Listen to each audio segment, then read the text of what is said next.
The Committee on Foreign Affairs will come to order, and without objection, the Chair is authorized to declare a recess of the committee at any point. Pursuant to Committee Rule 4, the Chair may postpone further proceedings on approving any measure or matter or adopting an amendment. Without objection, all members will have 5 days to submit statements or extraneous materials on today's business. To insert something into the record, please have your staff email the previously circulated address or contact full committee staff. To members, staff, and all others physically present in this room, per guidance from the Office of Attending Physician, masks must be worn at all times during today's markup, except when speaking at a microphone. We will also continue to observe social distancing and will limit in-person attendance in the committee room. The Chair views these measures as safety issues and therefore an important matter of order and decorum. As a reminder to members joining remotely, please keep your video function on at all times, even when you're not recognized by the Chair. Members are responsible for muting and unmuting themselves. Consistent with House rules, staff will only mute members as appropriate when they are not under recognition to eliminate background noise. I see that we have a quorum. As members were notified yesterday, we intend to first consider 4 measures and their amendments in block. Then we will move on to consider 5 measures and their amendments separately. Any roll call votes will be postponed to the end of the markup. Pursuant to notice, for purposes of markup, I now call up the measures and their amendments that were previously circulated to member offices, which, without objection, will be considered in block. And each measure is considered as read, and the amendments to each are considered as read and are agreed to. Without objection, after remarks, the committee will vote to order the measures favorably reported in block, as amended, if amended. And each amendment or amendments to each bill shall be reported as a single amendment in the nature of a substitute. The measures in block package are H.R. 3261, to repeal the 1991 authorization of the use of military force against Iraq resolution. H.Res. 408, urging the government of El Salvador to respect the country's democratic institutions. H.Res. 348, expressing the sense of the House of Representatives that the United Nations Security Council should immediately impose an arms embargo against the military of Burma.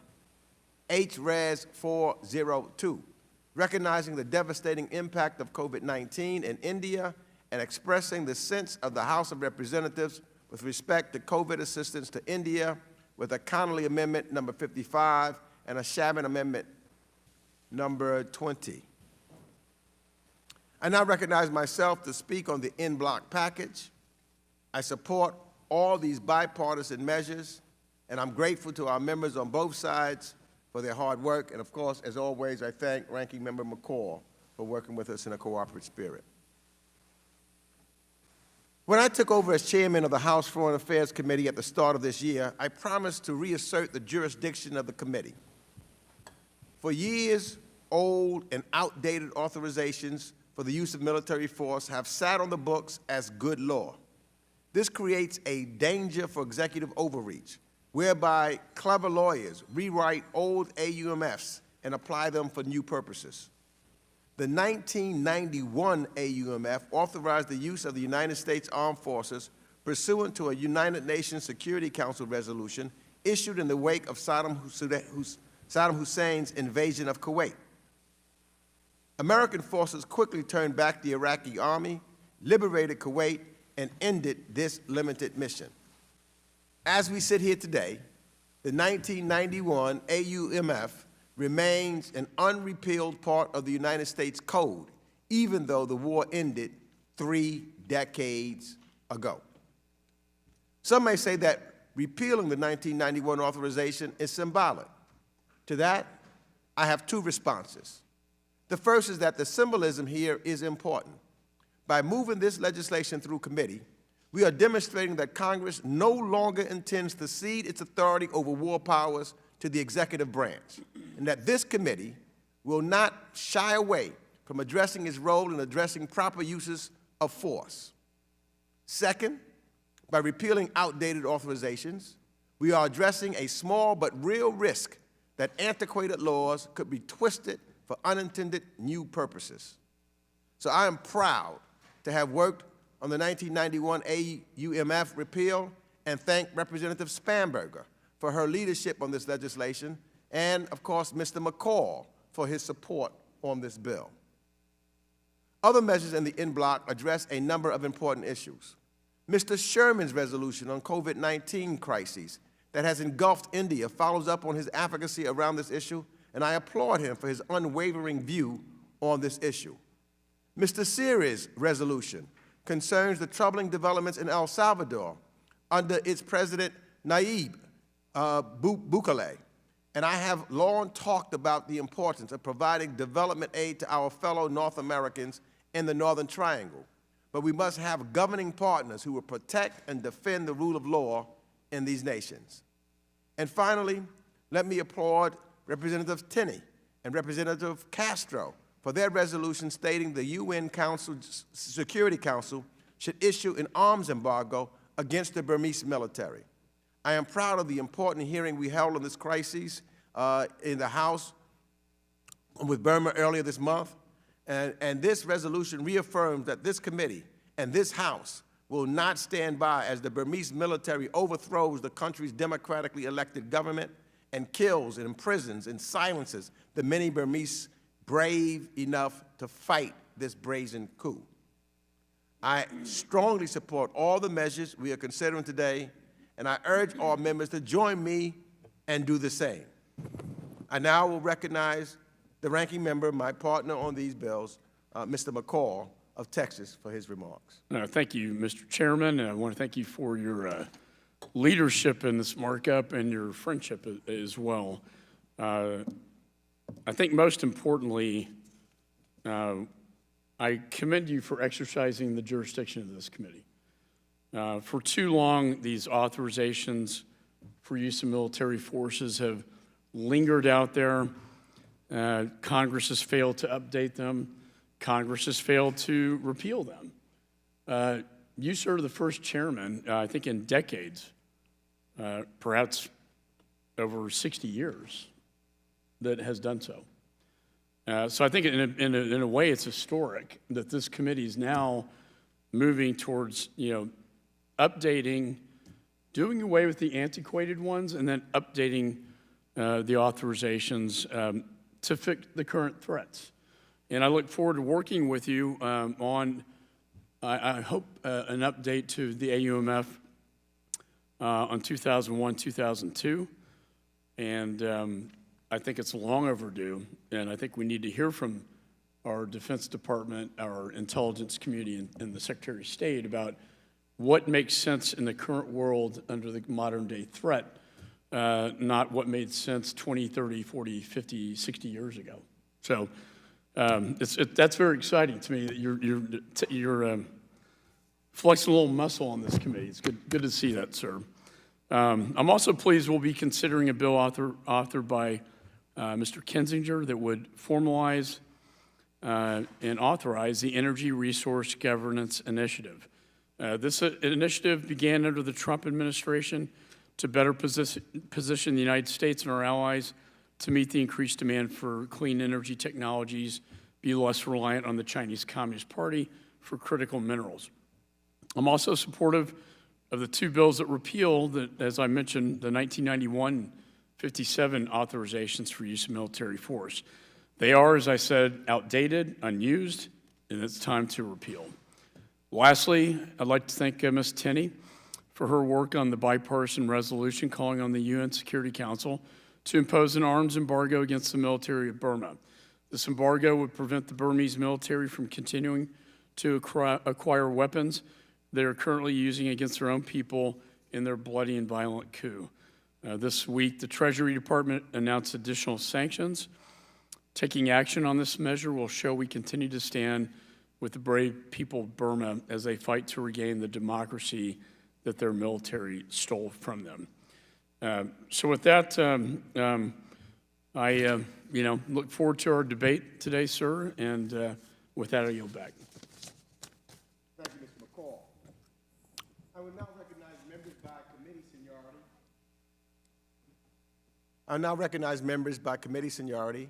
Alternating between Democrats and Republicans for the purpose of speaking on the in-block package. If you miss your turn, please let our staff know, and we will come back to you. Does anyone wish to speak on the in-block? I now recognize Representative Brad Sherman of California for 5 minutes. Mr. Chairman, thank you for holding this meeting and bringing before us 9 bills. I strongly support all of them, particularly those that we are addressing en bloc. I want to thank you for bringing up HRES 402, recognizing the devastating impact COVID-19 has had on India and expressing the sense of the House of Representatives with respect to COVID assistance to India. At this point, I'd like unanimous consent to enter into the record an article by one of our colleagues, Representative Khanna from California, entitled "Why America Must Do More to Help India." This was published yesterday in Foreign Affairs magazine. Without objection. And I want to thank the co-chair of the India caucus, the largest country caucus in Congress, Mr. Shabbat, and I, of course, am the Democratic chair of the caucus for working alongside me as we focus on the terrible events in India as this COVID crisis creates 340,000 daily infections, 4,000 deaths daily, and of course those figures are believed by many to massively understate the tragedy. Perhaps upwards of 2 million people may be affected every day. That's why I hope all members will support this resolution, which has 27 co-sponsors, bipartisan, 13 co-sponsors of members right here on the committee. The sharp increase in cases has overwhelmed India's healthcare system. To date, the United States has provided $100 million in urgent relief. I want to thank the Biden administration. We need to do more. Per my conversations, several conversations with India's ambassador to the United States, and so many others who are active in the Indo-American community, it is evident that India desperately requires additional medical supplies, most notably oxygen production equipment. The resolution before us stands with the people of India as they collectively work to stem the spread of COVID-19, urges the administration to facilitate private in-kind medical supply donations to India, and works to deliver additional urgently needed medical supplies. Keep in mind that India is the one country, or one large country, that is in urgent need not only of vaccines, which of course are needed everywhere around the world, or so many places around the world, but of the oxygen concentrators necessary to treat this disease. This resolution also recognizes the efforts of Indo-Americans and American firms to support India's healthcare system during the time of need, including the delivery of over 1,000 ventilators, 25,000 oxygen concentrators to facilities across India. It calls for the President and the Secretary of State to work with our partners to quell this virus wherever it exists. I want to thank our colleagues, Mr. Conley and Mr. Shabbat, for their amendments, which I understand are part of the en bloc. Now turning to the other measures before us, I want to thank Representative Spanberger for her bill to repeal the 1991 authorization to use military force, and of course we should be repealing the military force from authorization to use military force from the 1950s. Reclaiming our authority over war powers is a two-step process. One that we're addressing today and will address further is trimming back or eliminating these blank checks, AUMFs. We should not authorize the use of military force except to the limited degree and for the limited time after a full consideration in this committee of the foreign policy implications. But the second aspect is to make sure that the War Powers Act is legally binding on administrations. What good is it to trim or eliminate AUMFs if every president since the War Powers Act was adopted since the 1970s has taken the position that they don't need an AUMF. And that is why I look forward to the consideration of my bill to tie the War Powers Act to the power of the purse that Congress has. And we've had testimony from former Republican attorney generals of the United States saying that that would make the War Powers Act constitutionally binding. I want to commend the other authors of the legislation under consideration today, and I yield back. Thank you. The gentleman yields back. Who seeks recognition? Mr. Chairman? Yes, Representative Chris Smith of New Jersey. You're recognized for 5 minutes. Thank you so very much, Mr. Chairman and Ranking Member. Thank you for this markup.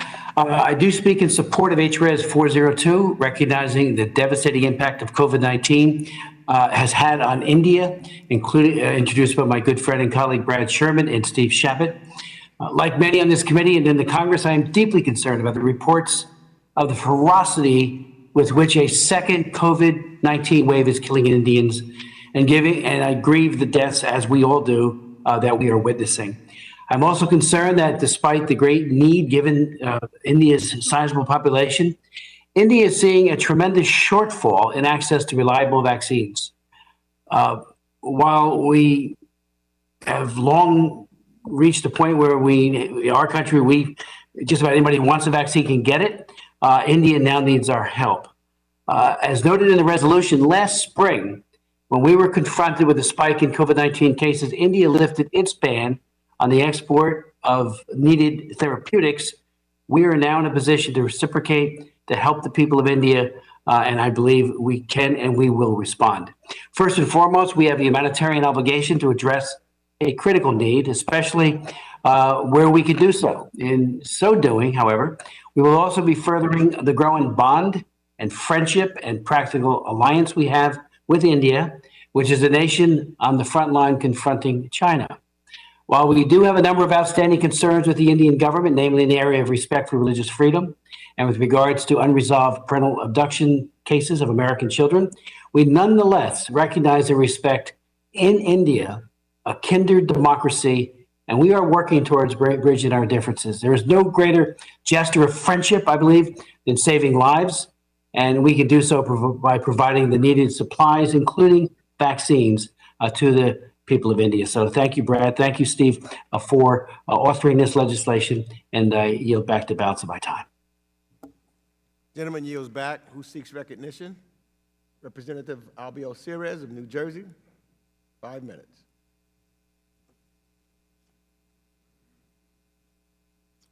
Thank you very much, Mr. Chairman, for calling this markup.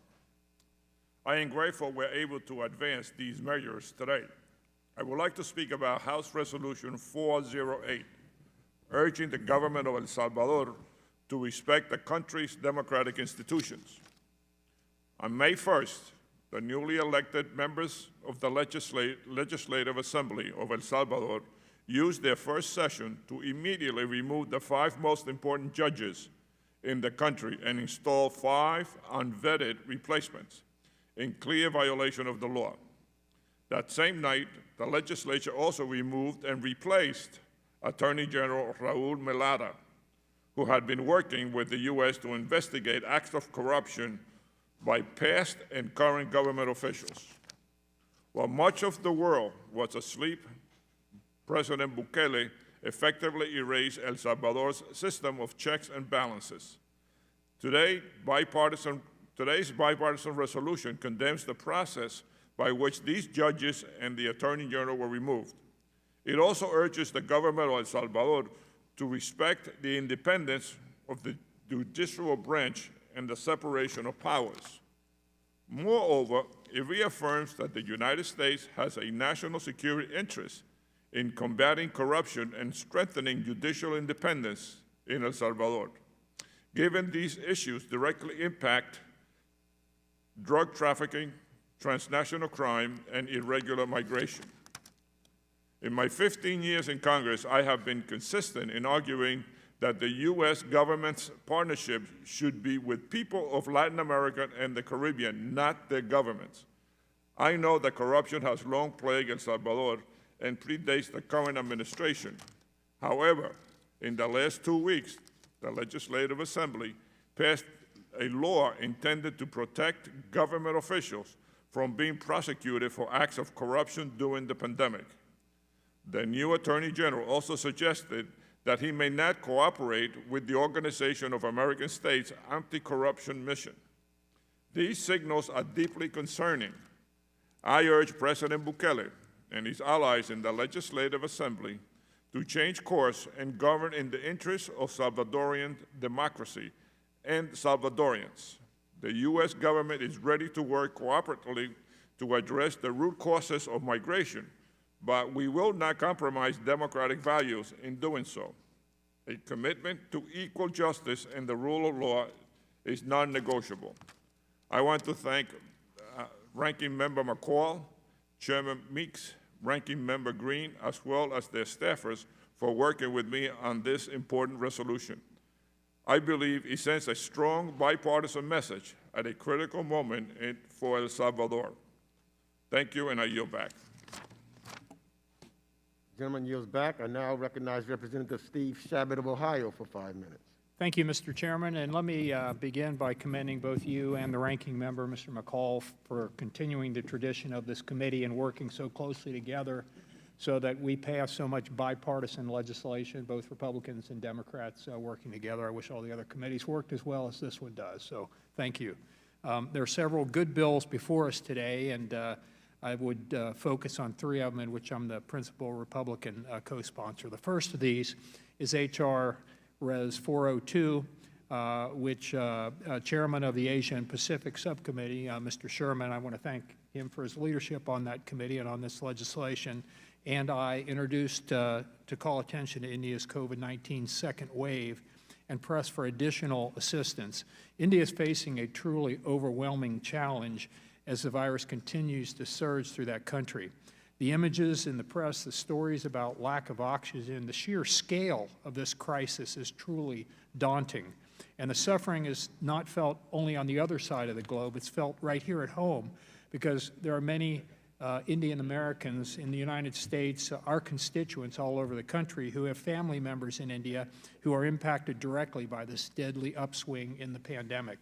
The United States and India are joined by shared democratic values, strong people-to-people ties, and deepening strategic partnership. Early in the pandemic, India helped us out in our hour of need. Today, it's our turn to offer a helping hand. We must employ all effective measures to help them through this trying time. The administration has taken some steps, but more must be done. This is especially true of coordinating with the private sector and the Indian American community, who have been tremendously generous in their support. I hope that this resolution will draw attention to India's urgent needs and get them even more help. I would now like to turn to the Represent America Abroad Act legislation that I joined Karen Bass in introducing earlier in the year. This legislation seeks to fix a long-running problem at the State Department of low minority representation at the mid and upper echelons of that organization by setting up a program similar to the highly regarded Wrangell and Pickering Fellowships, but for middle-level positions. And I want to thank Karen Bass for working so hard on this and including me in this effort.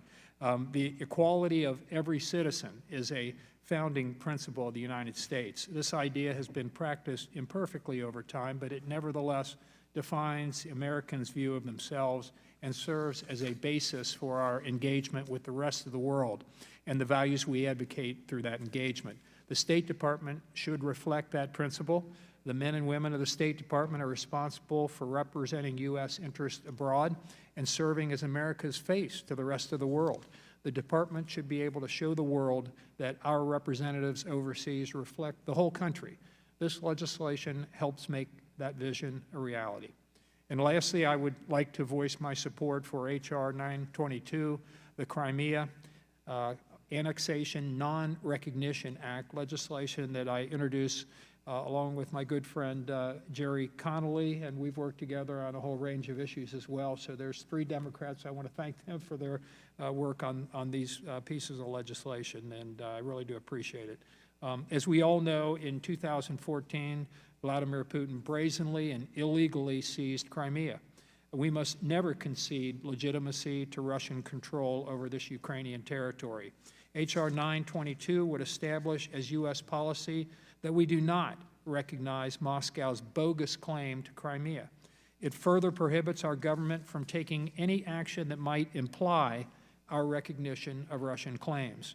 It's timely that we're debating this legislation today, considering that Putin has approximately 80,000 troops massed near the border with Ukraine this very day. Let me state clearly, the United States and the world must never recognize Putin's illegal annexation of Crimea, nor his ambitions to reclaim piece of the old Soviet empire, whether in Ukraine or Georgia or Moldova or Belarus or the Baltics or anywhere else. The Crimea Annexation Non-Recognition Act is a critical step in ensuring that we do not recognize Russian occupation of Crimea. I urge my colleagues to support it. I want to again thank Mr. Connolly for his leadership on this, and I yield back. Gentleman yields back. I now recognize Representative Jerry Connolly of Virginia for 5 minutes. Thank you, Mr. Chairman, and thank you so much for bringing us together for this markup. It is a nice hallmark of this committee that we can operate with so much of our work being on a bipartisan basis. Bipartisanship is not an end in itself. It is a means to an end, but it's a desirable means. And trying to work together in a difficult environment, I think it's a signal accomplishment and says much about your leadership and that of the ranking member, Mr. McCall, as well as of our colleagues. I echo what my friend Mr. Shabbat just said. I just got off the phone, actually, with the majority leader of the Ukrainian parliament, who strongly encouraged this committee to act on the Crimean Non-Recognition Act as unvarnished and quickly as possible, because it's vital that we speak in a unified way, as we did in the previous Congress, on Crimea. As I've said before, if we wobble on Crimean illegal annexation and occupation, then everything else is simply quibbling over territory. And that is a very dangerous place in which to be when your adversary is Vladimir Putin. But we'll talk more about that later.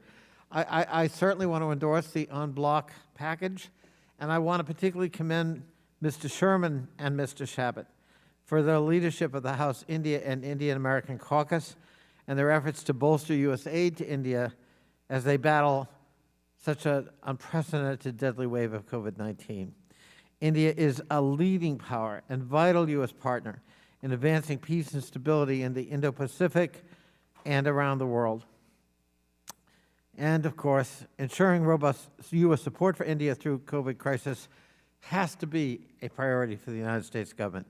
As we well know, pandemics know no borders. And for a counter-response to the surge in India to be effective, it must address the spikes in cases in India's neighboring countries as well. In particular, I want to bring attention to Nepal. The current surge in Nepal is extremely alarming. Nepal's cases rose, this is unbelievable, from 100 per day just a month ago to 9,000 cases today. From 100 to 9,000. More than 40% of tests come back positive. Nepal's per capita death rate has actually exceeded that of India. And most of Nepal is under lockdown. USAID classified Nepal as a priority for COVID-related aid. Neighboring Bhutan and Pakistan are also facing increasing cases, albeit not as dire as Nepal. Sri Lanka and Bangladesh also remain highly vulnerable. As its crisis worsened, India halted vaccine exports to Nepal and Bangladesh to be able to address its own domestic crisis. Vaccine shortages, fragile healthcare systems, and the flow of migrant workers and people across porous borders have heightened those countries' anxiety, if not expectation, over sharing the same fate as India. Assisting the countries surrounding India should be integral to a comprehensive and coordinated U.S. assistance strategy in India. Again, I want to thank Mr. Sherman and Mr. Shabbat for introducing HRS 402 and for accepting, as part of the en bloc package, my amendment, and I really appreciate it, and so do my constituents, encouraging the needed U.S. COVID assistance to India and its neighboring countries, including Nepal. With that, I yield back. Gentleman yields back. I now recognize Representative Joe Wilson of South Carolina for 5 minutes. Thank you, Chairman Greg Meeks and Ranking Member Mike McCall, for bringing these measures before us today. The bipartisanship that you indicate, the leadership, is really inspiring.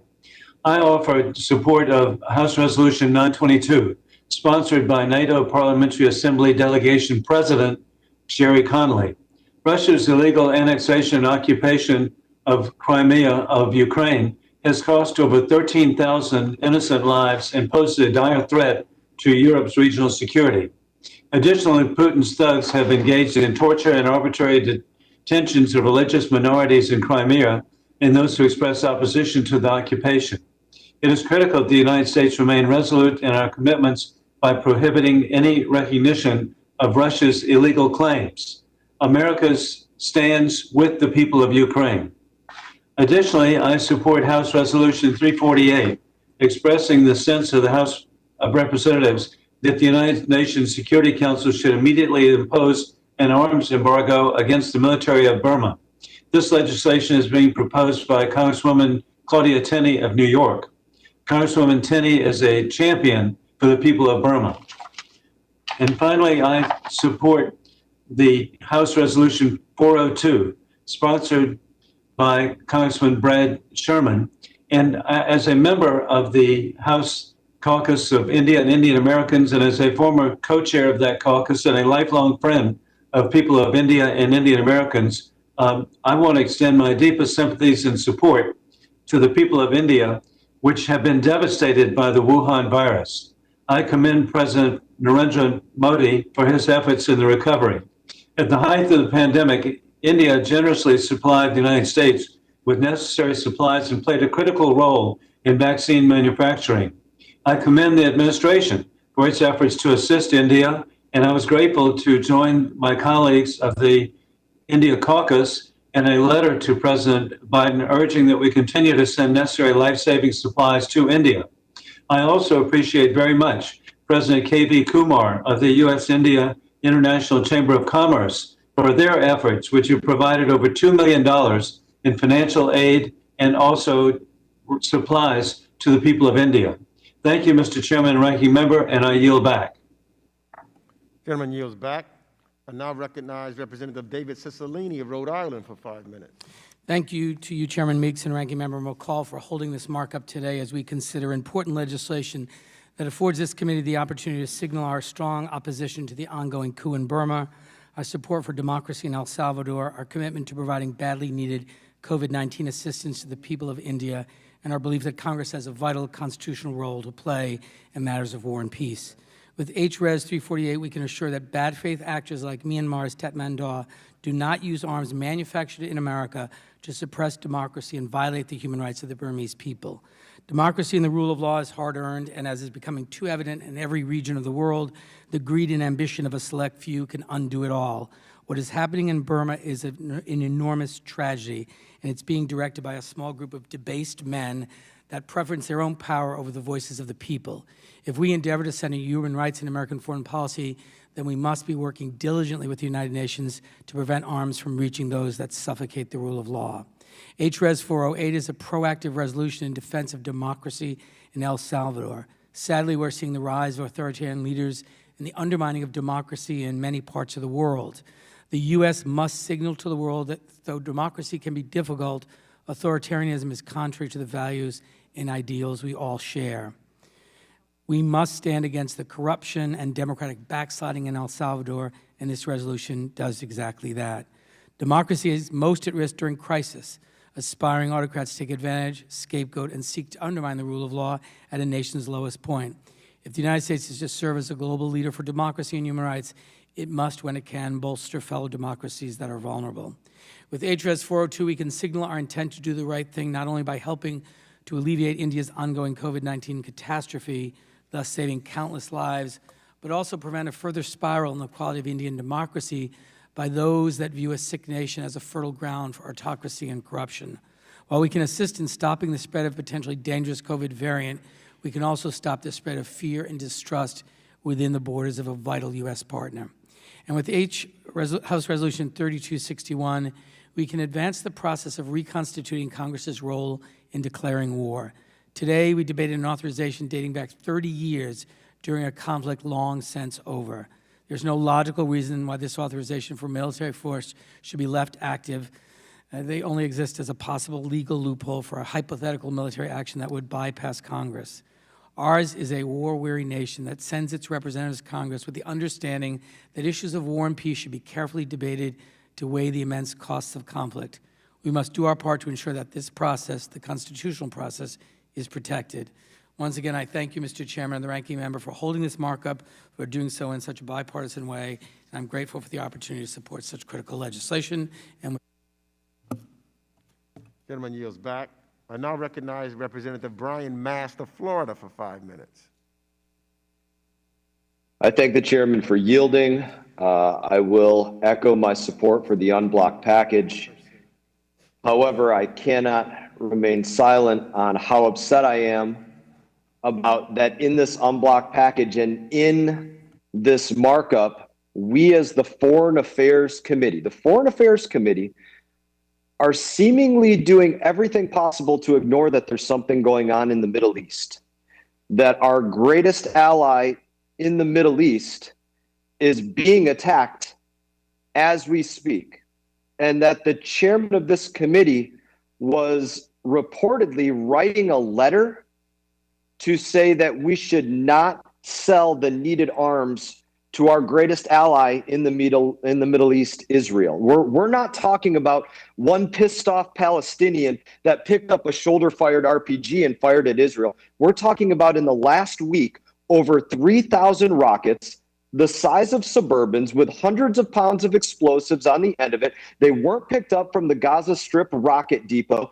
They were transferred in secretly through a sophisticated network. They weren't paid for by bake sales. And we're not addressing that as the Foreign Affairs Committee. I have legislation to address this. I know others do as well. We're not even writing something to condemn these attacks.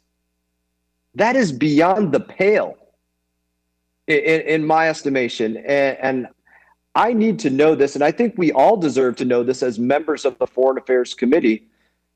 Mr. Chairman, as the chairman of this committee, were you sending a letter to say that we should not support our friend and ally Israel with their needed arms sales? Mr. Mast, that is not correct. I hope it's not.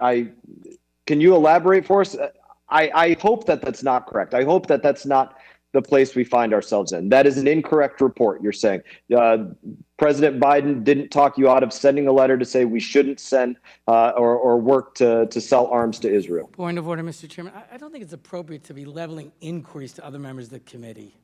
It's an inappropriate use of his time. I think we all deserve to know. I want to believe that the chairman didn't send that. I hope that he didn't. And if you tell me that you didn't, I will say thank you and I will believe you. But as members of the Foreign Affairs Committee, we should know this. You are the chairman, the chief representative of this committee. And I apologize. I think you said that is incorrect. You didn't send that. Or you weren't planning to send that. Is that correct? That is correct. Mr. Mast, it's my belief that this committee has jurisdiction, as we're doing now with the AUMF, and we need to take up and stand up to our responsibility. And we will on this committee. That's what this hearing is all about, and that's what future hearings will be all about. We're not going to derelict our responsibility and just give it to the executive branch or any other committee. And we're going to deal with the hard issues on this committee, and we're going to have debate on this committee, and we're going to have discussion on this committee, and we're going to demand from the administration that they come before this committee to explain things, as we're going to have a meeting at the end of this week, classified meeting, on some of these issues. So this committee, Hell yeah, Mr. Chairman. I'm glad to hear that. I'm glad to hear you say that. And if I you- agree. We need to do it. We need to exercise that authority. We didn't bring in anybody when it came to repealing AUMF before from, say, the Joint Chiefs of Staff or anybody. That was a big problem. I'm glad to hear we're going to do this in the future. Thank you for confirming that you were not planning to send a letter about saying we should not be selling these arms to Israel. I'm very, very glad to hear you confirm that. I still remain upset that we are not addressing the attacks going on in Israel. And I'm hoping that we can move forward in this next week and find a way to address this. We can't not ignore this. We are ignoring this by not having something related to this in this markup. But I thank you for the time, and I yield back. Gentleman yields back. I now recognize Representative Joaquin Castro, Texas, for 5 minutes. Thank you, Chairman Meeks and Ranking Member McCall. As always, it's a privilege to be part of this committee's work in shaping America's role in the world. I'll begin by urging this committee to pass House Resolution 348, which calls upon the United Nations Security Council to impose an arms embargo against the military of Burma. This bipartisan resolution, which I introduced alongside my Republican colleague, Congresswoman Claudia Tenney, would make it clear the House of Representatives supports an arms embargo in response to the Burmese military's coup, and that the international community must do its part to protect human rights and democracy in Burma. The Biden administration has already called for the United Nations Security Council to impose this embargo. The Congress must now do its part. This resolution, if adopted, would strengthen the administration's hand at the United Nations in building international consensus to halt the flow of weapons to the perpetrators of Burma's military coup. It's important for the Congress to send a strong message of unified, bipartisan support for this diplomatic effort. I'm a strong believer in the value of the United Nations and certain that strong U.S. engagement at that forum is crucial to restoring principled American leadership in the face of rising authoritarianism around the world. This resolution reflects the commitment of the United States to the United Nations, while also being clear-eyed on the need of the United Nations Security Council to do a better job when it comes to defending human rights and democracy. I believe that all of these principles, as well as the heroic struggle of the Burmese people, should and do enjoy the strong support of the House and of this committee. And so I respectfully ask for all of my colleagues to support this resolution. Next, I would like to voice my strong support for House Resolution 408, led by my Hispanic caucus colleague, Albiocides. This resolution sends a clear message to the government of El Salvador that the House expects them to respect their country's democratic institutions. I'm alarmed by President Bukele's actions to undermine the independence of the Salvadoran judiciary and legislature, as well as his direct personal attacks on members of the United States Congress. Protecting democracy in El Salvador is of intense interest to Salvadoran Americans, and ensuring stable governance and resilient democratic institutions is crucial to addressing the root causes of the often dangerous and traumatic migrations that people from the region are undertaking. I recently made this point to Vice President Harris, urging her to work with the United Nations to combat corruption in the Northern Triangle region, as well as the need to bolster the rule of law and concerns over the erosion of democracy. And there are also a number of other great measures we're considering today, including the resolutions of Representatives Spanberger and Maher to repeal the 1991 AUMF and 1955 AUMF. This committee has already taken on the responsibility of reasserting Congress's authority over war powers, starting with repealing the 2002 AUMF. Repealing these AUMFs that are still on the books but no longer have relevance can demonstrate our ability to repeal the AUMFs and prevent future abuse. With that, Chairman, I yield back. Gentleman yields back. I now recognize Representative Dan Muser of Pennsylvania for 5 minutes. Thank you, Mr. Chairman, and Ranking Member McCall for holding this markup today. I, too, commend Chairman Meeks and Ranking Member McCall for their leadership. I speak today in support of Representative Tenney's HRES 348 and will support the en bloc package. HRES 348 is a bill which expresses the sense of the House that the United Nations Security Council should immediately impose an arms embargo against the military of Burma. Burma has been in turmoil since the Tatmadaw ousted an elected government on February 1st and reimposed military rule after a decade of tentative steps toward democracy. The military has repeatedly used lethal force against peaceful protesters, killing over 750 individuals and detaining over 3,400, and conducted new airstrikes in regions of the country affected by the nation's decades-long civil war. This ongoing violence is unacceptable, and it's clear that statements of condemnation and limited sanctions are not enough to resolve this crisis. The United States and international communities must take action to hold the Tatmadaw accountable for their human rights abuses. This resolution will help support vulnerable civilians in Burma and bring us closer to peace in the nation with its democratically elected officials. I encourage my colleagues to support this bill and urge its passage here today. Thank you, Mr. Chairman. I yield back. Gentleman yields back. I now recognize Representative Dina Titus of Nevada for 5 minutes. Thank you, Mr. Chairman. Thank you and Ranking Member McCall for holding this markup and bringing a number of important pieces of legislation up for discussion and passage. I'm proud to be sponsoring several measures in this markup that I believe will enhance our foreign policy in a number of different ways. One, by supporting our allies against unjust occupation.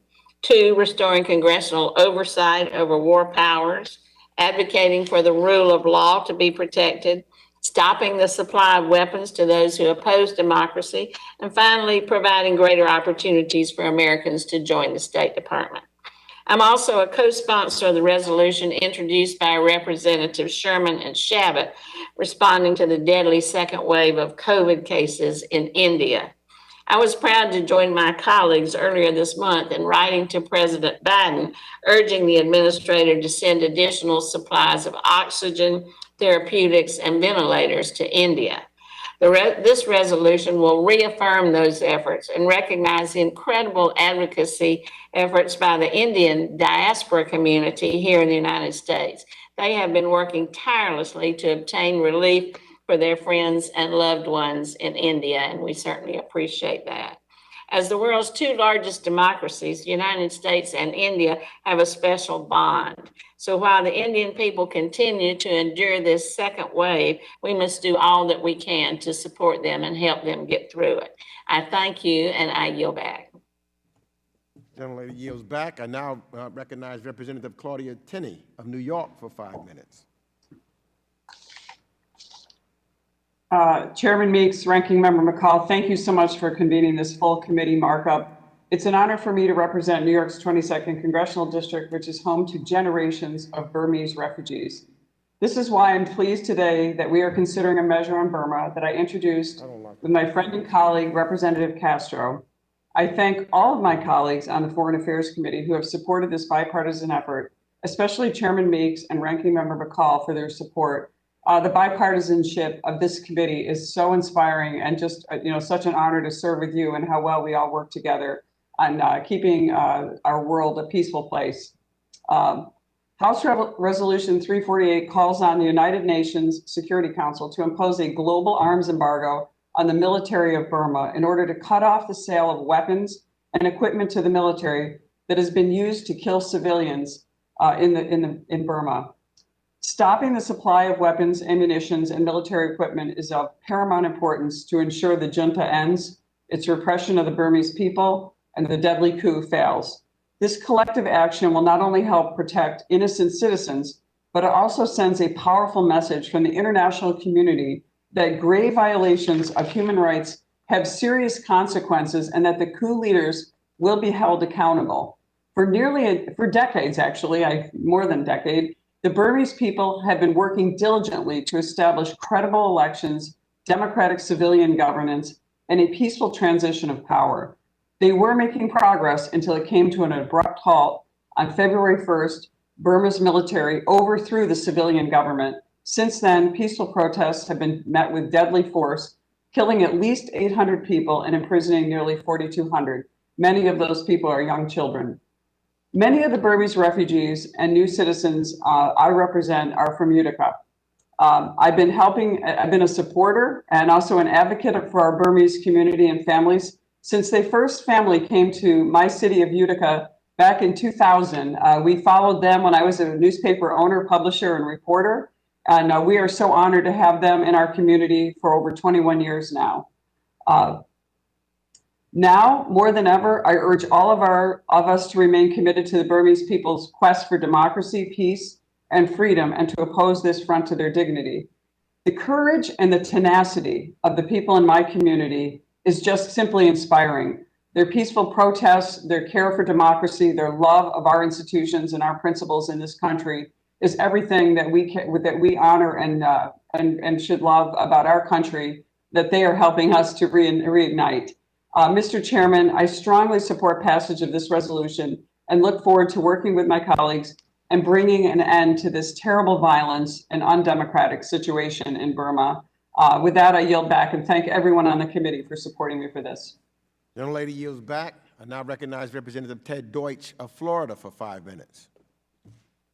Thank you, Mr. Chairman. Thanks to you and the ranking member for continuing to advance good pieces of legislation. I am proud to support the measures before us today in the en bloc. I'd like to say a word about just a few of them, as well as about several other bills on today's agenda. To begin with, I commend Representatives Sherman and Chabot for House Resolution 402 regarding the COVID-19 crisis in India. It has been clear for many months now that we will not be able to claim victory over this global pandemic until we stop its spread worldwide. Moreover, the human tragedy unfolding in India is happening to a vitally important democratic partner, and for those reasons, I echo the sentiments in House Resolution 402 in support of the people of India, and I applaud the Biden administration's quick actions to respond to the COVID emergency there. I also look forward to sustained, vigilant U.S. leadership that harnesses our expertise and resources and works closely with partners like India to win the global fight against this pandemic and prevent those in the future from emerging. This committee has an important role to play in achieving those goals, and I'm glad that we're taking another step toward that end today. I'd also like to commend Chairman Sires for his resolution in support of El Salvador, where President Bukele and his political allies have used unconstitutional, anti-democratic measures to remove senior judges and the Attorney General, a troubling attempt to thwart judicial independence and accountability. We simply cannot ignore the relentless threat that authoritarianism poses to democracies and to democratic values, whether the challenge emerges from within our own institutions, in China, or in El Salvador. South Florida is fortunate to have a thriving Salvadoran community, and I join them in condemning democratic backsliding and supporting this measure today.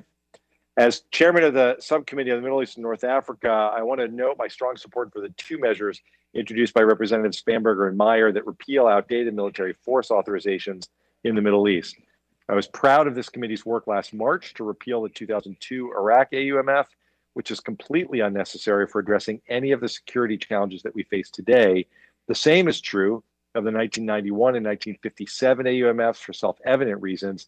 But let me take this opportunity to say once again, we haven't completed the job just by repealing these outdated authorizations. We should work urgently with the Biden administration to reconsider and modernize the 2001 AUMF. As I said in March, Congress needs to take up meaningful debate and action on its war powers authorities, and today's repealing of old unused AUMFs is another important step. We must continue together the hard work of reclaiming this committee's jurisdiction and congressional war powers more broadly. I thank and commend Chairman Meeks for elevating this issue and ensuring that this committee plays an active role in discussions and actions over war powers. I also want to recognize Mr. Connolly for his longstanding efforts to push back against Russia's illegal invasion and annexation of Crimea. We've got to continue to stand up to Putin's aggression. And finally, I am extraordinarily grateful to Chairman Meeks and others for the Light Act honoring my dear friend and neighbor, the late Alcee Hastings. Alcee was a tremendous figure in our community who worked so hard toward the important goals of diversity and inclusion, for lifting up minority voices. His leadership for many years on the Helsinki Commission made him a prominent international voice for change and for human rights. He is deeply missed in our community, and I am humbled and honored to support this bill today in Alcee's name and in his memory. Again, I thank the chair and ranking member for this really important markup, and I yield back the balance of my time. Gentleman yields back. I now recognize Representative Peter Meyer of Michigan for 5 minutes. Thank you, Mr. Chairman. I want to echo my strong support for the en bloc package. and to speak particularly on the 1991 AUMF repeal, which I was proud to co-lead with Congresswoman Spanberger. Like our bill to repeal the 1957 AUMF, this bill is about restoring Congress's role over matters of war and peace and cleaning up the U.S. code to eliminate any potential for abuse by future administrations. The 91 AUMF was originally passed to authorize military forces in the Gulf War to implement a UN resolution demanding Iraq's withdrawal from Kuwait. That mission was accomplished decades ago, and repealing this AUMF would have no effect on ongoing military operations. It would, however, send a strong and clear message that Congress is committed to restoring its constitutional role that has unfortunately been ceded to the executive branch for far too long. Passing this legislation is a necessary act of congressional hygiene to help restore that balance, and I'm proud to support it. Thank you, and I yield back.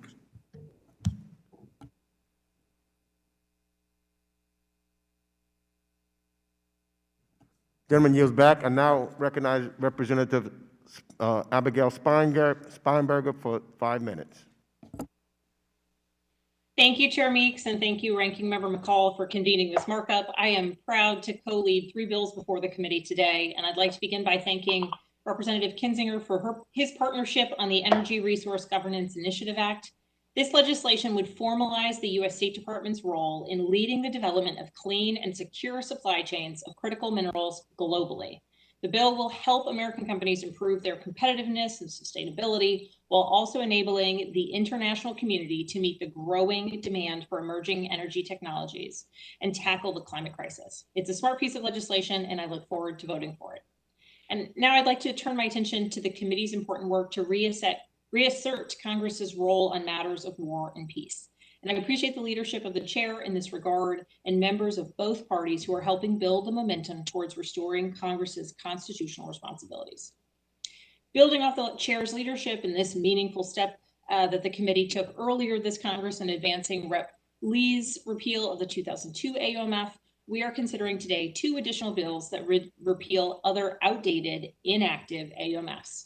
We're considering my bill to repeal the 1991 AUMF against Iraq, and I thank Representative Meyer for his comments in support of this bill and his work with me as a co-lead. This AUMF was Congress's authorization for the first Gulf War in 1991 in response to Saddam Hussein's invasion of Kuwait, and the short war that took place has been over for 30 years. We are also considering Representative Meyer's bill to repeal the 1957 AUMF, an extremely outdated blank check authority that is still on the books today.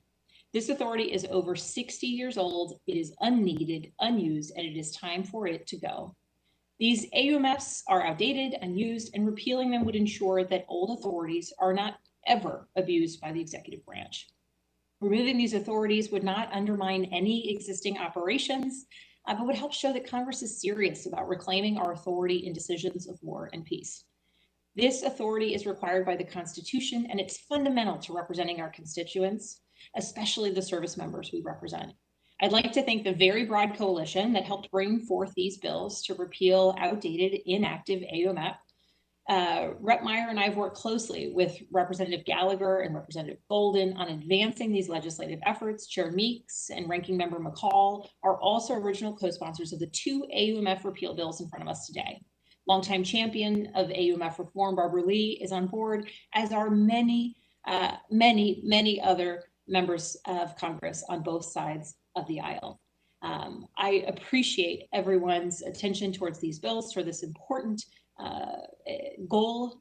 We have to do more as a Congress to reassert congressional war powers and to reform the system and to reassert congressional authority. And this begins by repealing these outdated, unused AUMFs. So thank you very much for this markup. And Mr. Chairman, I yield back. Gentlelady yields back. I now call on Representative Young Kim of California for 5 minutes. Thank you, Mr. Chairman and Ranking Member McCall. I'm pleased to see so many strong bipartisan measures before our committee today, such as House Resolution 408, which calls for our administration to deliver emergency medical supplies to India. The people of India are currently experiencing an unprecedented surge in COVID-19 infections, hospitalizations, and deaths, and they are in desperate need of medical supplies, including PPE, oxygen, and vaccine raw materials. I commend Representatives Brett Sherman and Steve Chabot in bringing this resolution forward and calling for increased American assistance and the immediate delivery of medical supplies and vaccine raw materials to India. The continued global spread of COVID-19 is a threat to all of us, especially given the risk of new variants and global economic instability. I hope that our committee continues supporting our global response to COVID-19, especially in delivering our vaccine supplies to allies and partners abroad who are desperate to inoculate their own populations. I'm also proud to co-sponsor Representative Tenney's resolution calling for an arms embargo on the military junta that unjustly removed the democratically elected government of Myanmar in a coup and violently suppressing its own people for peacefully protesting in support of their basic rights and freedoms. The Tatmadaw must be held accountable for its violations of basic human rights and its brutal campaign against democratic rule. And so I commend the actions the administration has taken so far in sanctioning the military leaders in Myanmar. But more must be done to effect real change, particularly through the localized multilateral pressure, partnering with neighboring nations and leveraging the voice of ASEAN. Finally, I thank Representatives Spanberger and Meyer for bringing two separate repeals of outdated AUMFs before our committee today. These bills are a good first step in promoting cooperation between Congress, the administration, and our military in identifying outdated authorizations and seeking to streamline our military authorities. I look forward to our committee working in a bipartisan fashion to craft a comprehensive package that both repeals our outdated AUMFs and replaces them with updated authorizations that allow our military to protect our interests abroad and keep our citizens safe at home. Thank you, and I yield the balance of my time. Thank you. Gentlelady yields back. I now recognize Representative Susan Wild of Pennsylvania for 5 minutes. Thank you so much, Mr. Chairman. I rise in support of House Resolution 402, recognizing the devastating impact of COVID-19 in India and expressing the sense of the House of Representatives with respect to COVID assistance to India. I appreciate the leadership of my colleagues on both sides of the aisle, Representatives Sherman and Chabot, in swiftly moving this legislation forward. The Indian American community in my district is an essential part of making Pennsylvania's greater Lehigh Valley all that it is. And over these past weeks, my Indian American friends, neighbors, and constituents have conveyed to me the anguish and heartbreak of seeing family and friends in India unable to avoid the horrific wave of this pandemic. I am heartened by the administration's initial steps to provide India with emergency supplies and relief.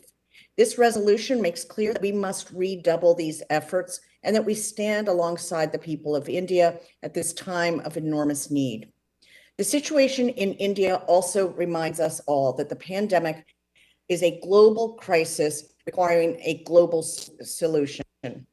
No country can defeat COVID-19 alone, and unless we work together to ramp up vaccination efforts and provide equitable relief, our country and the entire world will be affected.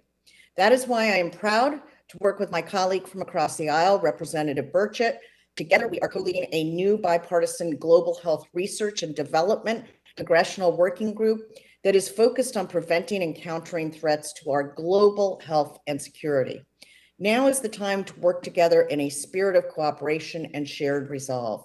On behalf of all my Indian American constituents and the many, many neighbors and friends of all backgrounds from across my community who stand with them, I urge all my colleagues to join me in voting for this resolution and continuing to do all that we can on this issue. Thank you, Mr. Chairman. I yield back. Gentlelady yields back. I now recognize Representative Sarah Jacobs of California for 5 minutes. Well, thank you, Mr. Chairman. I'd like to support all of the bills in this en bloc package, but in particular, I'd like to speak to the 1991 AUMF repeal and the 1957 AUMF repeal that we'll be discussing and voting on later today. It is long past time that we have repealed these outdated and unused authorities. When we considered the 2002 AUMF, I pointed out that I was in middle school when that AUMF was authorized. Well, these are even older. For one of them, I was barely born, and for the other, my mother was not even born yet. It is so important that Congress, as a co-equal branch of government, enacts our duty to conduct oversight of war powers, which includes preventing the abuse and misuse of defunct authorities. The 1991 AUMF was in response to Saddam Hussein's invasion of Kuwait, and this war has been over for nearly 30 years. Saddam Hussein is long gone. We have another, also decades-old, Iraq War AUMF that's still on the books, that's even more recent. It's time to move forward. And the 1957 Middle East Use of Force Authorization, while never directly invoked, was authorized over 60 years ago and is far too open-ended. I was proud to vote in favor of repealing the 2002 AUMF a couple of months ago. It was a much-needed first step for Congress to reassert its role in war powers and fulfill its Article I responsibilities. Today, Congress has another chance to again reclaim this role and reassert its authority. I'm grateful that my colleagues introduced these important bills, and I strongly urge my colleagues to support them.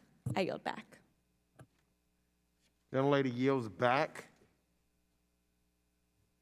Any other members requesting or seeking recognition? Hearing no further requests for recognition, the committee will proceed to consider the notice items in block.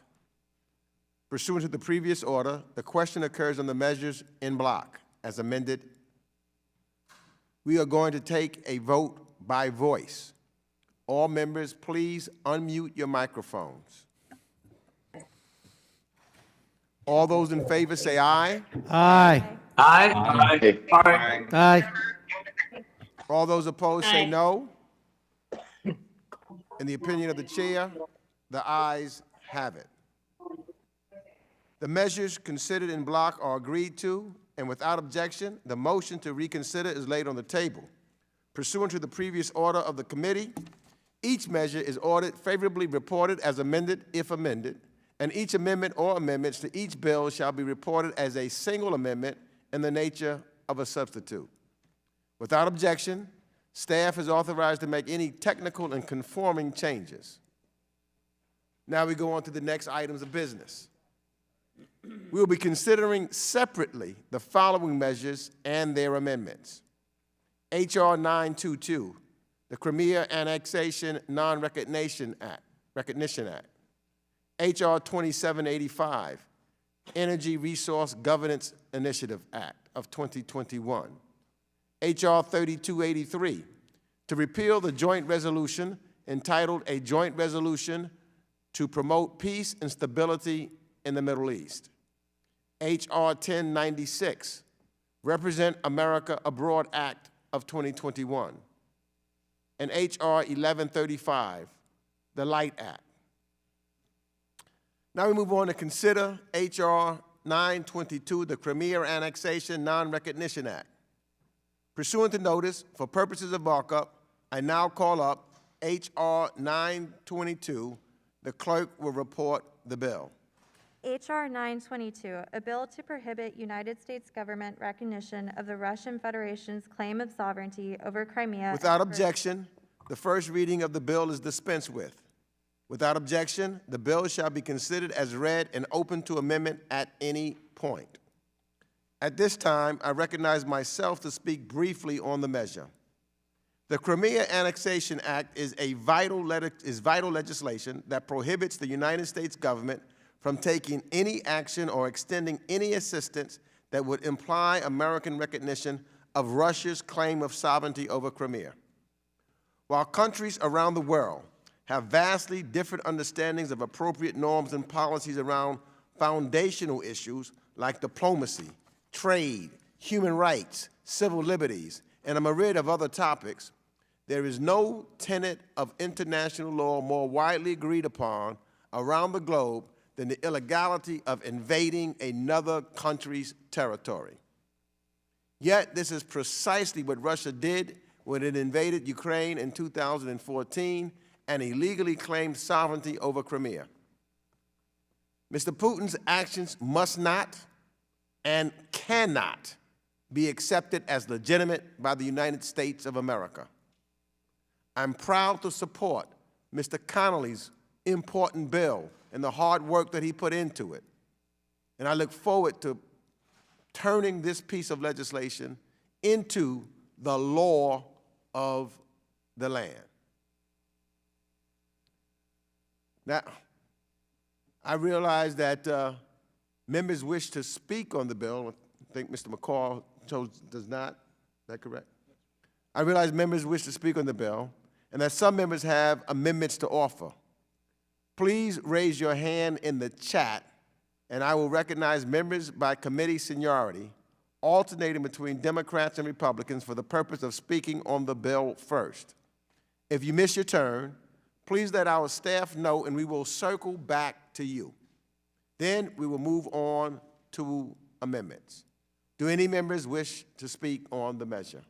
Mr. Connolly, for 5 minutes. Thank you, Mr. Chairman. And I want to thank you and Ranking Member McCall for working with Mr. Shabbat and myself to include this bill once again during today's markup.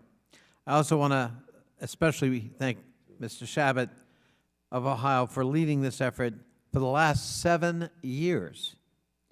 For those long 7 years, we've seen this bill pass out of this committee twice with bipartisan support, pass out of the House in the last Congress with bipartisan support, and having included it in each annual National Defense Authorization Act and appropriation bill in that time period. And it's my firm hope we'll do it again today. The United States must not acquiesce in any way to the forcible and illegal annexation and occupation of Crimea. If we do, then with respect to Vladimir Putin and Russia's hegemony over other territory is simply quibbling over geography. In February of 2014, the people of Ukraine were looking toward their future with optimism, having just emerged from a week of violent protests in favor of developing closer ties with the countries of the European Union.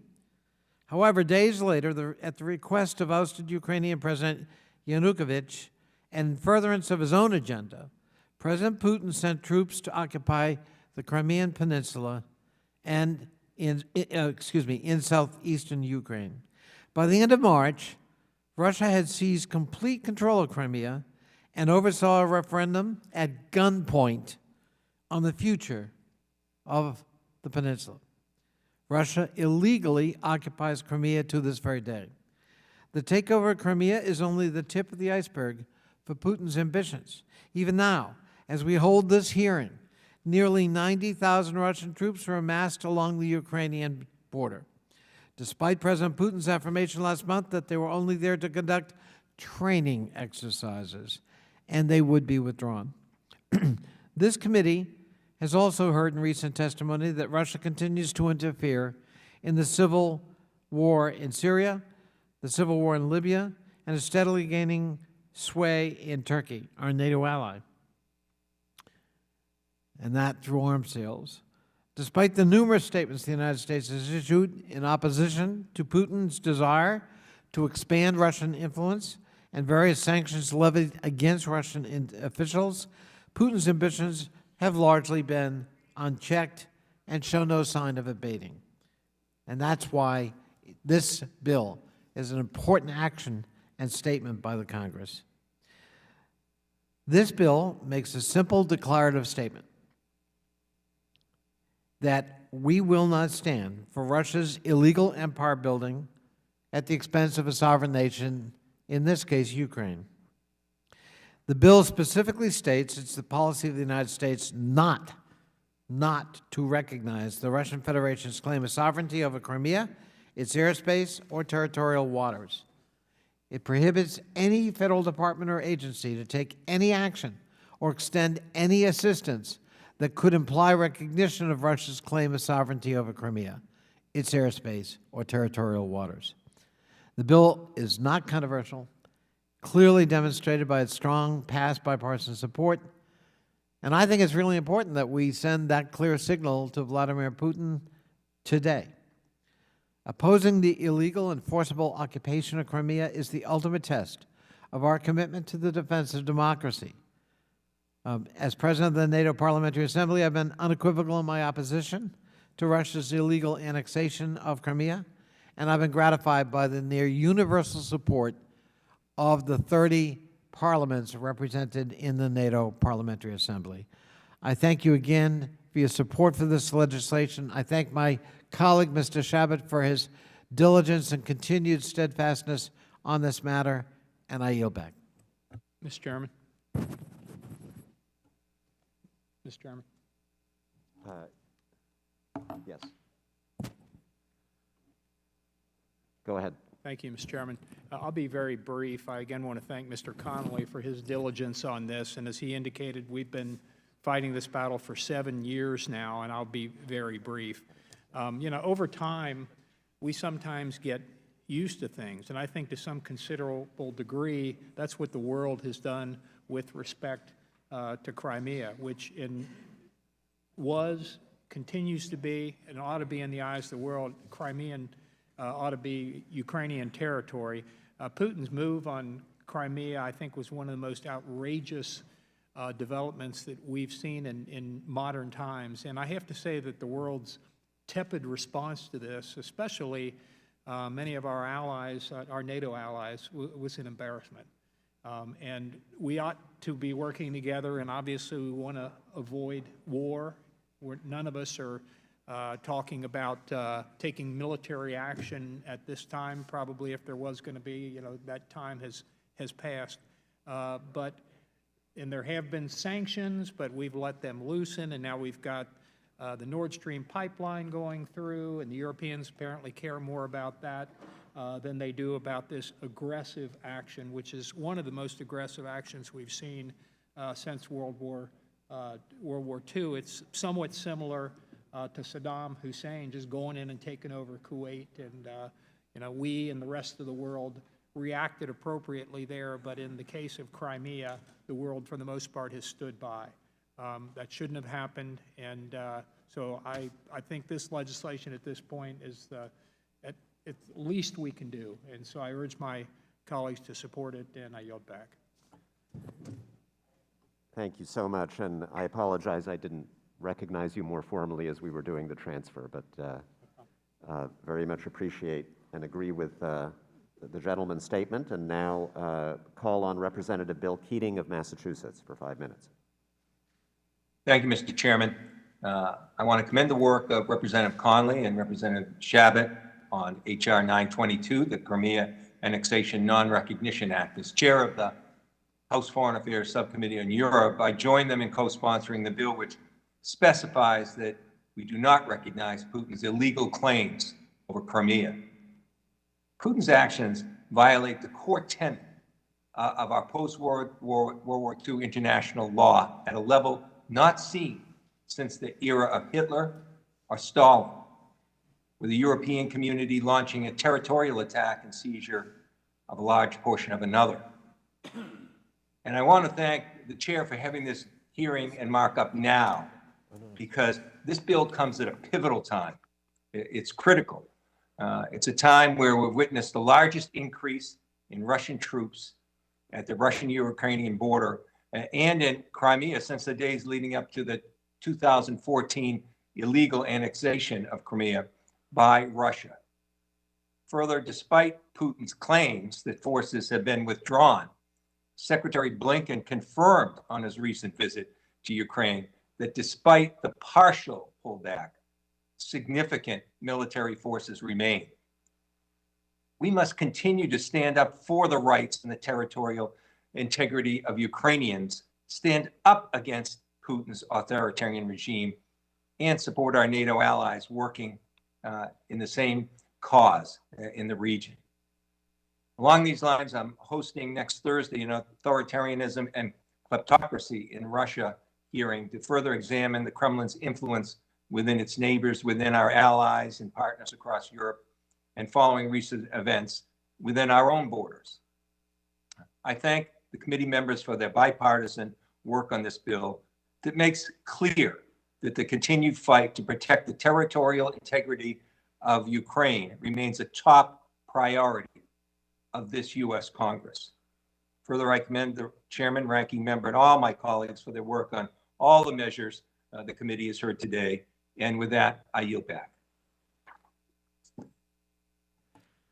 Thank you. I'll now call on Representative Andy Levin of Michigan. Thank you so much, Mr. Chairman. I rise in support of the whole en bloc package. It includes so many important bipartisan affirmations of U.S. policy. You know how strongly I feel about taking all necessary measures to restore and extend democracy in Burma. You know how I've loved the people of India over the many decades since I first visited that astounding land as a teenager, and we must do everything we can to assist India in its time of need amidst a horrific COVID surge. And we address other important priorities. But this morning, I'd like to focus specifically on the Crimea Annexation Non-Recognition Act, which I co-sponsor and strongly support. Many of us have affirmed previously the simple truth that Crimea is part of Ukraine. In fact, President Biden made a point to do so in his first weeks in office. He said, and I'm quoting him, "The United States does not and will never recognize Russia's purported annexation of the peninsula, and we will stand with Ukraine against Russia's aggressive acts." I agree 100% with the president's words, but words are one thing, action is another. Today, with this bill, we are backing up our words with action. We are making sure that no federal agency takes any action or extends any assistance that recognizes or implies recognition of Russian sovereignty over Crimea, or its airspace, or its territorial waters. Mr. Chairman, my district in Southeast Michigan is home to an incredibly vibrant Ukrainian community, and it's my distinct honor to represent them.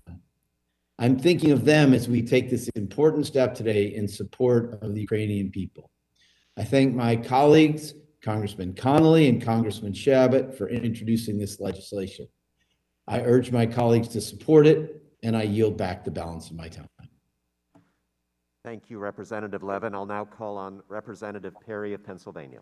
I thank the chairman and want to thank the committee, and particularly Ms. Tenney for her work, support of her bill, and for work on this committee regarding acknowledging the issues in India and the terrible circumstances that they find themselves in. But I want to take a particular moment to acknowledge the good work of my friend Jerry Connolly. And most people know that I find him a very worthy adversary in the arena. We don't often agree. As a matter of fact, we most stridently disagree on many, many things. But I think it's important in this world where most of our constituents see all the time the disagreement among Republicans and Democrats, between Republicans and Democrats, that we acknowledge the times where we can stand shoulder and shoulder, and when we can stand up proudly and say that the person on the other side of the aisle has done a good thing, and we're in agreement, and we're big enough to acknowledge it. And so I want to thank Mr. Connolly and Mr. Shabbat for this worthy legislation, for standing strong for something that's so important and something that absolutely must be acknowledged, and to let him know that I still find him a worthy adversary, and this is 2 days in a row where I have to wonder personally about my value here when I'm agreeing with my good friend from across the aisle. But it is indeed appropriate to acknowledge this important work and the heavy lift that he's taken. And so with that, I yield back the balance. If my friend would just yield. Oh, certainly, Mr. I just want to thank him for his gracious remarks. It's not often we have that kind of exchange, and I think you're right. It's important the public see that you can be worthy adversaries pretty often. That does not mean there aren't issues on which we, in fact, do come together. And I thank you for your sentiments and for your graciousness. I yield back.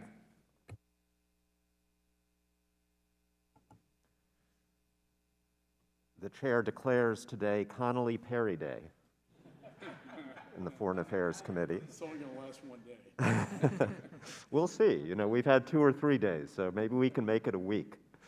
Do any other members wish to speak on this measure?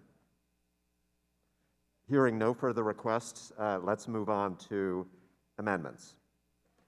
For what purpose does the representative from Texas seek recognition? Representative Pfluger. Mr. Chair, thank you for the opportunity to speak on an amendment that I think Mr. is... Chairman, I reserve a point of order. Mr. Cicilline? Reserve a point of order on the amendment. Understood. Noted. Representative Pfluger, continue.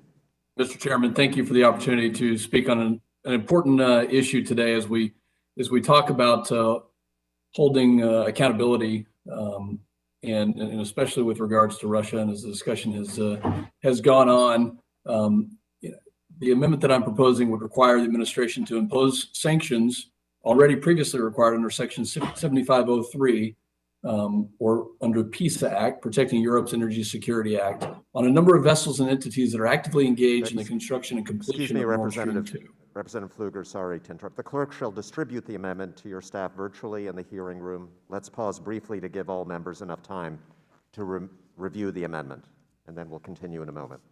I apologize.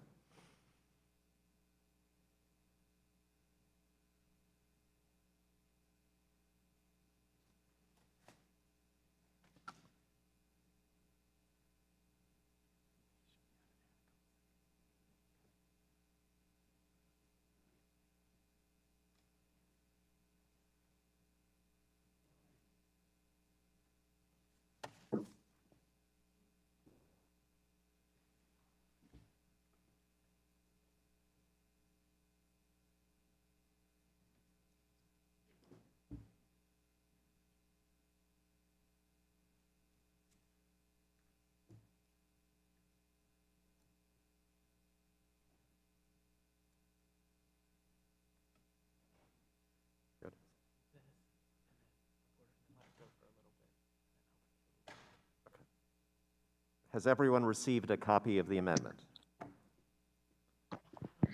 The clerk will please report the amendment.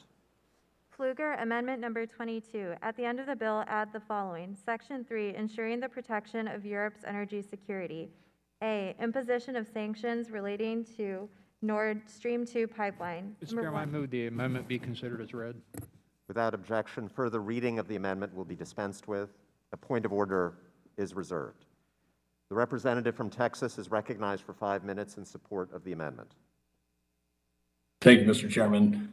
I think this is an important amendment to consider, and disappointed that it's potentially being considered as non-germane, especially given the serious threat that the Nord Stream 2 pipeline and the completion of that pipeline has, especially to our Baltic and Eastern European partners, specifically the Ukraine. And I think that the committee would be served well by discussing this issue and specifically the fact that it is almost complete. This is a malign Russian influence project. And we can no longer kid ourselves on what is and what is not. The completion of this pipeline would increase Putin's stranglehold on Europe's energy security. And coming from somebody who represents a tremendous amount of the energy produced in our country, energy security is national security, not just for us, but also for our partners. And this would allow the Putin regime to bypass Ukraine in exporting natural gas to Western Europe, decoupling the security of Ukraine from broader European security issues, and also rendering Kiev more vulnerable to Russian aggression, as we have been talking about on other issues today. And in fact, we already know that Putin is willing to weaponize energy against the Ukraine because he has showed us and demonstrated that he would do so and has done so in 2006 and again in 2008.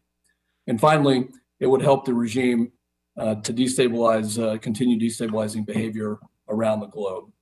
I've spoken with several ambassadors throughout the last couple of months, and every single one of them in Baltic states and Eastern European states have asked our committee to continue pressing this issue, have asked the administration to continue pressing the sanctions. And so at this point in time, I'm calling on our committee, the Foreign Affairs Committee, to take a look at another avenue of destabilizing behavior out of Russia and out of the Putin regime, and to reimpose these sanctions as we previously did.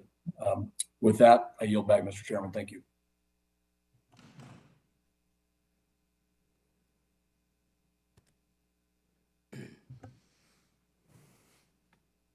Mr. Chairman.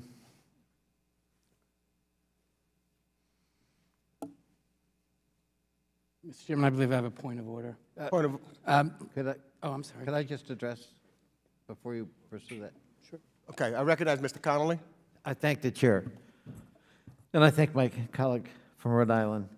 Let me just say, I would, of course, support the gentleman from Rhode Island's point of order should he make it, because this amendment is not germane. However, let me just say to my friend from Texas, I share his concerns about Nord Stream 2. And I've made that point in other bodies, internationally as well as here. And I would be glad to work with him in trying to find the appropriate vehicle for addressing this issue and the threat potentially it poses in furthering the reliance on Russian fuel sources in our allied nations in Western Europe. However, I plead with my friend to withdraw the amendment, having made his point.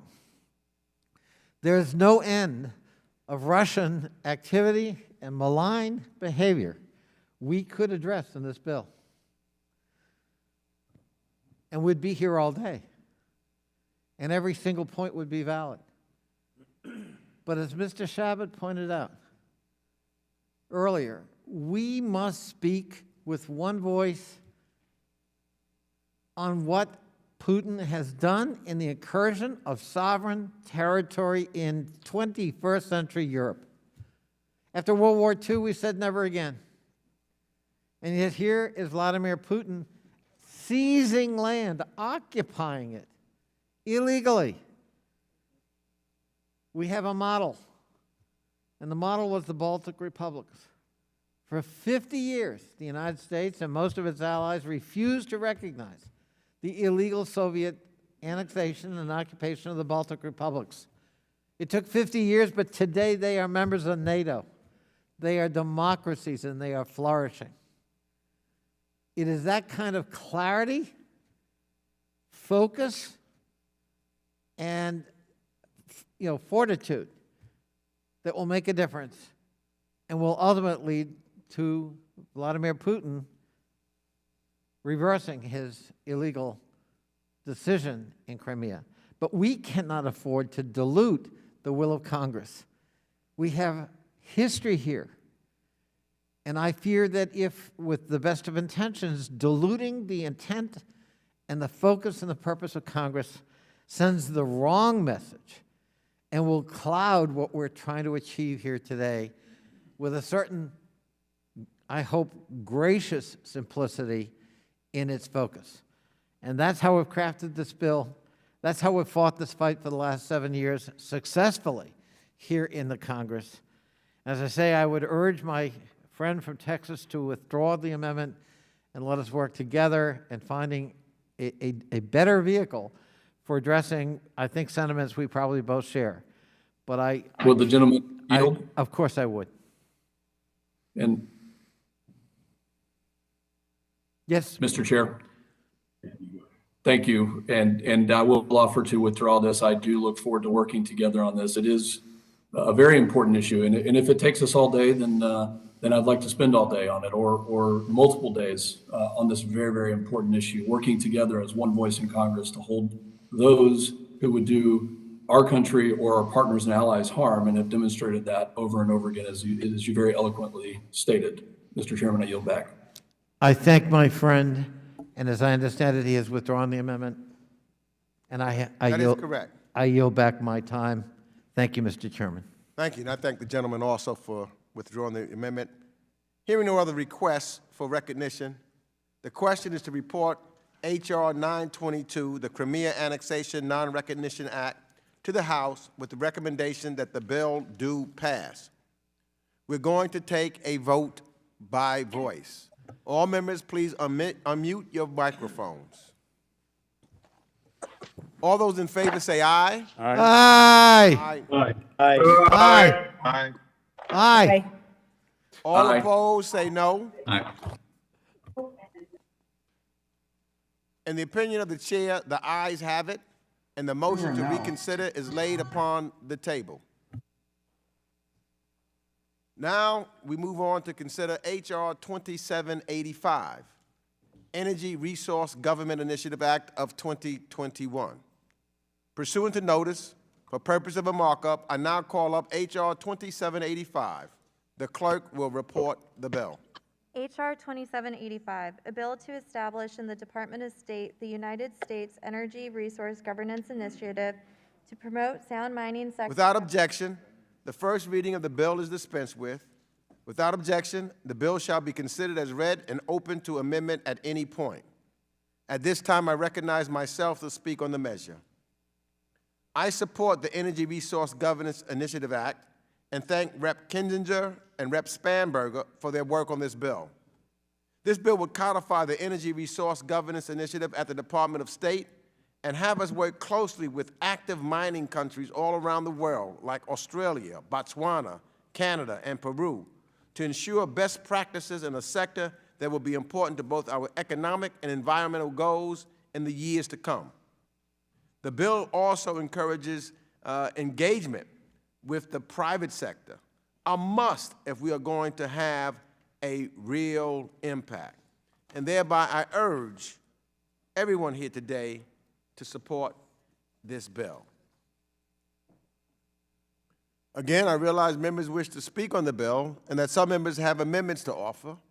Please raise your hand in the chat, and I will recognize members by committee seniority, alternating between Democrats and Republicans for the purpose of speaking on the bill first. If you miss your turn, please let our staff know and we will circle back to you. Then we will move on to amendments.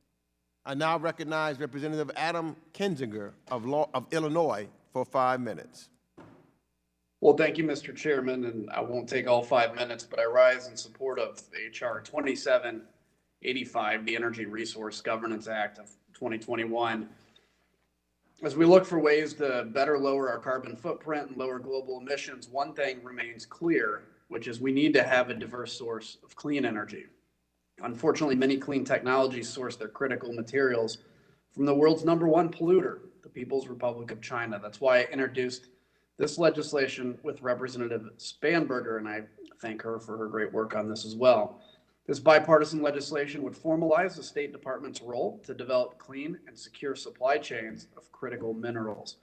By doing so, the United States and our allies would be better positioned to meet the increased demand for clean energy technologies.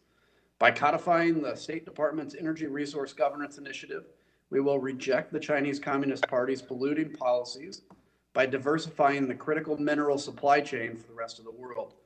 This legislation will ensure that the United States and our allies remain the world's leader in clean technology innovation. I want to thank my colleague, Congresswoman Spanberger, for joining me in this legislation, as well as commend the governments of Australia, Botswana, Canada, and Peru for joining the United States and trying to develop best practices in the mining sector of developing countries. And I urge all my colleagues to support this bill, and I'll yield back.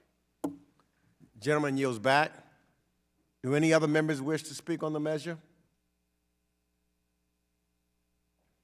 Hearing no further requests, let's move on to amendments. For what purpose does the gentleman, the representative from Pennsylvania, seek recognition? Thank you, Mr. Chairman. I have an amendment at the desk.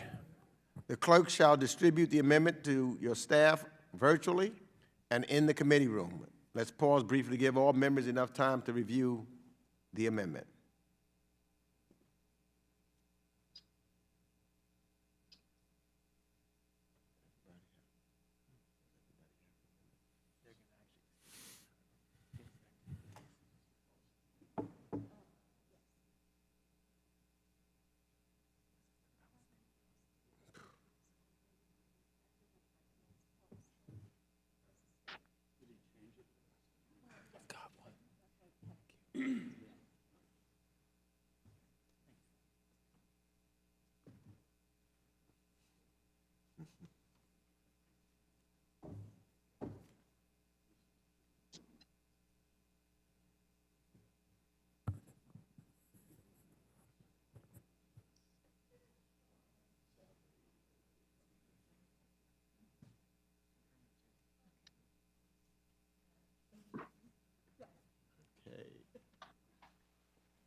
Has everyone received a copy of the amendment? The clerk will please report the amendment. Perry, amendment number 83 to HR 2785. Add at the end of the following, section 5, prohibition. Without objection, further reading of the amendment will be dispensed with. A point of order is reserved. The representative from Pennsylvania, Mr. Perry, is now recognized for 5 minutes in support of the amendment. I thank my good friend, the chairman from New York. I remain entirely perplexed as to the intentions of the majority with respect to issues of national security. In the previous markup, the majority staff threatened to pull a resolution offered by the ranking member expressing the House's opinion that the human rights atrocities occurring in Xinjiang were a genocide unless I pulled an amendment that would have forestalled the authorization of $30 million to Libya. To be clear, that resolution constituted the first ever committee bill acknowledging the genocide in Xinjiang, and the majority staff threatened to pull it because I wanted to introduce an amendment to a completely unrelated bill ensuring that the State Department, which has received much more funding in the past fiscal year than in several years before, would use already authorized funds for our efforts in Libya. The majority also pulled in this markup another excellent bill by the ranking member, which would create a countering Chinese influence fund to ensure good governance in Asia and frustrate all CCP efforts to reposition their gangster regime as the head of a new international order. Now, you might ask, why would the majority do that? Apparently, they were concerned about the title of the fund and so therefore decided on that basis to unceremoniously bump a decisive measure. I would certainly encourage the majority staff to reorient their priorities to reflect the interests of our nation, and not CCP talking points. Now, with this amendment, my hope is that we would at least agree to counter an ongoing existential threat to the State of Israel at this moment under attack, even if we won't confront the greatest existential threat in our own nation. Not a single hearing on the terrorist attacks against Israel has been scheduled in this committee. We're apparently slated to focus on racial identity terrorism instead. Some members of this committee are even calling on the administration to delay the sale of much-needed military supplies to Israel. At least it's been reported. And 5 months into the Congress, not a single bill or resolution demonstrating support for Israel has been noted for any markup by this committee. Quite frankly, to me and others, it's unacceptable. Given the numerous terrorist attacks on Israel by Hamas and the PIJ, just yesterday morning, a rocket attack from Gaza killed 2 Israeli citizens. I want to take this opportunity to reaffirm our strong support for the State of Israel. Whatever the priorities of the majority may be, we should be taking time here today to demonstrate a statement of solidarity with the Israeli people. Moving forward, the United States will not engage on the ERGI initiative with any international organization that acknowledges the existence of a Palestinian state. It does not exist, and therefore we should not acknowledge it or engage with those who do. We should not be in the business of condoning the terrorist activities against one of our most trusted allies. Quite frankly, this is an easy amendment to vote for. Let's work together with like-minded partners, and more importantly, let's make a statement today that the United States has always and will always support the State of Israel. With that, I encourage adoption of this amendment. Mr. Chairman, I yield the balance. Gentleman yields back. I yield myself time. I oppose this amendment. I oppose this amendment because it is not relevant to energy. And I yield back. Any other further debate on the amendment? Hearing none, no further request to speak. The question is on the amendment. We are going to take a vote by voice. All members, please unmute your microphones. All those in favor say aye. Aye. Aye. All those opposed say no. No. In the opinion of the chair, the noes have it, and the amendment is not agreed to. Mr. Chairman, I request a recorded vote. A roll call vote is requested. Pursuant to Committee Rule 4A-2, further proceedings on the amendment shall be postponed. Are there any other amendments? For what purpose does the representative from Pennsylvania seek recognition? Mr. Chairman, I've got an amendment at the desk. I believe it's number 086. The clerk shall distribute the amendment to your staff virtually in the committee room and in the committee room. And let's pause briefly to give all members enough time so that they can review the amendment.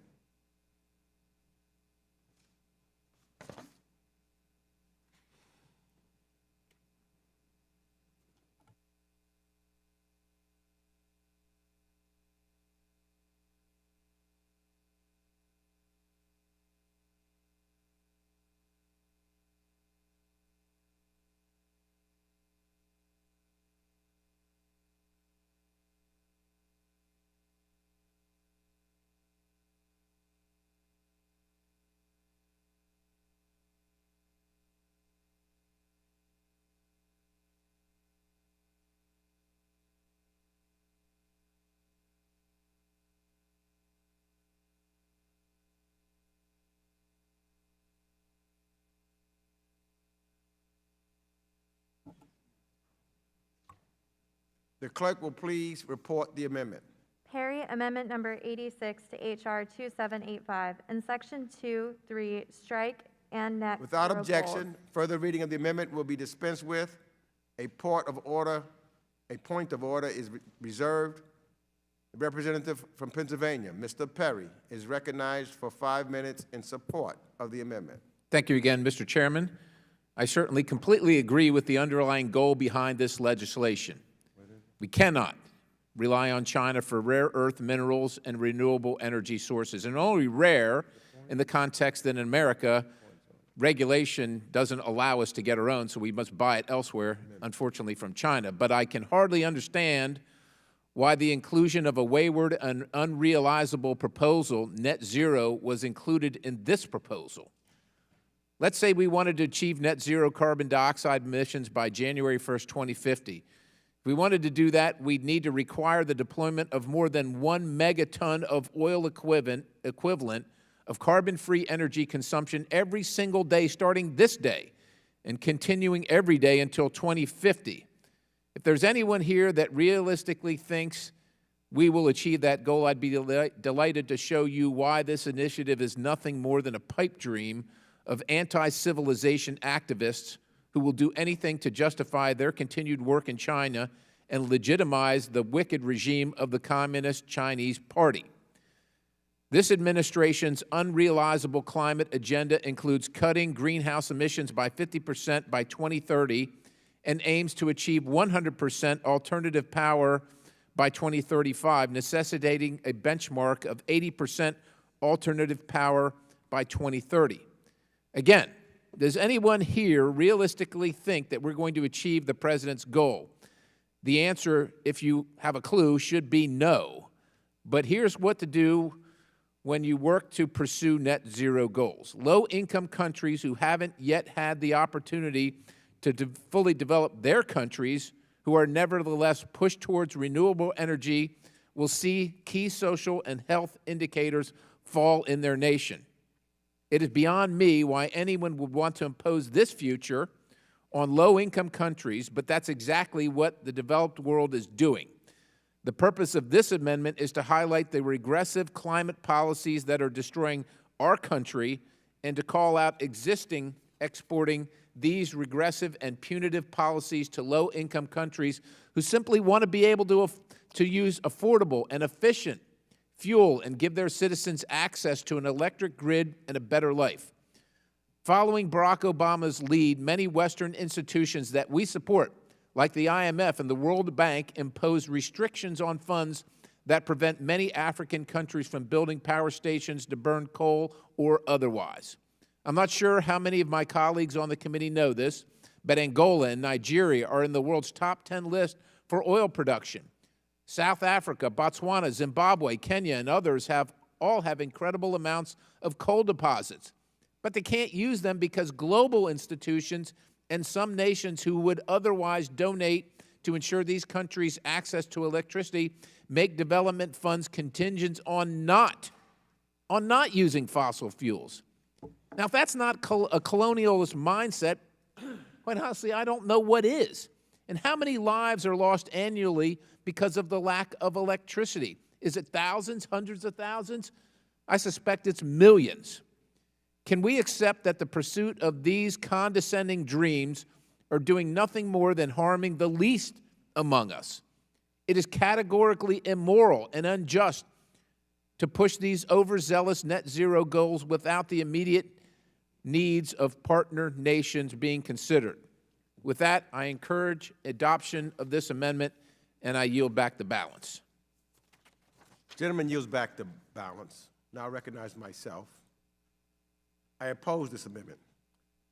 First thing I say, Mr. Perry, we had a hearing just last week with former Secretary Kerry. Might have been an appropriate time to have asked him a question about this at that time as opposed to Iran. Let me also point out that we're not talking about net zero tomorrow. You know, as I looked at this amendment and the amendment coming behind it, they're clearly an attack against any notion that clean energy and green energy technologies are in growing demand across the United States and globally. It also suggests that the United States should not even bother protecting or investing in our domestic supply chains that provide critical minerals to produce clean energy technologies. Yet at the same time, China and our strategic competitors are investing heavily in them. Agreeing to these amendments puts our national security and economic interests at great risk. So I would think that we would not want to just hand to China a geopolitical win. Why would we ever support doing this? I cannot understand. And I don't think the American people would understand either. I yield back. Any further debate on the amendment? Hearing no further request to speak, the question is on the amendment. We're going to take a vote by voice. All members, please unmute your microphones. All those in favor say aye. Aye. Aye. All those opposed say no. No. No. Oh, no. In the opinion of the chair, the noes have it, and the amendment is not agreed to. Mr. Chairman, I request a recorded vote. A roll call vote is requested. Pursuant to Rule 4A2, further proceedings on the amendment shall be postponed.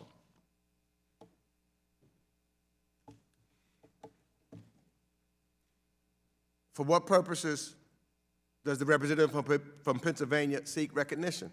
Mr. Chairman, I have an amendment at the desk.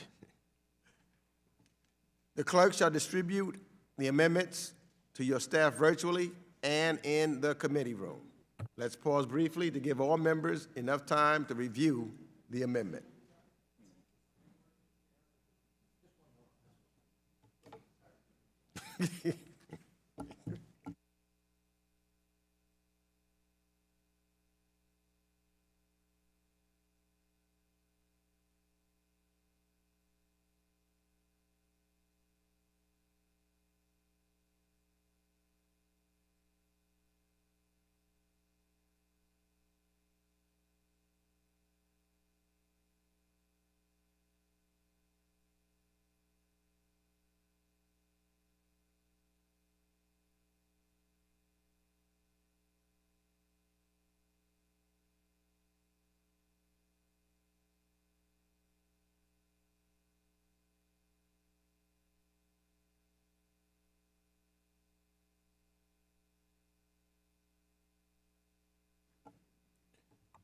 Has everyone received a copy of the amendment?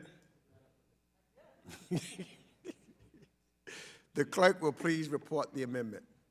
Harry, amendment number 85 to HR 2785. In section 2, strike paragraphs 2 and 3.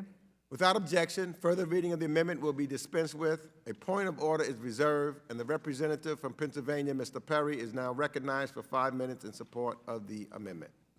Thank you very much, Mr. Chairman. I don't want my intent to be mischaracterized. I support the underlying reason for the bill. We need to absolutely make sure that we secure our access to critical minerals, to rare earth minerals, and to forcibly push back against China's monopoly on those things. But I think it's important that we don't constrain ourselves to use them only on certain things. Critical minerals go much further than just energy. Medicine and all parts of life use critical minerals. And I would also dare say that when we categorize the things that we're going to use those critical minerals on in legislation, we exclude other things. There's a good chance right now in America that we'd be leading hydrogen fuel cell technology and using it and deploying it right now. But over the last 2 decades at least, we've been forcing our population to accept the things that people in this place have determined are the best. Now, I do not understand, not for the life of me, why we are conceding the fight here.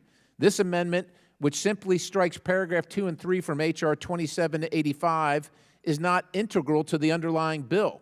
There will still be an initiative that I support. This initiative will still work to actively engage the world away from China's domination of rare earth minerals. Here's the thing. Solar panels, wind turbines, electric vehicles, and batteries don't work effectively and are dependent on external factors for energy generation. You know what works with nearly 100% efficiency generating energy? Coal, natural gas, nuclear. And the left's war on coal, a cheap and effective energy source that overwhelming majority of the developing world still desperately depends on, will only serve to diminish their standard of living. I don't want to hear from my colleagues that we don't care about those less fortunate or that we're not attuned to their suffering. Following President Obama's lead, the left are the ones condemning poorer income nations and the billions of people living in them to resort to burning firewood for heating purposes because Western elites and their antagonism against coal has reached a cult-like level. Yet we're the bad guys when we point out that foreign aid to some of these countries is largely ineffective, especially when we undermine that aid with emblematic anti-growth policies like abandoning affordable and reliable sources of energy. It will only become less effective as we spend taxpayer dollars on intermittent resources that even our own grid cannot support, let alone undeveloped grids. And I just cite Texas this last winter. We know that coal works much efficiently than other energy resources. Every single person in this room should know that. But we're also working and donating to international organizations that make foreign aid and development funds contingent on not using fossil fuels. To be clear, opposition to this amendment is not a matter of prudence. It's not about concerns that stripping the language will nix this initiative. This amendment strikes 2 paragraphs of a non-binding sense of Congress. Opposition to this amendment is about providing tacit approval for Western elites, and I must count this administration among those elites to control how Americans and the rest of the world live their lives. It's socialism of the highest order with a similar result, condemning the developing world to poverty, suffering, and early death.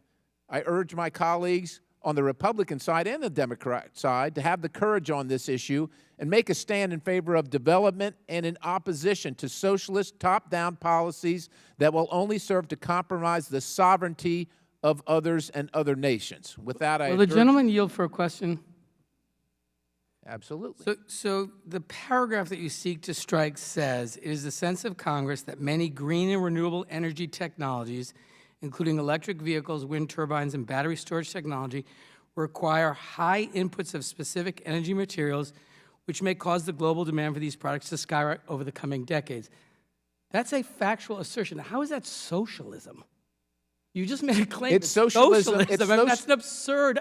May I that's respond? A factual assertion. May I respond? Yeah, it's by omission. You can't include everything.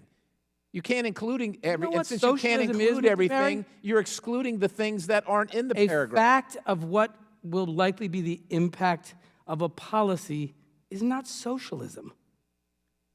I know you like to just throw that word out because it's really it's powerful, but it's really hard to understand how the assertion of a fact and in case allows you to make a claim it's socialism. It's that pervasive is around the world and this country right now. Deeply disappointing that you would do that. Gentleman's time has expired. I now recognize myself for 5 minutes. I oppose this amendment. I think that sometimes we've got to look what our geopolitical competitors are doing and why they're investing largely in the future, whether we're talking about wind or solar energy. I think it's important. I mean, I know and I hear the gentleman talk about coal, and I know the district in which he resides in. But it reminds me of an argument that took place maybe a century or so ago. The candle makers was very upset when Mr. Edison decided to discover the light bulb and electricity. The candle makers said, we know candles work. We're not sure about those lights, though. That's the electricity thing.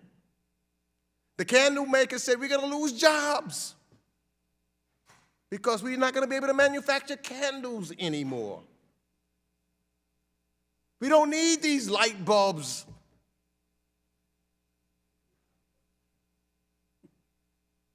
But I think that the people like the light from the light bulbs better than the light that came from the candles. And Will the chairman yield? As a result. Will the chairman yield? As a result of having light bulbs. Let's think to the future, Mr. Perry. Will the chairman yield? Let's make sure that we're not done in by our geopolitical competitors. Don't let them get in front of us. Let us stay in front of them. I yield. Mr. Chairman, no one outlawed the candle, and I'm not saying we should outlaw any of those things. But when you choose those, tacitly or implicitly, you eschew the other ones. You disregard the other ones. And while wind and solar is important, we could be doing other things right now, but we're not focused on them at all, and they all need critical minerals. I just don't think we should be excluding the others. Thank you. I yield back. Reclaiming my time. I yield back my time. Anyone wishes to further debate? Mr. Malinowski. Thank you, Mr. Chairman. I would, you missed the earlier exchange, but I would note that Representative Connolly left us and Mr. Perry is back to his usual ways, so I think I want to petition that Representative Connolly not leave the room again. I would say, Representative Perry, you cited several times in two interventions the needs of low-income countries and impoverished communities around the world. And I would just point out that some of those low-income countries are going to cease to exist if we keep burning coal because they'll be underwater.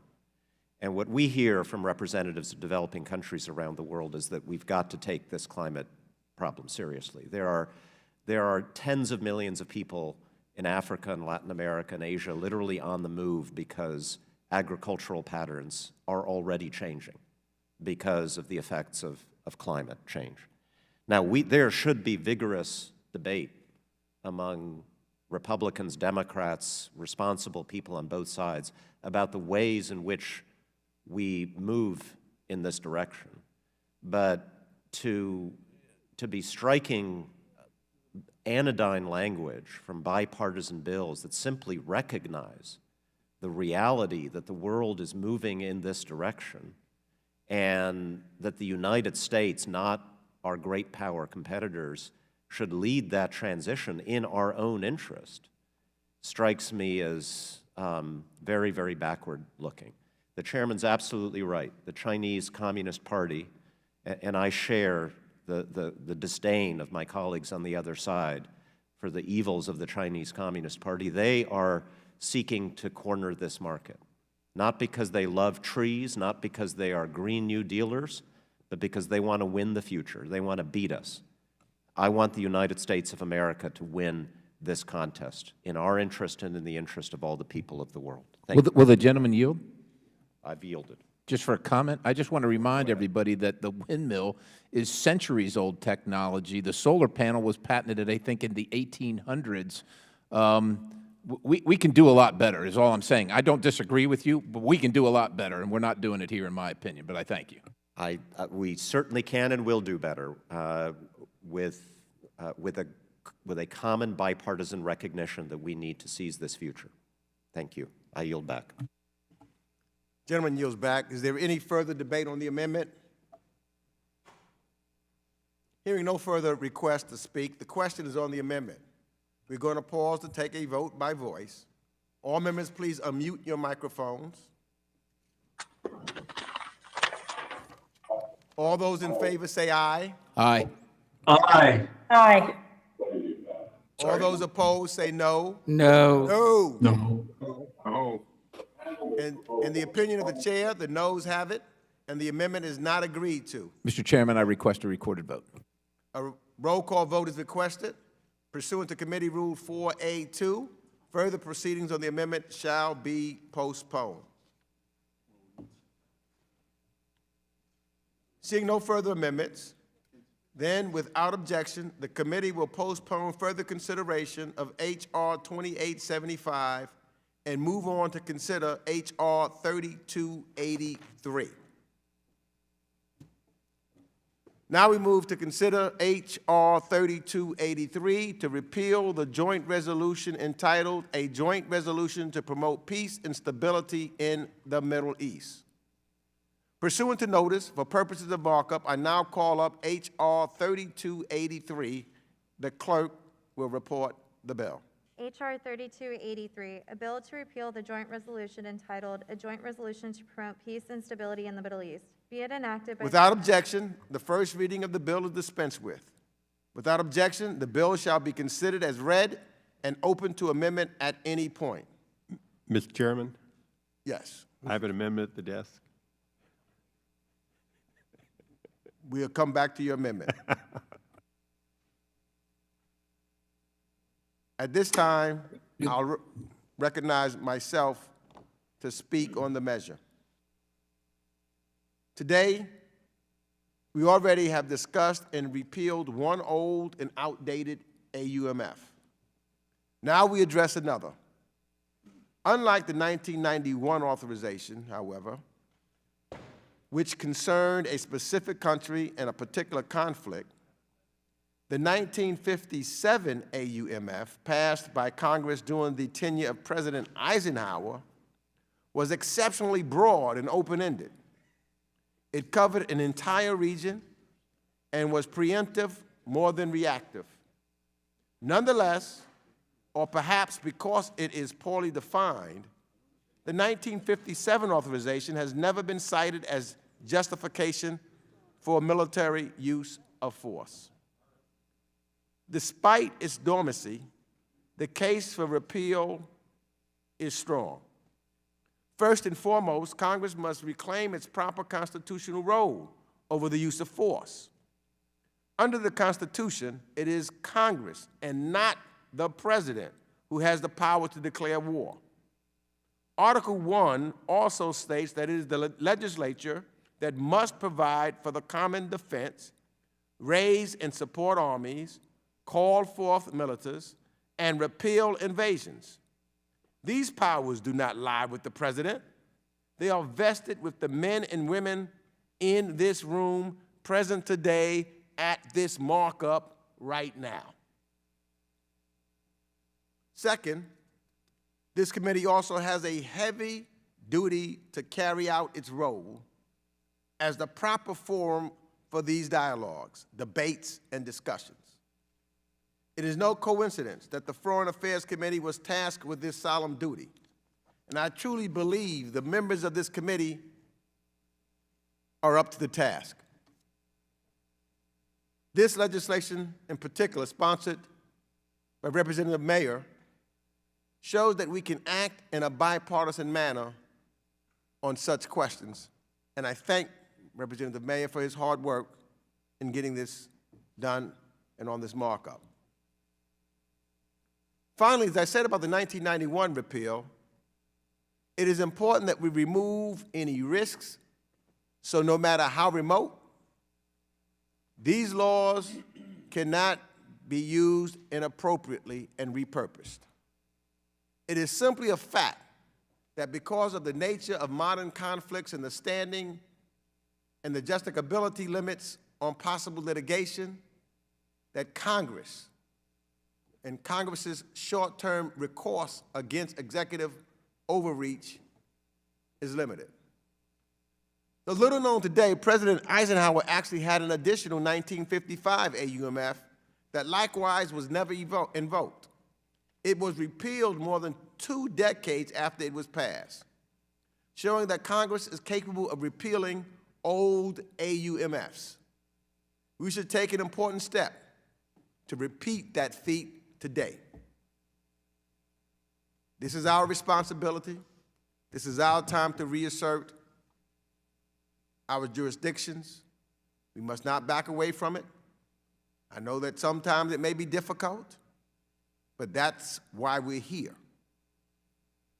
So I urge all of my colleagues to support H.R. 3283, and I yield back the balance of my time. I realize members wish to speak on the bill and that some members have amendments to offer. Please raise your hand in the chat and I will recognize members by committee seniority, alternating between Democrats and Republicans, for the purpose of speaking on the bill first. If you miss your turn, please let our staff know and we will circle back to you. Then we will move on to amendments. I now recognize Representative Peter Mayer from Michigan for 5 minutes. Thank you, Mr. Chairman, Ranking Member McCall, and my friend Ms. Spanberger for leading this effort with me. I also want to thank Congressman Mike Gallagher and Gerald Golden for helping introduce legislation with Ms. Spanberger and me to repeal this 1957 AUMF, along with the 02 and 91 AUMF, the 91, which were also considered earlier today. This bill is simple. It just repeals an outdated and irrelevant authorization for the use of military force to defend Middle East nations from armed aggression by any country controlled by international communism. I'll be very honest, I did not know this AUMF existed until we started this process, which is one of the challenges with letting old and outdated legislation stay on the books. I mean, this authorization was passed 23,447 days ago in 1957 at the urging of President Eisenhower, who feared that the Soviets would attempt to fill the power vacuum in the Middle East after the Suez Crisis. 64 years have passed. The Soviet Union no longer exists. This bill was passed before most members of Congress had even been born, and subsequent laws that have been passed by Congress have rendered it obsolete. The only purpose this authorization serves is to provide current and future presidents the temptation to do an end run around Congress to justify military intervention in the Middle East against any communist country without seeking congressional authorization. Repealing it would be an effort to do away with this type of abuse and reclaim congressional powers, sending a clear message that we in Congress are serious about exercising our constitutional responsibilities and bringing us closer to the broader conversation that I believe we have all agreed upon about war powers more generally and the need to reassert congressional dominance and establish a lasting positive trajectory for our work in that area. Now, I hope that we pass this 1957 AUMF repeal in addition to the 91 on the en bloc, but our work will not be done today. Congress has a responsibility to reform the 2001 AUMF that has underpinned our war on terror and is going on 20 years. I know Chairman Meeks and Ranking Member McCall are both very serious about engaging in a strategic, forward-looking way to make sure that we are being responsible in how we are adjudicating our role. And frankly, it's our responsibility and obligation to the men and women of our armed forces to make sure that we establish clear lines of demarcation, clear lines of authority, and grant them the authorizations that are required with the oversight that's demanded as we move forward. So the Constitution provides Congress this ultimate power to declare war, and it's time we fulfill our responsibility to the American people in overseeing it. I urge passage of this bill, and I yield back. Gentleman yields back. Do any other members wish to speak on this measure? Hearing no further requests, let's move on to amendments. Now. Thank you, Chairman. For what purpose does Representative Issa from California seek recognition? Thank you, Mr. Chairman. I now have an amendment at the desk.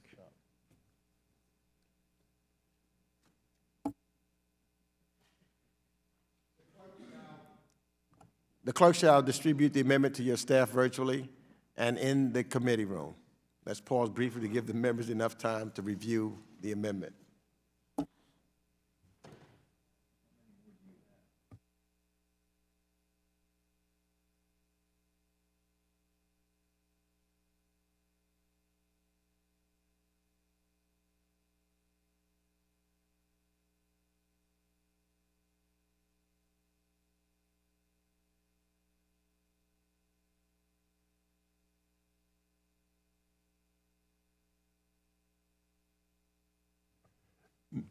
Mr. Chairman, while they're distributing that, you might remember 20 years ago or so, they had the same problem with my name. And several members who had been on Codels with me to the Middle East said, no, it's Issa. No, it's Isa. No, it's Issa. It just depends on whether you speak Arabic or not. If you speak Arabic, it's Issa. If you're my grandfather and you want to come off of Ellis Island looking like an American, suddenly it's Isa. So I'm fine, Mr. Chairman, whichever side of the pond you want to choose to use. Will the gentleman yield?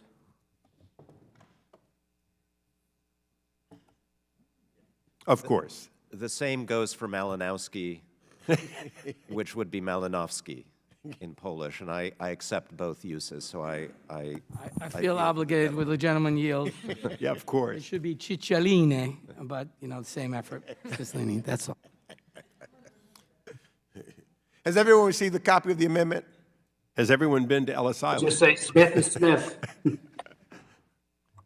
The clerk will please report the amendment. ISA Amendment Number 35 to HR 3283, page 1, line 5, strike the and insert effective on the date that is... Without objection, further reading of the amendment will be dispensed with. A point of order is reserved. The representative from California is recognized for 5 minutes in support of his amendment. Thank you, Mr. Chairman, and I'll be brief. I believe that the work we do here today, and I thank everyone for the work of repealing these obsolete use of military force, AUMFs. But I believe there's a basic principle that we should neither ever again have an open-ended authorization for the use of military force that doesn't have a reauthorization. At the same time, I believe that upon the date in which a president becomes aware, essentially signs a bill, there has to be a reasonable period of time for him to liquidate any question of whether or not the administration is in any way using that. 90 days was a compromise. I could have gone with a little more, could have gone with a little less, but I think it sends a straight principle that in the future we hopefully will never have an open-ended, in perpetuity use of military force, and at the same time will give the administration a reasonable time to ensure that they comply with the end of that ability to use military force. Nothing more, nothing less, and I appreciate the chairman's staff and the ranking member staff in working this out. And with that, I yield back. Gentleman yields back. I now recognize myself for 5 minutes. I get a long 5-minute speech. I think I'll call you Representative Issa in respect of your grandfather. We don't want to, we want to make sure we respect him and where he goes. Let me see. I support this amendment. I yield back the battle to my time.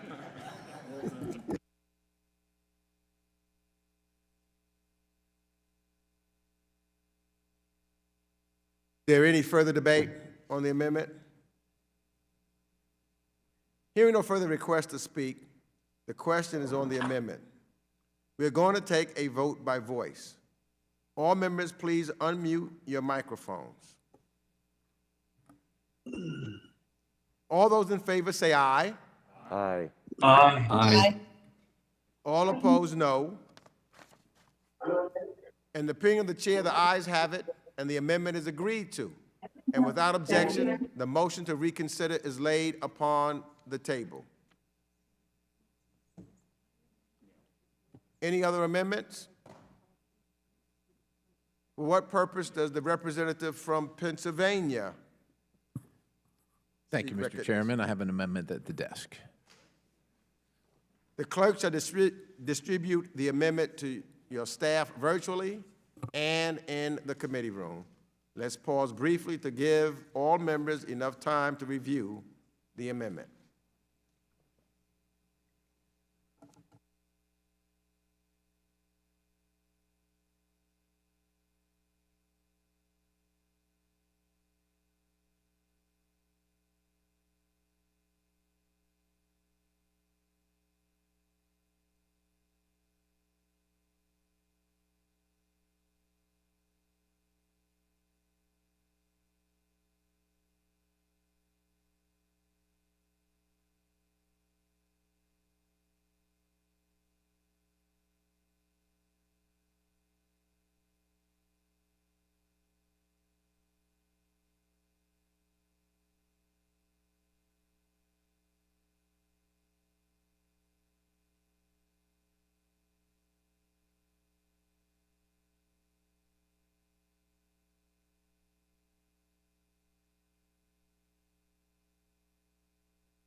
A copy of the amendment.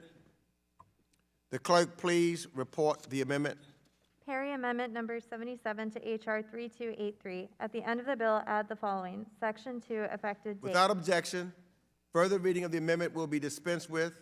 A point of order is reserved. The representative from Pennsylvania, Mr. Perry, is now recognized for 5 minutes in support of the amendment. Thank you very much, Mr. Chairman. I certainly agree in principle that outdated military authorization should be repealed. That's why I'm supporting the 1991 AUMF repeal and why this amendment doesn't preclude the repeal of the 1957 AUMF authorization written into Public Law 85-7. However, we do not have to restrict congressional oversight on war powers to code cleanup. This is an opportunity to take the general principle of the 1957 AUMF and place it in a context attuned to the present threats facing our nation. To be clear, this amendment is not a declaration of war on any state, nor is it even an AUMF in itself. It simply makes the repeal of the 1957 AUMF, which has never been utilized and the repeal of which would have zero impact on the American people, contingent upon providing an authorization for the use of military force to protect countries in the Indo-Pacific region against international communism. The People's Republic of China poses an existential threat to not only our nation, but also to the territorial integrity of some of our greatest allies, including South Korea, Japan, and Taiwan. The CCP regularly infringes upon the sovereignty of neighboring states. We've heard testimony before this very committee and in others that the CCP may be preparing to launch an attack against neighboring states and our interests. Recently, retired Indo-PACOM Commander Philip Davidson estimated that a war between China and Taiwan could break out within 6 years.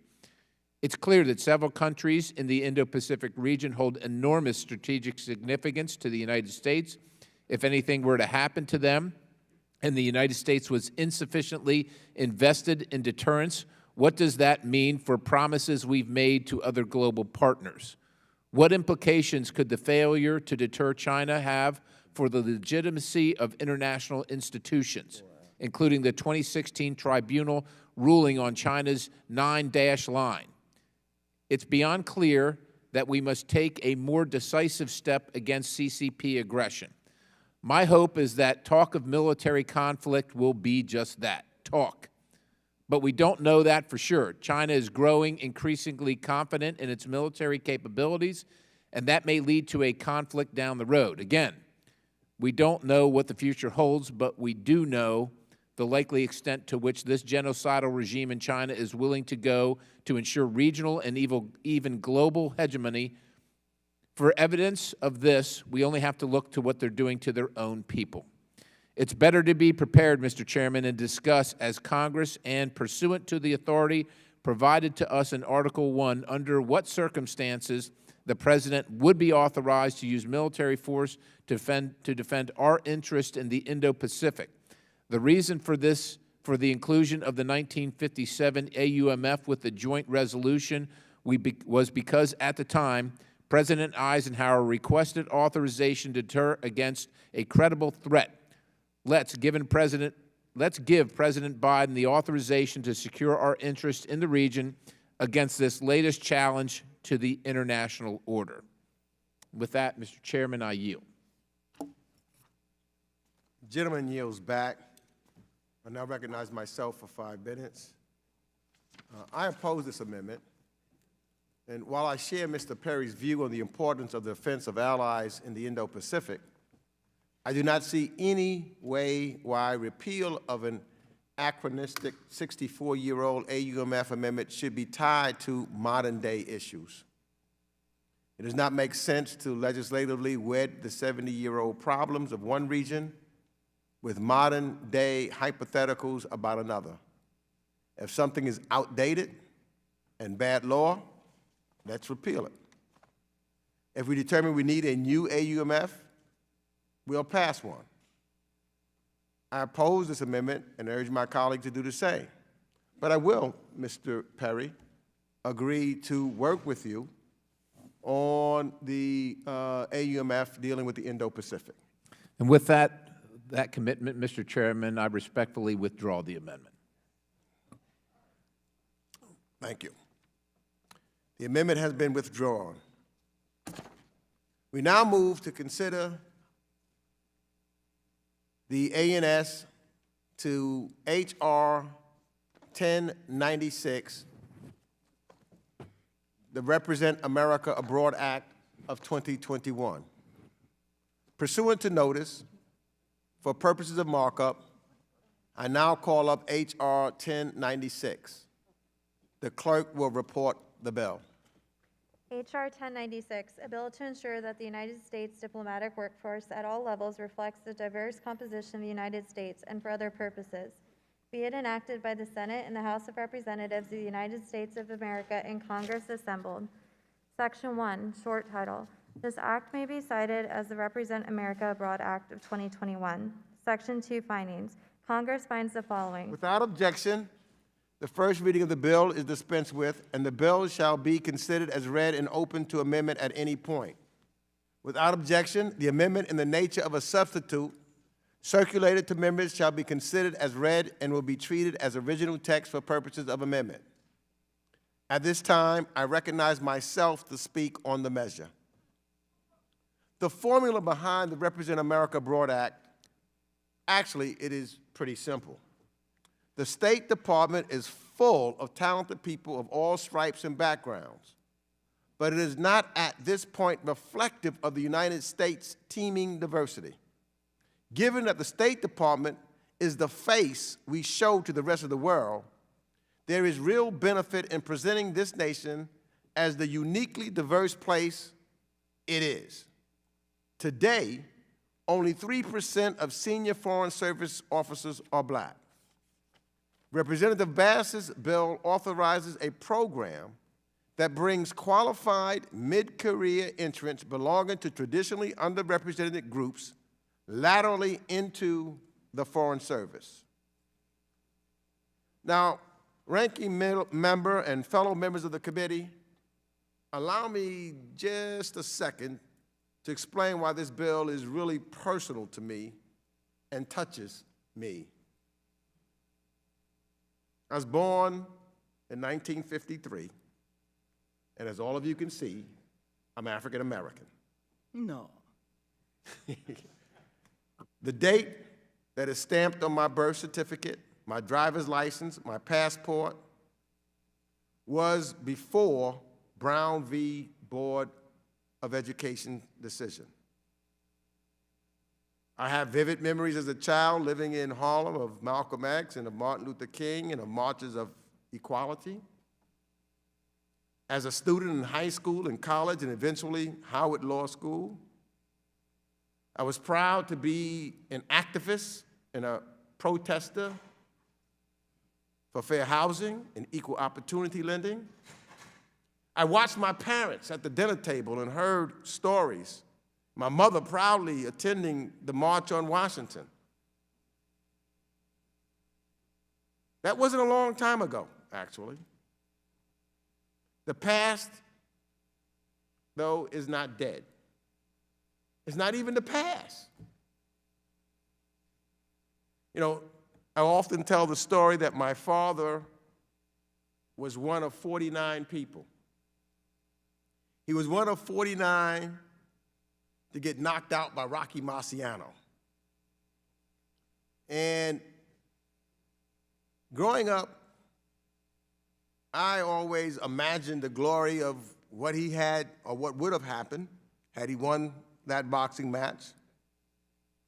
But I always dreamed of being an attorney in the spirit of Thurgood Marshall, a lawyer who would fight for the community, someone who would make things better for people, who looked like me in Harlem, where I grew up, now in southeastern Queens. And I was able to do things so that I was able to, and my parents made sacrifices so that I would be able to attend Howard Law School and serve people in the community. In fact, when I graduated law school, my mother told me on graduation day, before she proudly saw me going up to get the diploma, says, "We made these sacrifices not just for you. We made these sacrifices so that you could help somebody else, and no matter what you do." And because of that sacrifice that she made and my father made, I sit here today as a member of Congress. I had always been interested in foreign policy issues, but generally I had never really considered it as a calling for someone like me. I didn't know about foreign policy when I initially was elected, but I knew I wanted to be on this committee. And I went to Charlie Rangel and I asked Charlie to help me get on this committee. I was traveling with my colleagues and even with the President of the United States, conducting meetings around the world and representing the United States everywhere from Beijing and Brussels to Shoko, Bissau.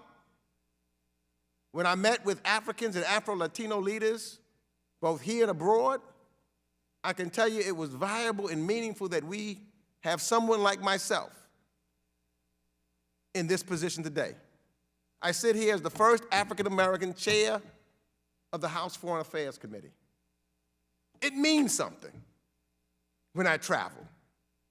Last night I had dinner with the ambassador of Jamaica who was just talking about how much it meant to her that I sit in this position.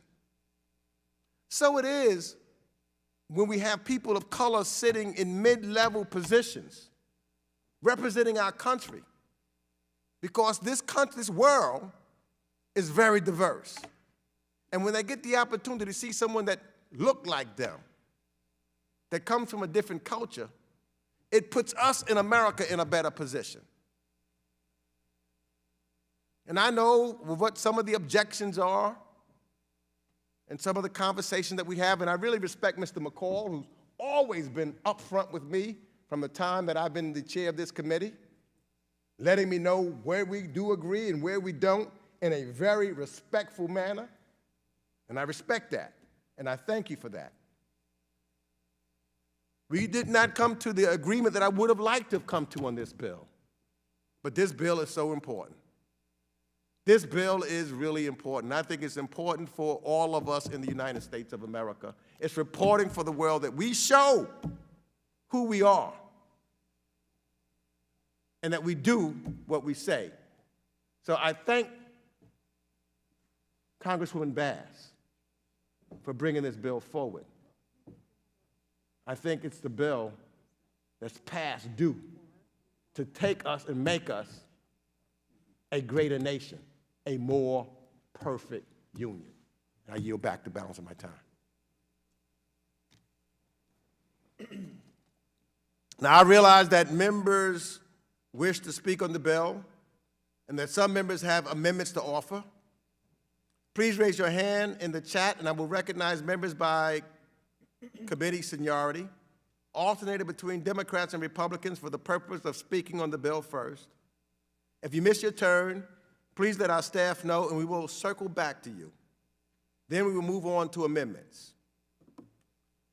I now recognize the ranking member, Mr. McCall, for his remarks. Thank you, Mr. Chairman, and thank you for those powerful words, your testimony. And we all respect you, and I appreciate your comments about being respecting each other. And I'm proud to serve with you as the first African-American chair of this committee. This bill is very important. Diversity is very important and moving forward as a nation. And that's why I think we need to get this bill right. And I don't object to the spirit of this bill. I don't object to the intent of this bill. But I just want to, for maybe public consumption of this committee, think about this. Yesterday, I spoke with the Chief Diversity and Inclusion Officer at the State Department, Ambassador Winston Lee, about this bill. And like me, she expressed support for the underlying intent. But it was clear that she had some issues with the bill. One thing of note, and she's African American, that she flagged for me was that the way the bill defines new mid-level officers is off base, in her words. It would essentially allow people to have the same credentials as entry-level officers to join the Foreign Service at a much higher level. She's only been in this position since April. And in my judgment, I think we need to consult with her and with the State Department on this bill so that we're all on the same page. I think we need to give her and her team the time while she's building this office, the time to study this bill and figure out how we can make it right and make it better. And I think she needs the time to engage the various minority groups and unions who have also expressed their strong opposition to this bill as currently written. And I think we can fix it. But because of the pushback from these groups, we do have an issue. And I do want to quote some of these groups. And one of them, you mentioned Charlie Rangel. We were all dear friends. But the alumni of the Pickering and Rangel fellowship programs stated, absent significant changes to address the problems in H.R. 1096, it would compound the department's problems retaining historically underrepresented talent and undermine efforts to redress policy inequities that hinder equal opportunities for all Foreign Service officers. Then from the Working in Tandem, this is the Foreign Services officers, says that they share Congress's concerns about lack of diversity at the mid and senior levels of Foreign Service. However, we do not believe this bill is an effective mechanism for addressing these issues. The State Department union, which I think we should consult with, stated, while we share your goals, as I do, we believe that aspects of this legislation would be detrimental to the effectiveness, morale, and cohesion of the Foreign Service at state. We are confident that if we pause and work together, and that's what I'm requesting, that we can make a lasting difference for this country. And then finally, from the State Department advocacy group, from the members, they say, we believe that such a program would have a minimal long-term impact and may even negatively impact diversity and morale. So it's not in my words, Mr. Chairman. It's in the words of the people I think we should be consulting with on this very important legislation to make sure that the head of the State Department's diversity and inclusion group and the groups that are represented, whether it be the union or the advocates, that we get this right, because it's so important of an issue. We have to get this right. So I'm very proud to stand with you in drafting and passing new diversity initiatives, including at the State Department, that you and I passed the authorization yesterday. First time in 20 years, and I admire your courage, your tenacity to get things done. And we passed for the first time in 20 years a State Department authorization, for the first time repealing AUMFs. And this one I think is so important, we got to get it right.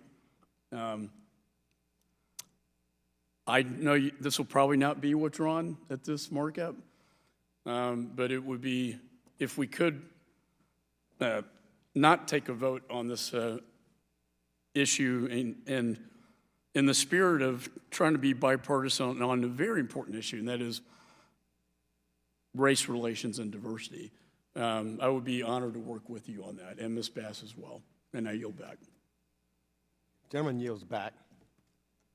And now we'll call on members in seniority order, and then alternate between Democrats and Republicans. I think in seniority, first I have is Representative Albio Ceres of New Jersey. You're now recognized for 5 minutes. Thank you, Chairman. Thank you very much. I want to thank my friend from California, Congresswoman Karen Bass, for introducing an important bill to ensure that our diplomats reflect the diversity of our country. I am proud to be an original co-sponsor of H.R. 1096, the Represent America Abroad Act of 2021.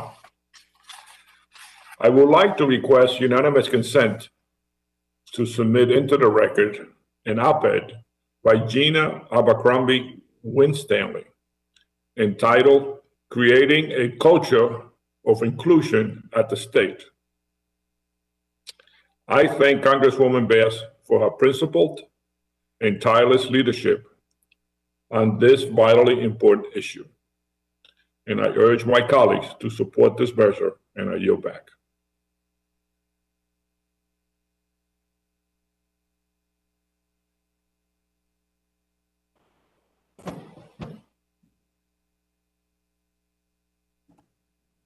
I'm going to ask to do something without objection because of my error. I should have had, prior to Mr. Ceres talk, Congresswoman Bass. I would like, without objection, to have Congresswoman Bass speak now, and then I'll do 2 Republicans consecutively thereafter. Thank you. Thank you very much, Mr. Chair and Ranking Member. And let me just say to the Ranking Member, I appreciate your interest, and so I'd like to continue to work with you on this. We move forward with this bill, but then we do additional bills. And I actually did do the follow-up you mentioned. I absolutely talked to the Chief Diversity Officer. I've talked to the unions. So now I'm going to count you as a union man, too. So I want to ask my colleagues for your support for this important bipartisan bill, and I especially want to thank my colleague, Representative Shavit, who is co-sponsoring this bill with me. This bill shall contribute to ensuring that all levels of the U.S. diplomatic workforce reflect the diverse composition of the U.S. At its core, the bill seeks to bolster the number, caliber, and skills of our diplomats, and when successfully implemented, the bill will contribute to a more accurate representation of our country. Discussions about the lack of diversity in the diplomatic workforce are not new. Multiple articles, publications, and studies that span generations examine the racial composition and dynamics of the American workforce find that the overwhelming majority of American diplomats, particularly at the highest ranks, are not diverse. The February and June 2020 reports by the GAO found individuals who are racial or ethnic minorities comprise only 24% at the State Department and 27% at USAID. I'd like to ask unanimous consent to enter into the record a 165-page report that was just published last year, the GAO report. Women are also represented, being less than 44% of the Foreign Service workforce. These numbers dwindle as ranks increase and show that senior foreign service is actually less diverse today than it was 20 years ago. And embarrassingly, according to the American Academy of Diplomacy, currently 189 ambassadors serving overseas today. With 189 ambassadors, 3 are African American and 4 are Hispanic. Former Secretary of States have acknowledged the lack of workforce diversity. In 2017, Secretary Tillerson recognized a diversity gap in the department. His predecessor, former Secretary Kerry, noted that the State Department must have a workforce that reflects the rich composition of its citizenry. Secretary Blinken, in a recent New York Times article announcing the appointment of the first ever Chief Diversity Officer, noted that there is more that he could have done over the years to push for change. So this is why we must establish a mid-career Foreign Service entry program to recruit professionals from underrepresented groups. This program would work with the Department of State and USAID to establish and publish eligibility criteria for participation, carry out recruitment efforts to attract highly qualified mid-level professionals from minority groups, and include appropriate mentorship and other career development opportunities for program participants.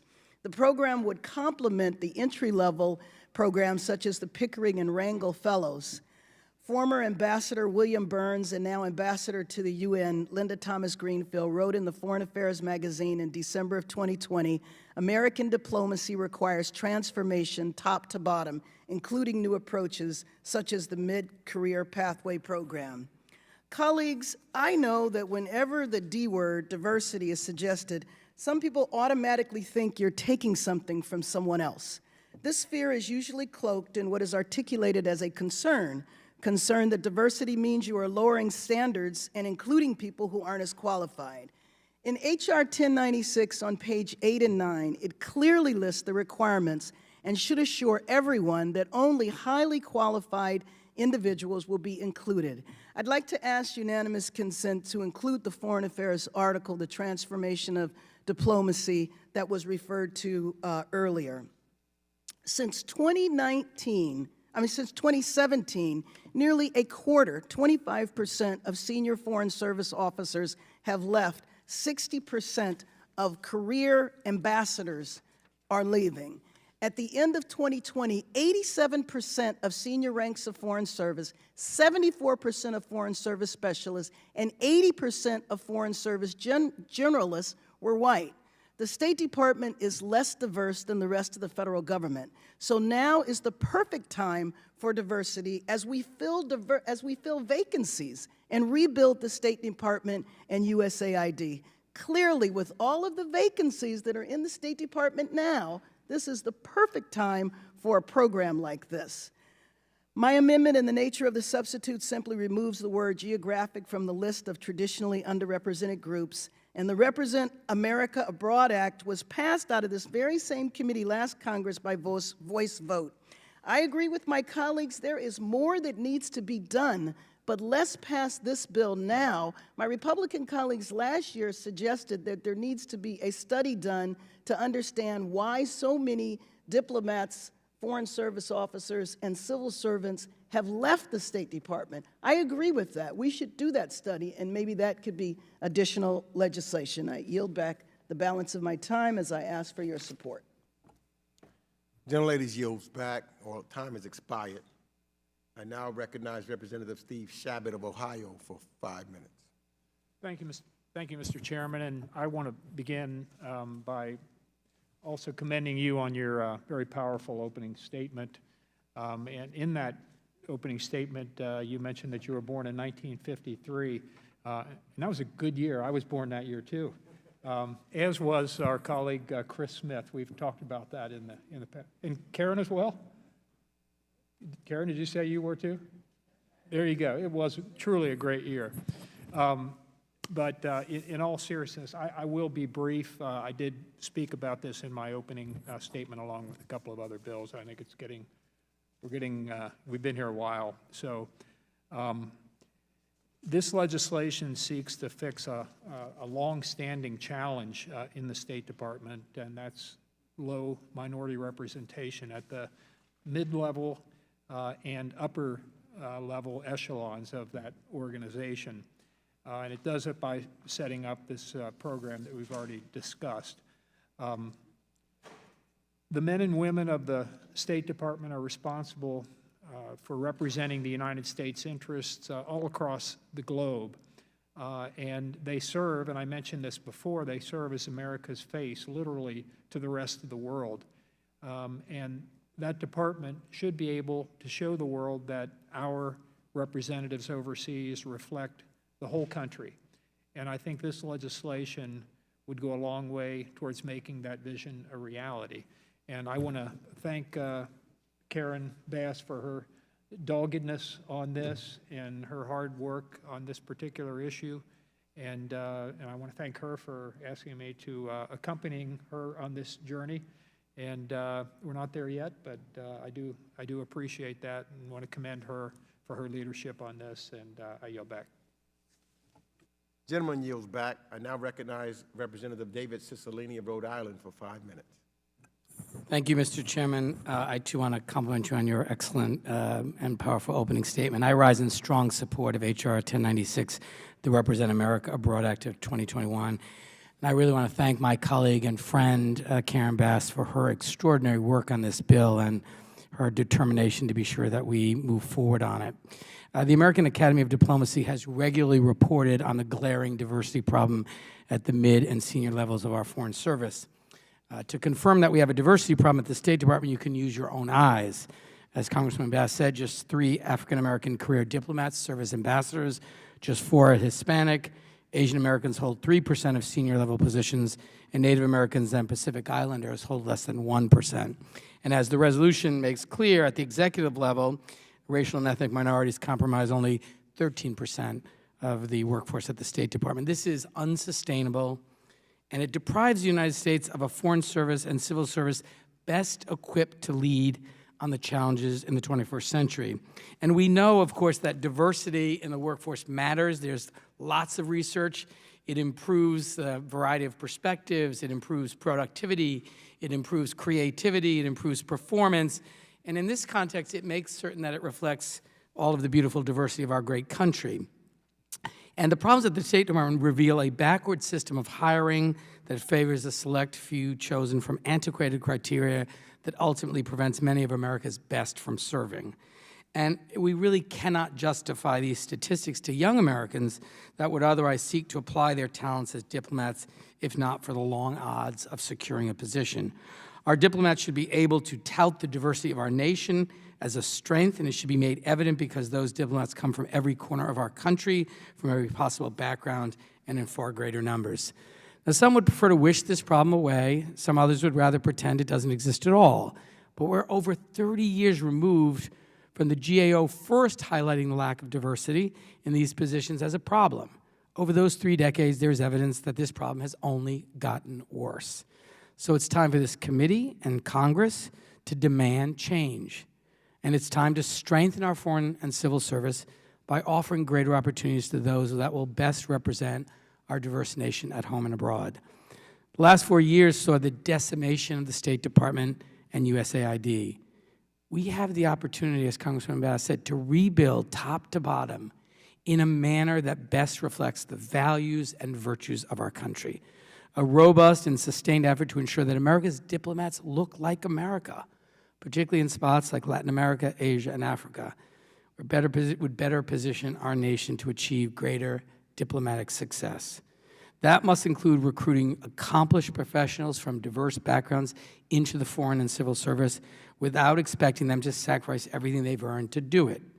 Rather, we should gladly welcome the opportunity to hire leaders that can help better prepare young diplomats for a greater array of challenges in the service of our country. So, Mr. Chairman and Mr. Ranking Member, members of the committee, it's not only because greater diversity reflects one of the great strengths of this country that we tout proudly all around the world, but it will produce better results for the State Department and better results for our diplomatic work. So I'll end where I began by thanking Congresswoman Bass for her extraordinary leadership on this really important issue, and I urge all my colleagues to support H.R. 1096. And with that, Mr. Chairman, I yield back. The gentleman yields back. I now recognize Representative Joaquin Castro of Texas for 5 minutes. Well, first, thank you, Chairman, for your opening remarks on this bill. And I want to speak also about H.R. 1096, the Represent America Abroad Act, introduced by my good friend, Karen Bass. Karen and I have worked on this issue for some time. Last Congress, we chaired the CBC and the CHC, respectively, at the same time, and both of us were focused on the dramatic underrepresentation of Black and Latino Americans in our nation's diplomacy. For decades, the State Department has struggled with retaining and promoting a diverse workforce, a problem that has been acknowledged by multiple administrations, both Democratic and Republican. The time for action is now, and we need the strong authorizing legislation in this bill that will bring immediate support to the State Department. Last Congress, as chair of the Subcommittee on Oversight Investigations, I held 2 hearings on this critical issue. And I thank Chairman Meeks for making diversity at the State Department a core issue for this committee to take on, and for my colleagues, Karen Bass, Ted Lieu, and Andy Kim, for leading on efforts I fully support. The Truman Center recently released a report on what's needed to transform the State Department, including on improving diversity at the State Department, and I was proud to serve as its co-chair and support its recommendation. And Chairman Meeks, I'd like to enter the set of recommendations from the Truman Center's report on transforming the State Department into the markup record. Without objection. Thank you. With that, Chairman, I yield back.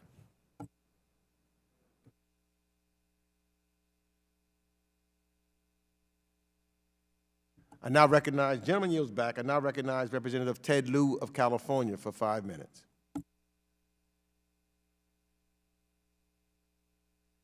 Actually, Mr. Chair, I was intending on speaking on the amendment.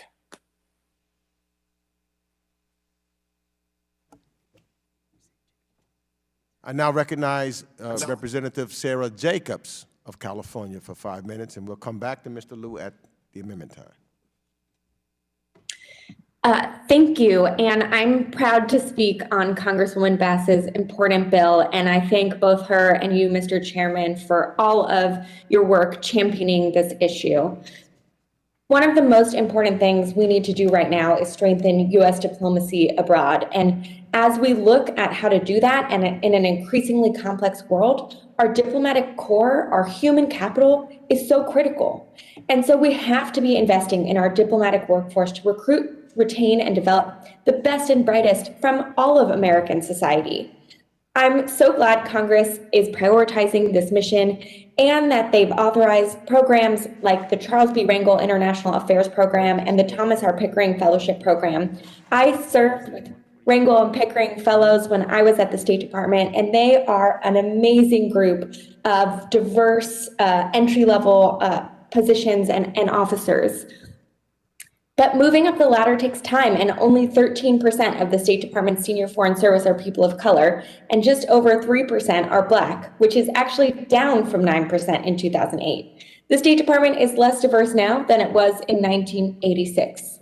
This is shameful. And as good as the Rangel and Pickering Fellows are, just like in Congress, it takes time to move up the ranks, and so we cannot rely on those people to be the solution when it's going to be years until they get into senior positions. And you've heard a lot about why this is important in theory. I want to tell you some concrete reasons why this is important. When I was at the State Department, talking to my colleagues abroad, I would often hear from colleagues in other countries about how, quote, Yale, Pale, and Male, our foreign service officers that we sent them were, and that they would often ignore some of the things that were said to them as a result. We spent a lot of time talking to other countries about how they should be including all of the ethnic groups in their country in their government service to make sure that it's an inclusive government. And yet they turn around and say, why should they, when they look at our diplomatic corps and it doesn't do the same thing? And so ensuring that we are allowing mid-level people to come into the State Department, that we are diversifying our diplomatic workforce is so important. And that is why I'm so excited to support this critical bill, and I urge my colleagues to do so as well. Thank you, Representative Jacobs, and I'll now recognize myself as I take the chair briefly.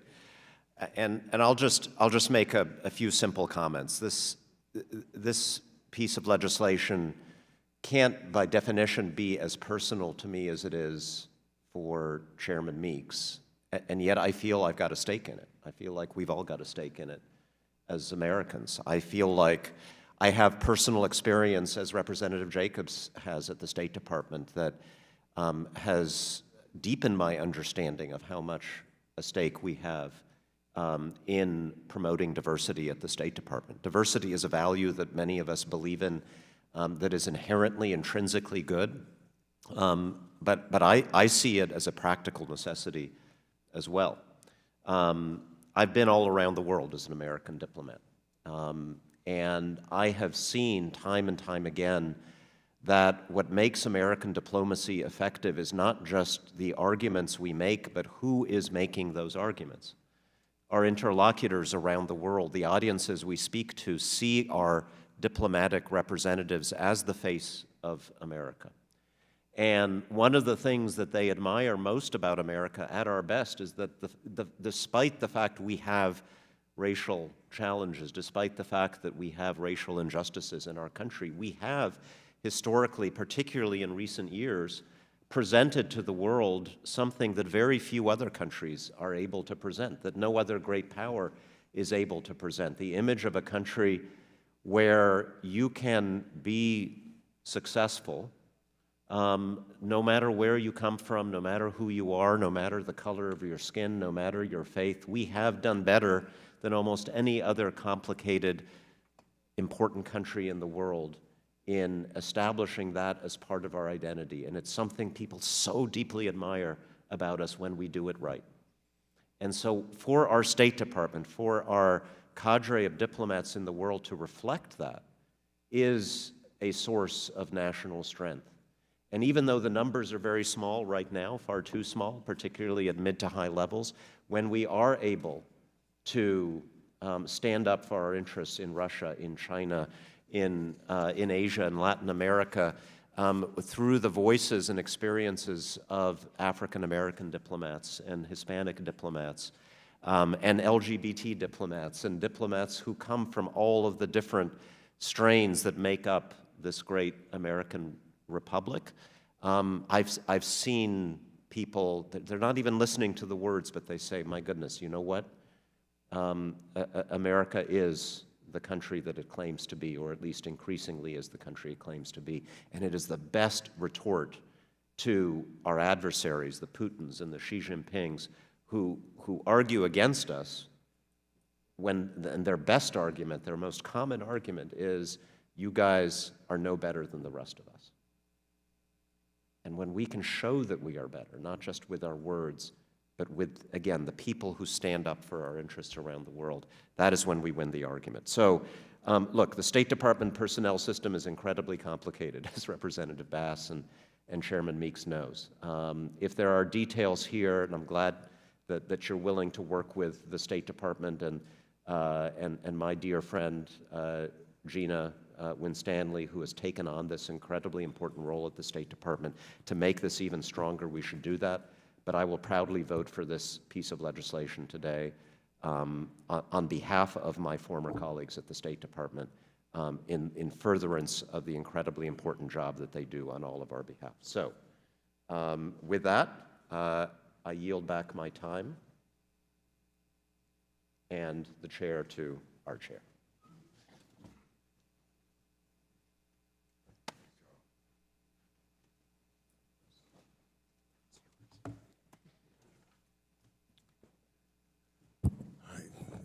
Thank you. What we will do now, before we get to amendments, I've just been told that votes are anticipated within the next 15 minutes or so.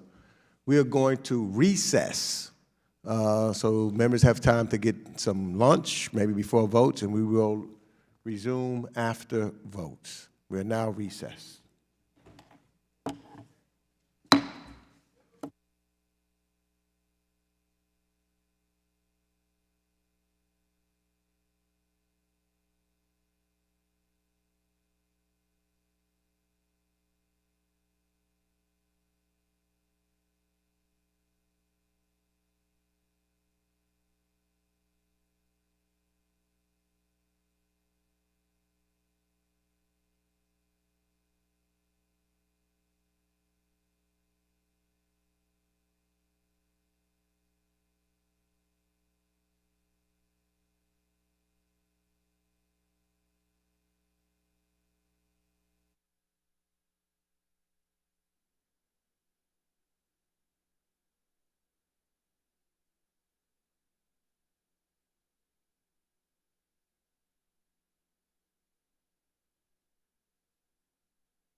Now we'll convene this markup.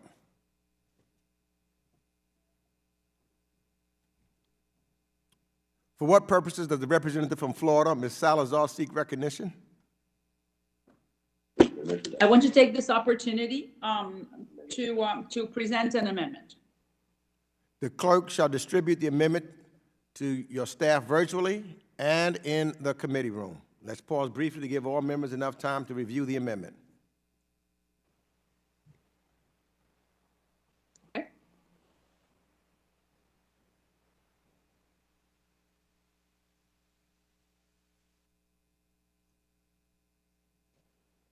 All right, what's there?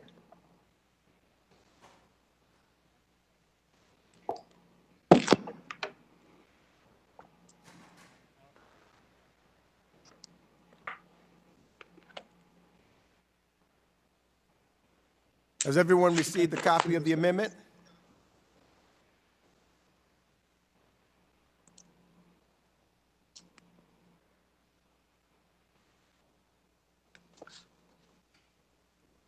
The clerk, please read the amendment.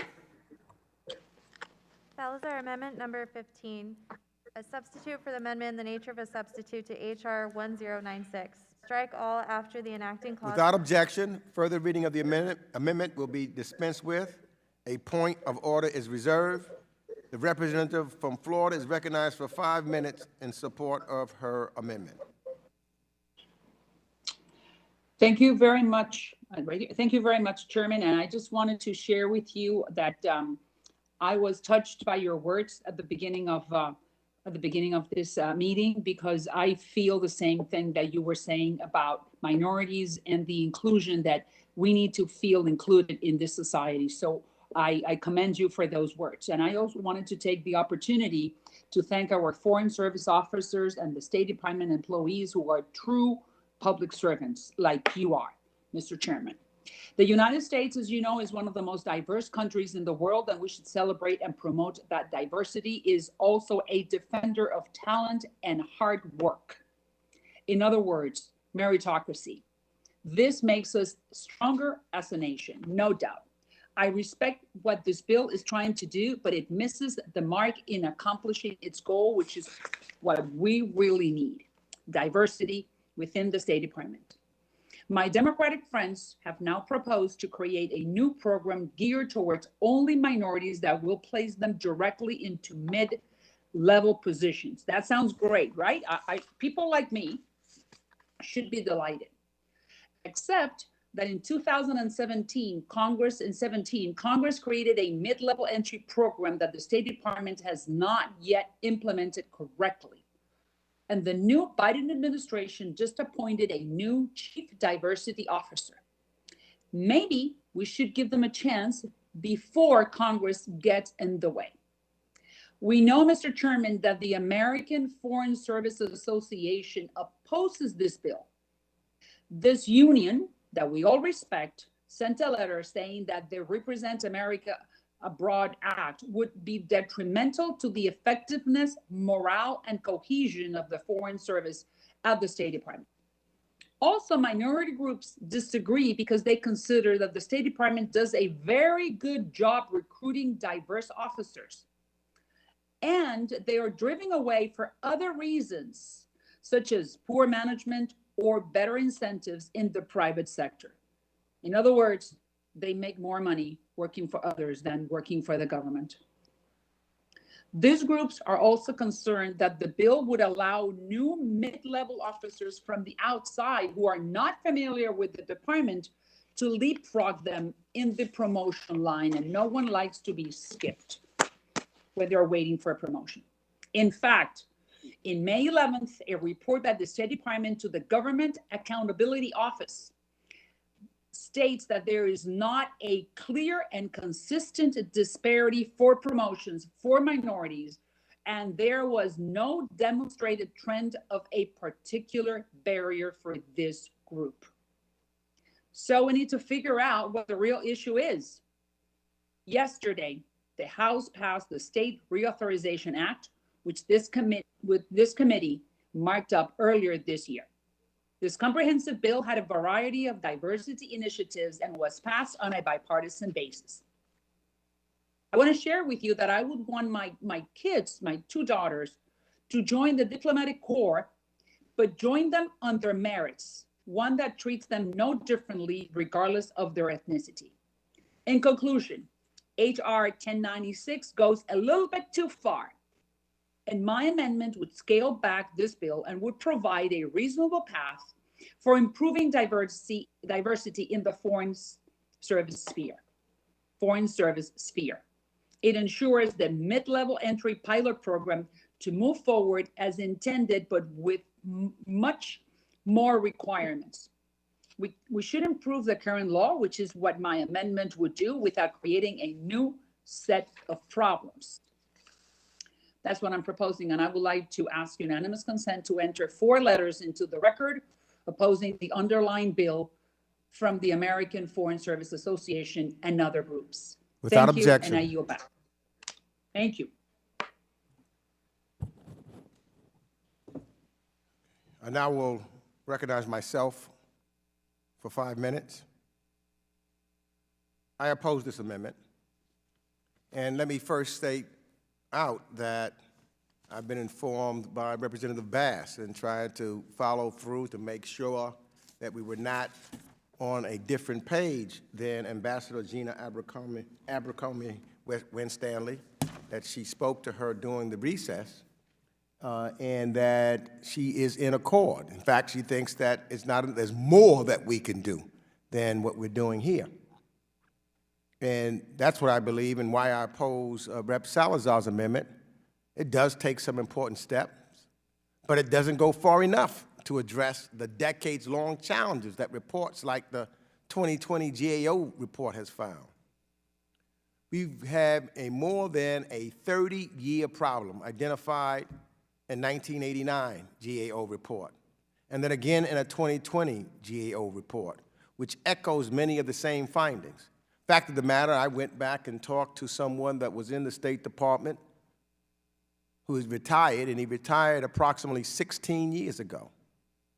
And he cites some of the same problems that we are having now, and he cites this bill as one that may be finally having some teeth to do something to make a difference in the State Department, and to make sure that individuals of various diversities have an opportunity to start at a mid-level and grow from there.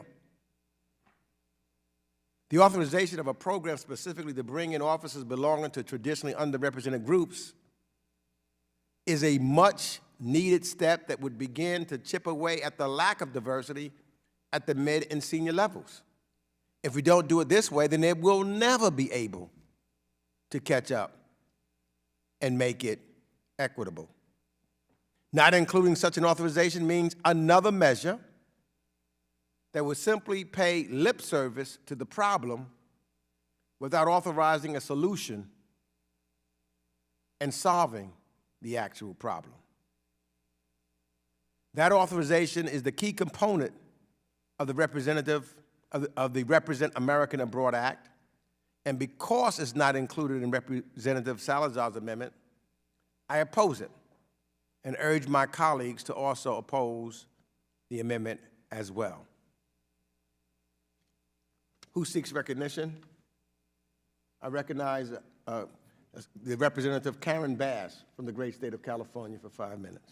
Thank you, Mr. Chair, and I would join you in opposing this amendment. And it's interesting because a lot of the amendment is actually reflected in the bill, but I think some of the most important parts that are left out is the specific way that people would be recruited. I think it is often assumed all of us support merit-based recruitment, merit-based participation, and just because you want to expand and specifically recruit and diversify does not mean that the people that would be recruited and would diversify are there without merit. I think the evidence about the problem is documented. Again, I asked for unanimous consent to put this into record. A 163-page report from the GAO documents the lack of diversity. So there is a problem, and it is not just that folks of color leave because they can get more money. I would agree, and I would love to join Representative Salazar and anybody else on the other side of the aisle that wants to do an additional piece of legislation that would call for a study on why people leave. I know my own experience in the time I have been here. I've been approached by many people from the State Department who talk about conditions that are pretty toxic and intolerable for people of color, and that is one of the major reasons why they leave. Over the years, there have been numerous lawsuits. So there is a problem that we are trying to solve, and it doesn't really contribute much to say that the problem essentially doesn't exist. There's one document that talks about not only is there a lack of ethnic diversity, but that if you look at people in the State Department, a large percentage went to the same 6 or 7 colleges in the Northeast. So how is that for things being very narrow? And considering the State Department represents us around the world, we want to be represented at our strongest. And we are our strongest when our diversity is there. And with that, I yield back the balance of my time. Gentlelady yields back. I now recognize Representative Joaquin Castro of Texas for 5 minutes. Thank you, Chairman. Rep. Salazar's amendment makes important points, and I want to thank her for her commitment to a diverse State Department. It's important to have bipartisan support and recognition of the diversity challenges at the State Department. But I believe this amendment is insufficient to address the lack of diversity at the State Department. The State Department needs real change that is specifically intended to bridge the gap that traditionally underrepresented groups face at the State Department. And I share your concern that the challenge of the department is real, but believe that Representative Bass's bill with the explicit authorization for bringing in people from underrepresented groups is a good thing and is needed. And that's why I cannot support the amendment and urge my colleagues also to oppose it. With that, I yield back. Gentleman yields back. Anyone else seeks recognition? Hearing no further requests to speak, the question is on the amendment. We're going to take a vote by voice. All members, please unmute your microphones. All those in favor say aye. Aye. Aye. Aye. Aye. All those opposed say no. No. No. No, no, no, no. No. No. In the opinion of the chair, the noes have it, and the amendment is not agreed to. And without objection, the motion to reconsider is laid upon the table. For what purpose does the representative from Pennsylvania, Mr. Perry, seek recognition? Thank you, Mr. Chairman. I have an amendment at the desk. The clerk shall distribute the amendment to your staff virtually and in the committee room. Let's pause briefly to give all members enough time to review the amendment.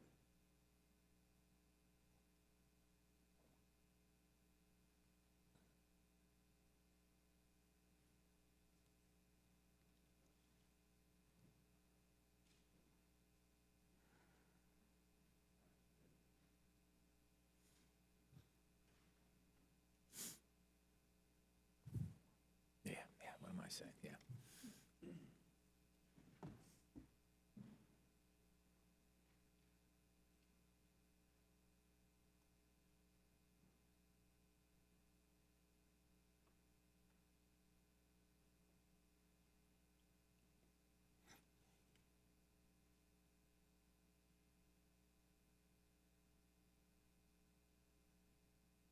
Has everyone received a copy of the amendment? The clerk will please report the amendment. Harriet, amendment number 78, amendment to the amendment in the nature of a substitute to H.R. 1096. Add the end. Without objection, further reading of the amendment will be dispensed with.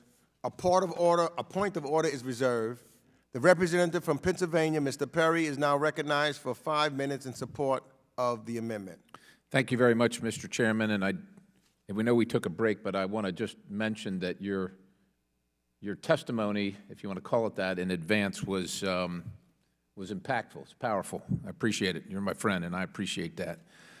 To be clear, I think every person on this committee can appreciate and acknowledge the numerous benefits that Americans of all races and creeds have contributed to the betterment of our nation. That's simply not up for debate here. What this legislation offered by my good friend from California aims to do is not simply reaffirm that principle. The underlying bill aims to cause, well, I don't know if it aims to cause, but it sure seems to cause division within the ranks at the State Department, and it seems to have been crafted with little input from them. It is essentially an affirmative action bill with no discernible net gain for U.S. foreign policy, which is why they exist. On this issue, I accept the great irony that I find myself in total agreement with many folks on the left who argue that this legislation is not the right way to promote diversity at the department. And Mr. Chairman, I'd like to submit for the record a letter to Ambassador Rubin from the Working in Tandem, the WIT organization, that advocates on behalf of 15% of the Foreign Service workforce. Without objection. Thank you, Mr. Chairman. While WIT shares concerns Congress's concerns about diversity in the workforce, it's apparent to them and numerous other stakeholders, including the American Foreign Service Association themselves, that there is little issue with the State Department failing to hire a diverse workforce. Indeed, they do so. As the WIT letter points out, the real issue is with the State Department retaining and promoting that workforce. Efforts to hire more officers will do little to improve our diversity until a serious effort is made to retain the diverse workforce we already have. And that's the concern with this bill. You would have new employees who would typically have been registered as a Class 6 or a Class 5 employee becoming the new bosses of a Class 2 employee who's been at State Department for nearly a decade. Is that situation, which is going to yield enormous dissatisfaction within the ranks of the State Department, the objective to further increase diversity at the State Department? It's going to be overshadowed by a newly disempowered State Department workforce, I fear. Instead, and this is something my colleagues on the other side of the aisle alternatively choose to focus on, I encourage all of us to follow up with the State Department on the creation of the initial lateral entry pilot program from fiscal year 2017, and this time ask them why they still haven't created the program and if there are concerns that we might be able to accommodate. In the spirit of obtaining the input of the State Department, my amendment would forestall the enactment of this act until such time as the Secretary of State issues a determination stating that the State Department is insufficiently diverse. So it's not saying that this wouldn't happen, but it requires input from the Secretary. And the Department has repeatedly rejected across administrations and issues an accompanying determination that the program would in fact boost employee morale. Mr. Chairman, I'm genuinely interested in hearing what the State Department has to say about the bill, that we will have a direct impact on their day-to-day operations. And I hope my colleagues are just as eager to do so. With that, I urge adoption of this amendment, and I yield back the balance. The gentleman yields back. I now recognize myself 5 minutes. I oppose the amendment. And I really understand Mr. Perry's intent, but I respectfully say we don't need the department to tell us whether or not it's not sufficiently diverse or not, because we already know it's not. How do we know? Because of the data. In March 2021, for example, data shows that 3.5% of the senior foreign service is African American, 5.8% is Hispanic, 4.9% is Asian American. And for the senior executive services, 5.6% are African Americans, 3.3% are Hispanics, 5.6% are Asian Americans. The numbers have been about the same for years and years and years. Additionally, in response to a request from this and other committees, the Government Accountability Office in January 2020 published a report on its investigation into barriers to diversity in the State Department. Among its findings, the GAO found generally lower promotion rates for racial or ethnic minorities than for whites. For example, controlling for factors such as education, years of service and occupation, racial or ethnic minorities in the civil service had lower rates and odds of promotion than whites at each and every rank from early career through senior management. The findings of the 2020 GAO report mirror the findings of the 1989 GAO report on a similar subject. That's more than 30 years, 3-0, of failing to make any progress. We've also had State Department leadership of both political parties acknowledge the department's shortcomings when it comes to diversity, and an amendment offered by our own colleague, Rep. Salazar, which acknowledges the challenge the State Department faces on diversity. In August of 2017, then Secretary of State Rex Tillerson said, "We have a great diversity gap in the State Department." Secretary Blinken, too, has already established a Chief Diversity and Inclusion Officer, the first ever. Why? Because he recognizes that the department needs to do better to address the lack of diversity at the State Department. And finally, I'd note that several outside groups, from the American Academy of Diplomacy to the American Foreign Service Association to the Council on Foreign Relations, all acknowledge that the department has a diversity problem. So while I really do appreciate Mr. Perry's amendment, I reject the premise that we need to rely on the department to tell us it is not sufficiently diverse. One just has to do one thing, and one thing only. Just look at the data and look at the numbers, and it will tell you it is not diverse. With that, I yield back the balance of my time. Mr. Chair. I now recognize Representative Bass from California for 5 minutes. So I just want to say the numbers again a different way. At the end of 2020, more than 74% of Foreign Service specialists and 80% of Foreign Service generalists were white. So we already have the data, and we have a problem that you are acknowledging. And Mr. Perry, I would like to ask you and Ms. Salazar if you would join me in calling for a study as to why people leave. I would be happy to do that. I would like to do that. But I want you to think about it this way. I do think that is a problem, and we need to find out what's at the root of it, and we need to solve it. But if we were to say that the problem with diversity in the State Department is really a problem of the individuals that are diverse because they left, just think about that. There is a problem at every level. And the programs that we have, the Pickering program and the Wrangle program, are wonderful programs, but they are entry level. And the problem, whatever's going on at the State Department that obviously is pretty toxic, that people don't stay to reach the higher levels. So that way you never solve the problem. That's why there needs to be an intervention. I did talk to the union, and I'm going to say now I'm going to call you a union man, like I'm going to call the ranking member. And Ms. Salazar. And you're an amendment man, too. You have amendments for everything. But, we did meet with the union, and what they were concerned about was the pie being too small. And so what we committed to was to go to see if we could enlarge the pie. So they were worried about if mid-level people come in, then they're going to take up the spots. That's the leapfrogging issue. But you got to figure out how to diversify. It's our image to the world, and all of us travel the world.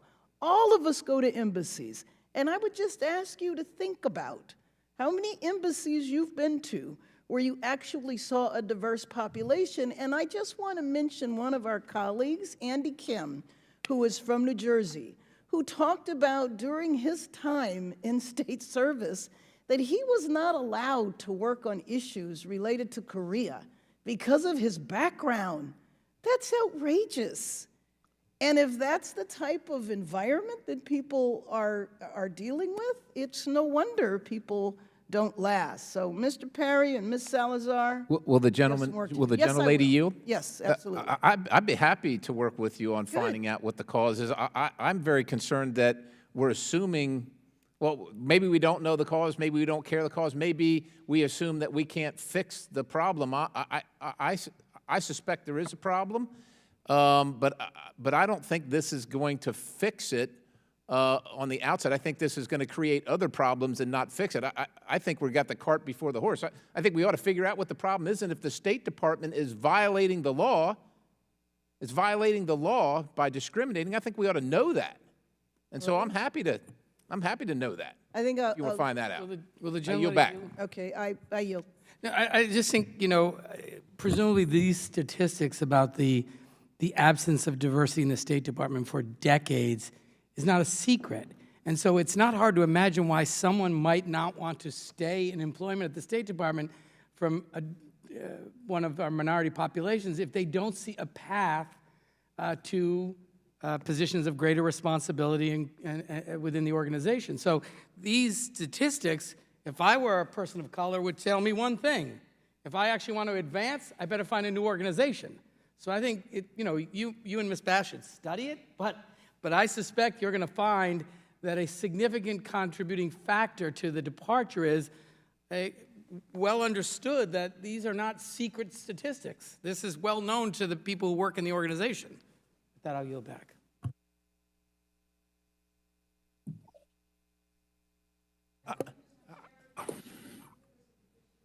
With some additional legislation looking at that problem. We just don't want to conclude by saying that the reason there's a problem is because of the diverse people that left. Just, think about that.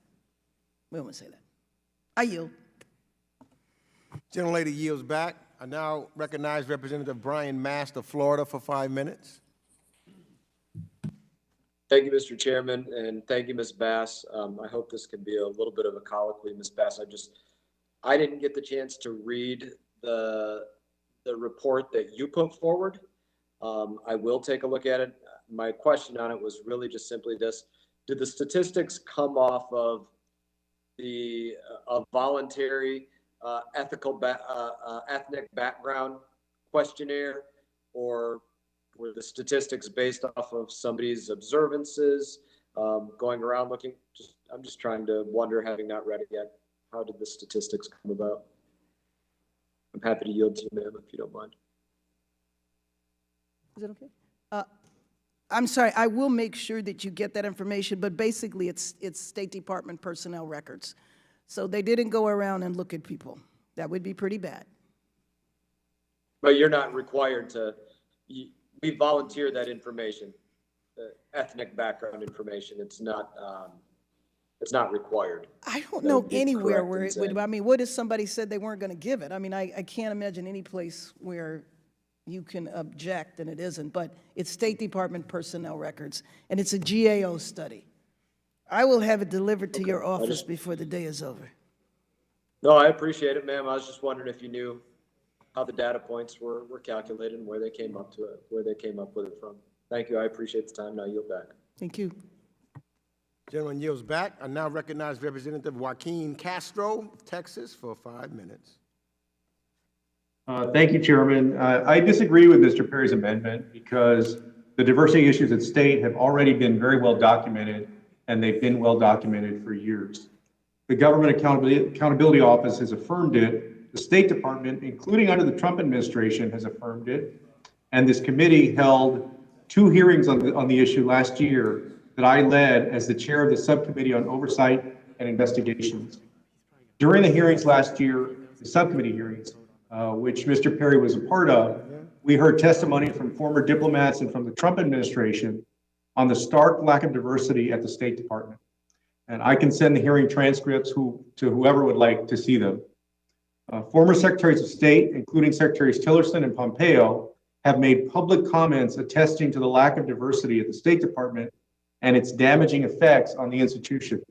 So we're beyond asking if this is happening or whether this is happening. The question is now what we're going to do about it. And for that, I urge my colleagues to oppose this amendment. I yield back, Chairman. Gentleman yields back. I now recognize Representative Ted Lieu of California for 5 minutes. Thank you, Chairman Meeks. I also rise to oppose this amendment. If this amendment had been proposed 3 decades ago, I could have supported it. But we've had multiple decades of data that shows a gross underrepresentation of minorities, including African Americans, Hispanic Americans, and Asian Americans at the senior levels of the State Department. All this amendment would do is to delay further changes that are needed. Now, I also support Representative Bass's bill. Is this bill going to work? I hope it does. We won't know until we try it. And I urge us to simply try it because we've had, again, decades of no changes. We've had both Republican and Democratic administrations complain about the diversity problem, and then nothing ever happens. And then Congress doesn't take any action. So at least this is an effort to try to do something about it. I also want to address what Representative Bass and others have raised, which is the issue of retention. Now, in terms of sort of having lateral hires and affecting retention, I don't know what that's going to do. Again, I'm happy to try it. But Republicans are fond of always comparing business to government, saying how government should be more like business. Well, in the private sector, there's lateral hires all the time. Managers move from one company to another. Supervisors move from one corporation to another. Why don't we try that here as well? And so I fully support at least trying to have lateral hires come in. I also want to talk about why people might be leaving the State Department, because there is something that the State Department does that the private sector does not. In fact, virtually no other agency does either. It's called assignment restrictions. The State Department has about 1,800 employees who have these restrictions that basically tell you, we think you're going to be a traitor if you work on a certain country. So we're going to slap an assignment restriction on you and say you can't work on anything related to that country or be stationed there. Imagine what that does to a State Department employee, and you wonder why they might be leaving. They know their career is capped. They know they cannot really expand to highest levels if there are entire sections of the world they can't be working on because the very own department in which they work thinks they're going to be a traitor. Think about how outrageous that is, just the concept of assignment restrictions. Imagine the U.S. military did this and said, you know what? If you're a Japanese American captain, we're not going to station you in Japan. We're not going to let you work on any issues in Japan. Or if you're a German American colonel, nope, you can't go to Germany, work on issues related to Germany. That'd be pretty offensive. And so I urge the State Department to really look at the entire basis for these assignment restrictions because they're literally telling 1,800 employees right now that we only trust you somewhat. We think you're going to be a good American, but when it comes to choosing between the U.S. and this country in which you've been given an assignment restriction, we think you're going to be a traitor. And there's no data to support that. I frankly think the Bureau of Diplomatic Security is out of control in the number of assignment restrictions they have slapped on people. And one other concept for y'all to think about. In today's modern world where countries have global reach, these assignment restrictions are profoundly stupid and archaic. So for example, let's say they slap an assignment restriction on you because you've got an aunt in China and they think you're going to be blackmailed. You can't work on anything related to China. Okay, fine. They station you in Paraguay. Well, guess what? You can still be leveraged because you have an aunt in China.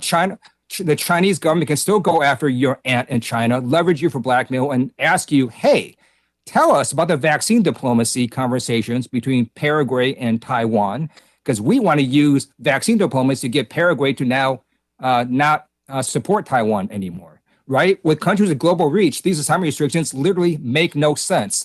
And at its logical conclusion, it would mean anyone with a family member in any country then shouldn't be able to serve in the State Department. So again, I question the whole basis of assignment restrictions. I think it's offensive to employees that have been given them. And I really think the State Department needs to look at whether we need them at all. Because if you're not going to trust that employee, then don't hire them in the first place. And with that, I yield back. Gentleman yields back. Is there any further debate on the amendment? Hearing no further requests to speak, The question is on the amendment. We're going to take a vote by voice. All members, please unmute your microphones. All those in favor say aye. Aye. Aye. Aye. All those opposed say no. No. No. No. In the opinion of the chair, the noes have it, and the amendment is not agreed to. Mr. Chairman, I request a recorded vote. A roll call vote is requested. Pursuant to Committee Rule 4A2, further proceedings on this amendment shall be postponed. Now we move to consider the ANS to H.R. 1135, the Light Act. Pursuant to notice for purposes of markup, I now call up H.R. 1135. The clerk will report the bill.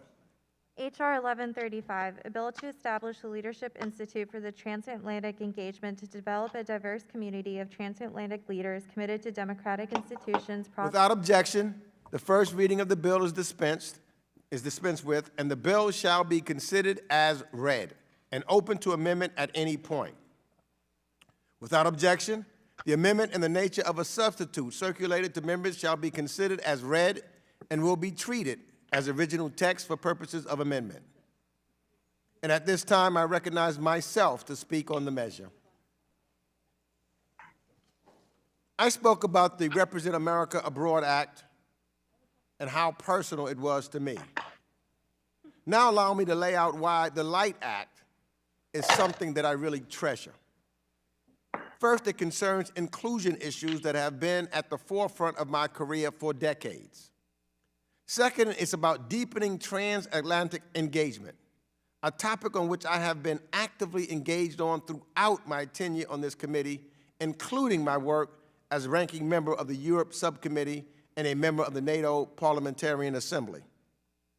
And of course, the legislation was drafted by, and now in his honor, a dear friend, a great colleague, a great member of this House of Representatives, the late Alcee Hastings, who was significant to me in moving forward on this committee and engaging, especially on cross-Atlantic initiatives. The purpose of the Alcee Hastings Institute will be to develop a diverse community of emerging transatlantic leaders by providing training and professional development opportunities for racially and ethnically diverse leaders on democratic governance and international affairs, enabling international exchanges between leaders to increase understanding and knowledge of democratic models of governance, and increasing awareness of the importance of the international public service careers in racially and ethnically diverse communities. Just like here, I am sure across the Atlantic, many people of color don't even know what opportunities exist for them. So the Institute would establish a grant program that would assist its work in conducting research, bolstering international exchanges, and augmenting education or training activities. The legislation would ensure that institutions which serve racially diverse populations would benefit from the program. Importantly, the bill also directs the Department of Treasury to establish and maintain a Leadership Institute for Transatlantic Engagement Trust Fund to invest appropriate funds and private donations. A bipartisan board of trustees would feature 7 members, 2 members of the House, 2 members of the Senate, a representative from the State Department, a representative from the Treasury Department, and an executive director. I believe this will be an effective formula for encouraging increased collaboration between the House and the Senate and Congress and the executive branch on the important issues of inclusive transatlantic engagement. Now, I understand that there are some disagreements about the legislation, and I promise to continue engaging on the details of this legislation with Ranking Member McCall. As I said earlier, he has been open and forthright with me. He's told me about the problems. He's negotiated and said he's willing to talk and work even though I'm moving this bill forward.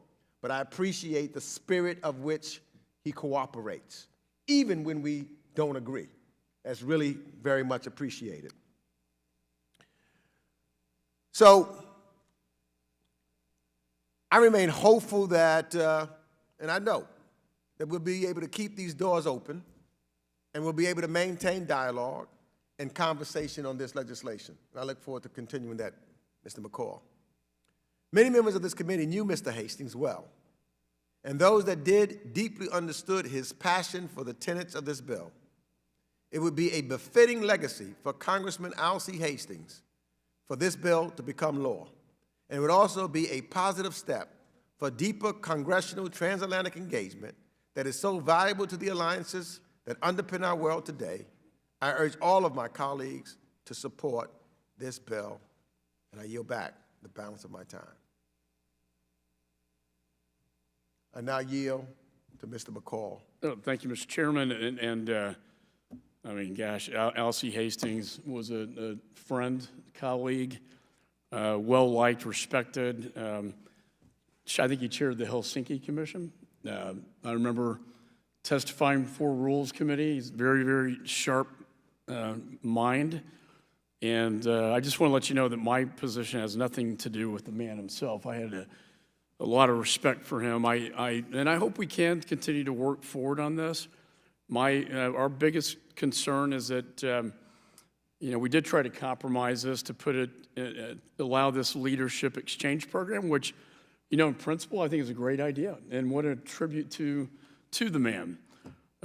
We thought it was more appropriately housed in the State Department's Bureau of Education and Cultural Affairs for a variety of reasons. It would also give, us the ability to have congressional oversight, which I think is important. And it wouldn't create a direct fund out of Treasury Department, but rather would go through the State Department. And I think, like I said, I think I agree with the intent and purpose. And I do hope we can work moving forward to make this bipartisan. As the chairman knows, I'm a very bipartisan member. And it's always better when we get things done in a bipartisan way. And I actually rise in opposition, but with a heavy heart. It's not something I really wanted to do on this, but I also want to get the policy right on this as well. And with that, I yield back. Thank you. And I appreciate the gentleman's comments. And believe the gentleman, because I feel you. I really do. I realize members wish to speak on the bill, and that some members have amendments to offer. Please raise your hand in the chat, and I will recognize members by committee seniority, alternated between Democrats and Republicans, for the purpose of speaking on the bill first. If you miss your turn, please let our staff know, and we will circle back to you. Then we will move on to amendments. Do any other members wish to speak on this measure?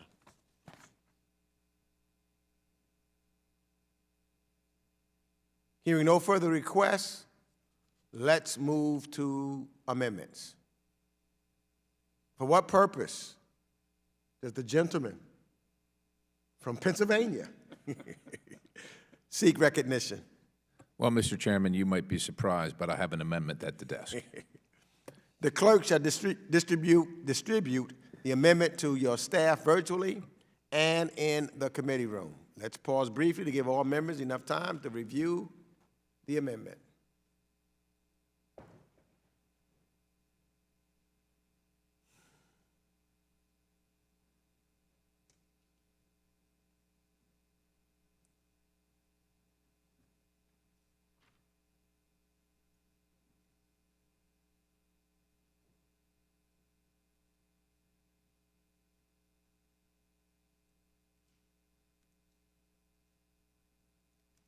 Has everyone received a copy of the amendment? The clerk will please read the amendment. Perry, Amendment Number 80, amendment to the amendment in the nature of a substitute to H.R. 1135. In the heading of Section 9. Without objection, further reading of the amendment will be dispensed with. A point of order is reserved. The representative from Pennsylvania, Mr. Perry, is now recognized for 5 minutes in support of the amendment. Thank you very much, Mr. Chairman. The underlying bill contains a number of provisions that raise significant questions regarding its potential efficacy, as well as to what extent the bill would practically advance U.S. national security interests.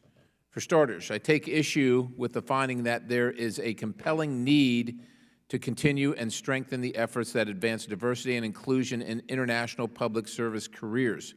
It's apparently a compelling need to advance diversity and inclusion measures at this moment, but it's not a compelling need, as several Democrats on this committee today proved Tuesday night, to provide Israel with $735 million weapons sale as they continue to fight back against terrorists who are willingly using human shields. I'm certainly not arguing that we should do away with the discussion regarding diversity and inclusion. There's absolutely a time and a place for it, but I do have an issue listing that as a compelling concern while the markup slate ignores a lot of genuinely problematic issues that we need to immediately confront. With respect to the actual leadership initiative, I have to ask, what's the curriculum here? I understand that the purposes of the initiative aim to provide training and professional development opportunities or enable international exchanges between leaders to increase understanding of democratic models of governance. Fine, that all sounds nice, but what does it mean? If we don't know what it means, we don't know what we're paying for, and that's problematic. On top of that, we're told that 50% of the grants offered through must go to minority populations. Why are we excluding untold numbers of people from an initiative that's supposed to benefit transatlantic dialogue? Would it not be better to open up this program to any and all Americans? Sadly, this program seems like an avenue to fund taxpayer-funded field trips for ideological allies while hardworking Americans are still reeling from the impact of this once-in-a-century pandemic, enduring higher gas prices and inflation, and are witnessing the impact that porous borders can have on our nation's domestic welfare. The initiative seems like yet another exchange program, except for it would be in the legislative branch. It seems similar to the ones that already exist at the Department of State. What I'm trying to figure out is what the value added by creating this new initiative, which has unlimited, I think it's important, which has unlimited spending authority versus the costs associated with it. Let's sum up what we know so far. This is apparently a bigger priority than ongoing national security concerns. The curriculum, or lack thereof, is presumably going to be left up to the executive director and the board to decide, which fails the accountability test to American taxpayers. And on top of all that, let's quote Section 9 of the bill. And I quote, "There are authorized to be appropriated such sums as may be necessary to carry out this act," unquote. Passing this bill admits that we're okay with passing bills without knowing what they actually do. I know that the Speaker once said we have to pass it in order to find out what's in it, but I want to counsel my colleagues that that's not actually a viable way to govern for most Americans. This amendment limits funds available for this program so we can focus on other pressing issues, including protecting our allies while they're under attack. For the sake of responsible fiscal policy and for the sake of common sense, I ask that you support this amendment. And, Mr. Chairman, I yield back the balance. Thank you. The gentleman yields back the balance of his time. I now will recognize myself. And, again, I oppose this amendment. And there's various things. Let's first deal with the issue of cost. Yes, this is an effort to create a new program, and yes, it will need funding, which is not included in this bill. The goal here is simply to let the appropriators determine how much and from where the funding should come. We're not going to do that in this committee. Why is it needed? What does it do? What's the curriculum? Well, it's designed to support three issues. One, bolstering U.S.-European relations. Younger generations do not have the same ties or history with Europe. 2, more diversity in international affairs, including multilateral fora. 3, building on a model of cross-party work. There is no program that has an intergenerational diversity focus. And as to oversight, the reason why we are proposing the board as is, with 2 members of the House, 2 members from the Senate, bipartisan group of members of Congress, that's for oversight. And as I said earlier, me having seen Alcee Hastings in action, as the ranking member talked about, as the chair of the Helsinki Committee, as you know, and there's various others, associations that he was involved in. I was always amazed when traveling with Mr. Hastings, particularly to Europe, how everybody knew him. Everybody. And I would get and listen to the conversations and the passion that he had for the mission of this Leadership Institute for Inclusion and Transatlantic Engagement. So it just seems to me that what he was trying to accomplish, and I really believe would have accomplished had the good Lord spared his life a little bit longer, would have been accomplished. And as a result, I think it is important for us to try to get this bill passed through today. And with that, I yield back the balance of my time.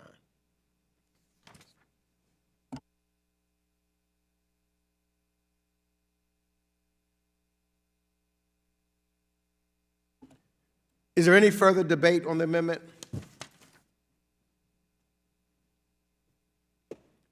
Hearing no further request to speak, the question is on the amendment.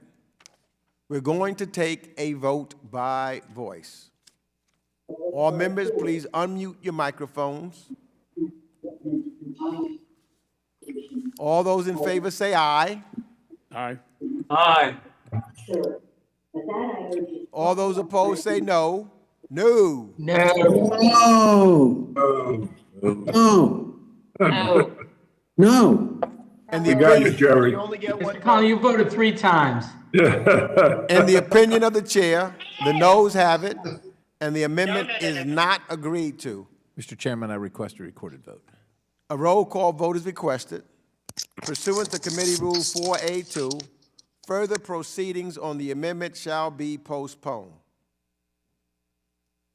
Are there any other amendments?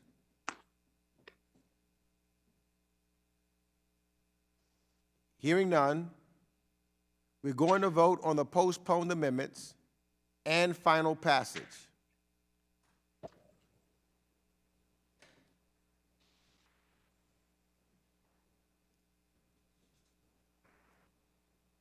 The committee will come to order. And I want to get through this as quickly as we possibly can because we have votes coming up, and I know members have other things to do other than sitting in this hearing room with me and Mr. McCall. And period. The committee will now resume consideration of the amendment and measures on which roll call votes were requested and postponed. The committee will now resume consideration of the amendments to H.R. 2785. The other measures on which roll call votes are requested are postponed. Just hold together for now. The question is on Perry Amendment designated number 83 to H.R. 2785, the Emergency Resource Governance Initiative Act of 2021. A recorded vote is ordered. All members, please make sure you are visible to the chair and unmute your microphones when your name is called. Stay muted until your name is called. As you cast your vote, please be sure to say your name for the record first, and then your vote. For example, Representative Jones votes no. The clerk will please call the roll. Representative Sherman. Sherman votes no on Perry number 83. Representative Sherman votes no. Representative Siras.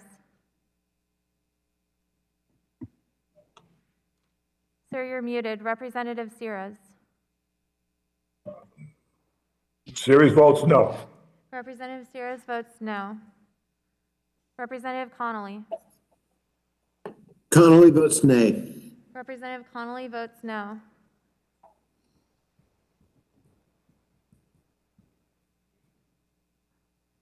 I don't see Representative Deutsch.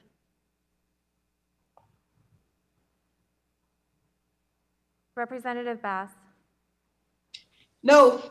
Representative Bass votes no. Representative Keating. Keating votes no. Representative Keating votes no. Representative Cicilline. Cicilline votes no. Representative Cicilline votes no. Is that on the calendar? Representative Barra.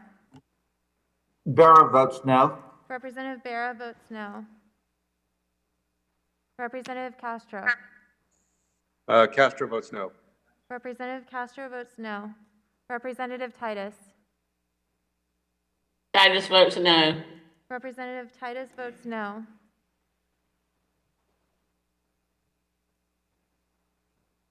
Representative Liu.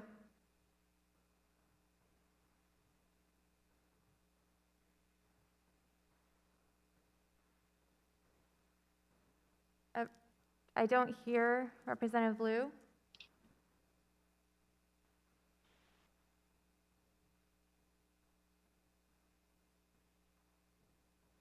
Representative Wild. Wild votes no. Representative Wild votes no. Representative Phillips. Representative Phillips votes no. Representative Phillips votes no. Representative Omar. Representative Omar votes no. Representative Omar votes no. Representative Allred. Allred votes no. Representative Allred votes no.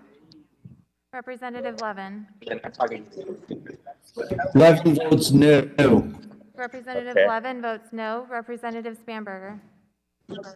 Spanberger votes no. Representative Spanberger votes no.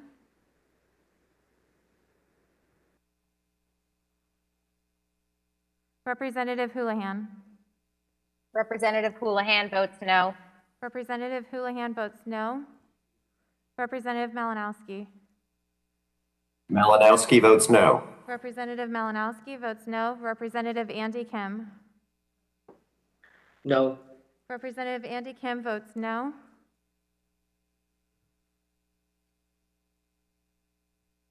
Representative Jacobs. Jacobs votes no. Representative Jacobs votes no. Representative Manning.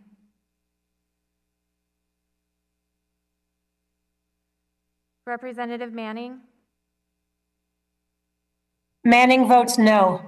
Representative Manning votes no. Representative Costa. Costa votes no.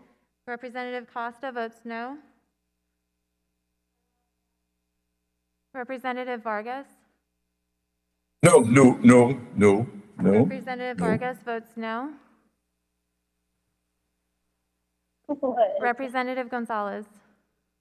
Gonzalez votes no. Representative Gonzalez votes no. Representative Schneider. Schneider, no. Representative Schneider votes no. Ranking Member McCall. Aye. Ranking Member McCall votes aye. Representative Smith. Yes. Representative Smith votes aye. Representative Shabbat. Chabot votes aye. Representative Shabbat votes aye. Representative Wilson. Wilson votes aye. Representative Wilson votes aye. Representative Perry? Perry votes aye. Representative Perry votes aye. Representative Isa? Representative Isa votes aye. Representative Kinzinger? Kinzinger, aye. Representative Kinzinger votes aye. Zeldin? Zeldin votes aye. Representative Zeldin votes aye. Representative Wagner? Wagner, aye. Representative Wagner votes aye.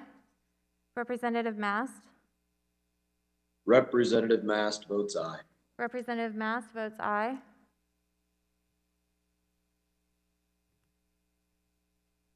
Representative Fitzpatrick?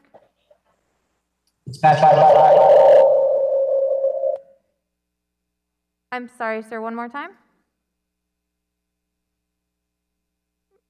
Representative Fitzpatrick?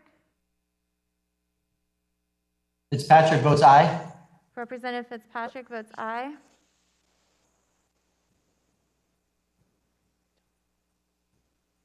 I don't see Representative Buck. Representative Burchett? Representative Burchett votes aye. Representative Burchett votes aye. Representative Green? Aye. Representative Green votes aye. Representative Barr? Aye. Representative Barr votes aye. Representative Stube? Yes. Representative Stube votes aye. Representative Muser? Aye. Representative Muser votes aye. Representative Tenney? Aye. Representative Tenney votes aye. Representative Pfluger? Aye. Representative Pfluger votes aye. Representative Maliotakis?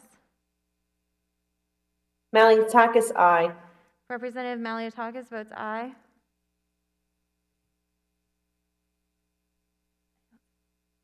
I don't see Representative Meyer. Representative Jackson? Representative Jackson votes aye. Representative Jackson votes aye. Representative Young Kim? Representative Young Kim votes aye. Representative Young Kim votes aye. Representative Salazar? Representative Salazar votes aye. Representative Salazar votes aye. Chair Meeks? No. Chair Meeks votes no. And Representative Deutsch, I see you've joined. Would you like to cast your vote, sir? Yes, no. Sorry, Deutsch votes no. Representative Deutsch votes no.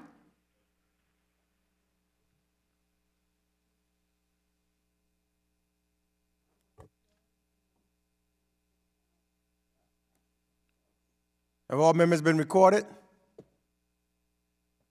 That does not absolve any wrongdoing anywhere, anytime. But it says that this unique. No. Will members please mute themselves?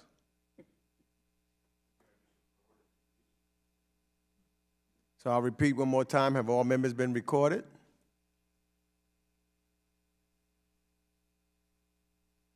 Yes, Chair Meeks. The clerk will report the tally.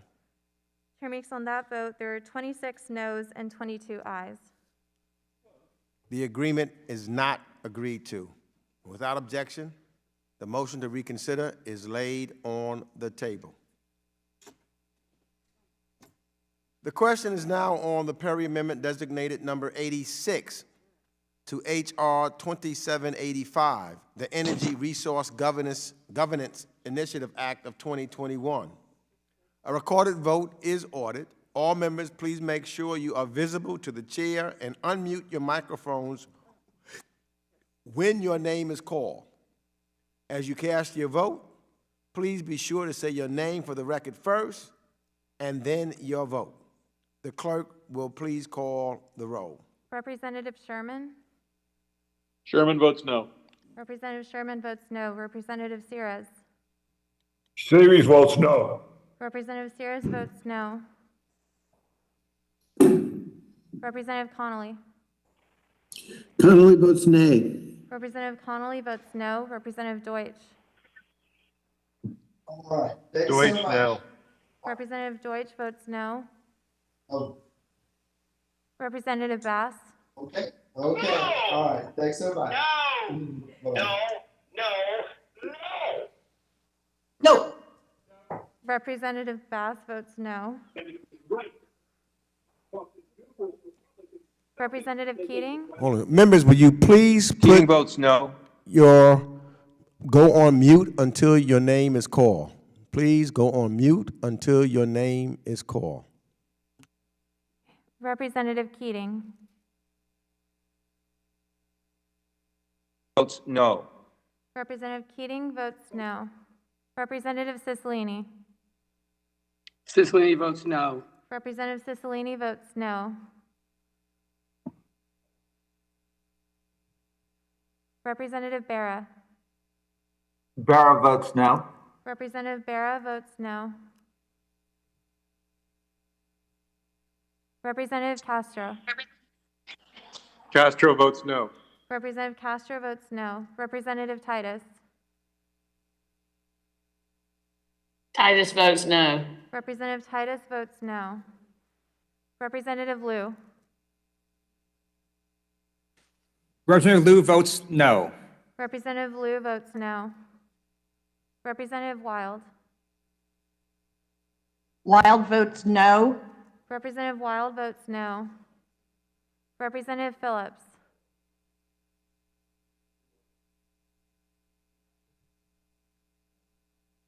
Representative Phillips? Phillips votes no. Representative Phillips votes no. Representative Omar? Representative Omar votes no.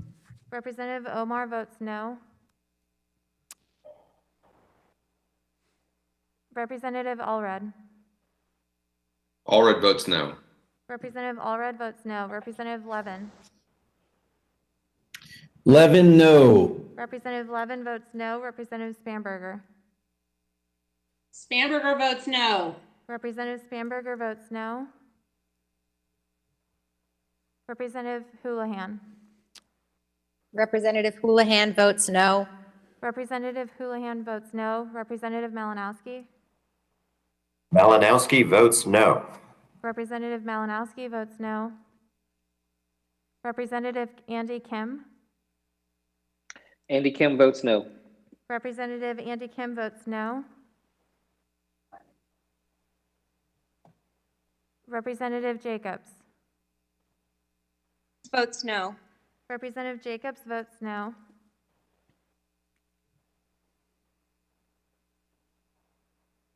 Representative Manning? Manning votes no. Representative Manning votes no. Representative Costa? Costa votes no. Representative Costa votes no. Representative Vargas? Vargas, no. That's there, but Representative Vargas votes no. Representative Gonzalez? Gonzalez votes no. Representative Gonzalez votes no. Representative Schneider? Schneider, no. Representative Schneider votes no. Ranking Member McCall? McCall votes aye. Ranking Member McCall votes aye. Representative Smith? Smith votes aye. Representative Smith votes aye. It's a countdown. Representative Shabbat? Shabbat votes aye. Representative Shabbat votes aye. Representative Wilson? Wilson votes aye. Representative Wilson votes aye. Representative Perry? Aye. Representative Perry votes aye. Representative Issa? Representative Issa votes aye. Representative Kinzinger? Kinzinger's aye. Representative Kinzinger votes aye.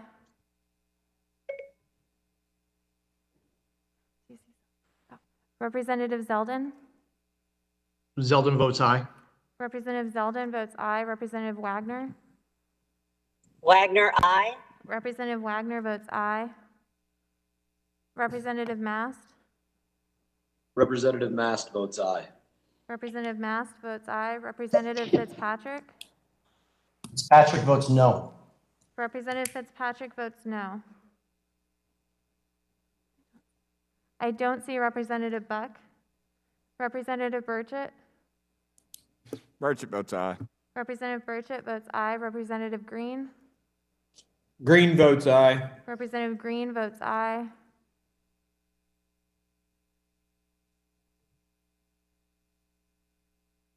Representative Barr?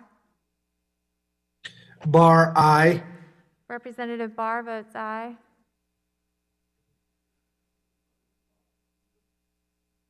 Representative Stube? Yes. Representative Stube votes aye. Representative Muser? Muser votes aye. Representative Muser votes aye. Representative Tunney? Aye. Representative Tunney votes aye. Representative Pfluger? Aye. Representative Pfluger votes aye.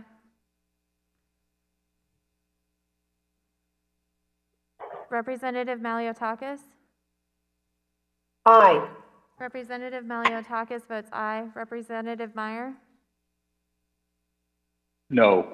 Representative Meyer votes no.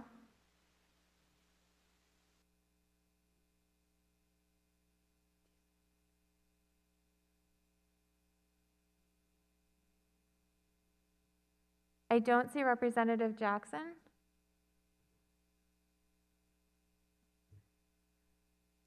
Representative Young Kim? Representative Young Kim votes aye. Representative Young Kim votes aye. Representative Jackson, I can see you now, sir. Would you like to cast your vote? Representative Jackson votes aye.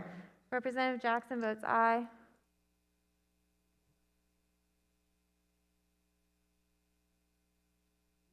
Representative Salazar?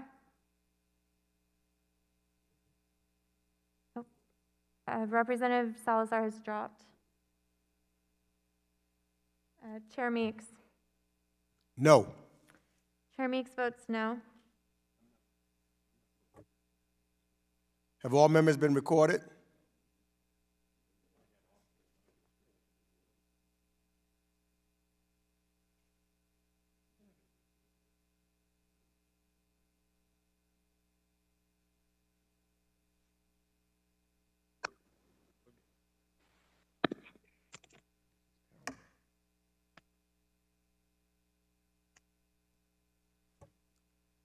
The clerk will report the tally. Chair Meeks, on that vote, there are 29 noes and 20 ayes. The amendment is not agreed to. And without objection, the motion to reconsider is laid upon the table. The question is on the Perry Amendment designated number 85 to H.R. 2785, the Energy Resource Governance Initiative Act of 2021. A recorded vote is ordered. All members, please make sure you are visible to the chair and unmute your microphones when your name is called. As you cast your votes, please be sure to say your name for the record first and then your vote. The clerk will please call the roll. Representative Sherman? No. Representative Sherman votes no. Representative Sears? Series votes no. Representative Sears votes no. Representative Connolly? Connolly votes nay. Representative Connolly votes no.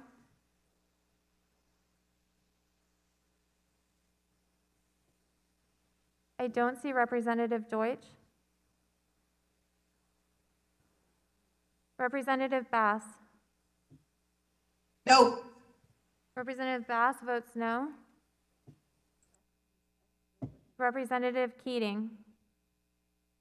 Keating votes no. Representative Keating votes no. Representative Cicilline? Cicilline votes no. Representative Cicilline votes no. Representative Barra? Barra votes no. Representative Barra votes no. Representative Castro? Castro votes no. Representative Castro votes no. Representative Titus? Titus votes no. Representative Titus votes no. Representative Liu? Representative Liu votes no. Representative Liu votes no. Representative Wild? Wild votes no. Representative Wild votes no. Representative Phillips? Phillips is a no. Representative Phillips votes no. Representative Omar. Representative Omar votes no. Representative Omar votes no. Representative Allred. Allred votes no. Representative Allred votes no.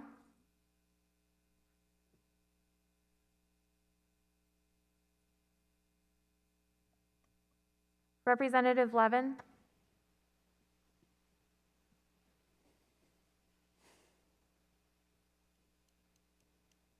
Representative Levin, I could see your camera, but you're having bandwidth issues, sir. Representative Spanberger. Thanks. Spanberger votes no. Representative Spanberger votes no.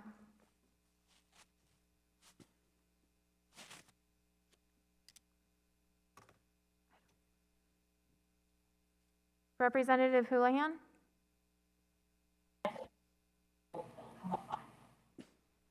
Representative Houlihan.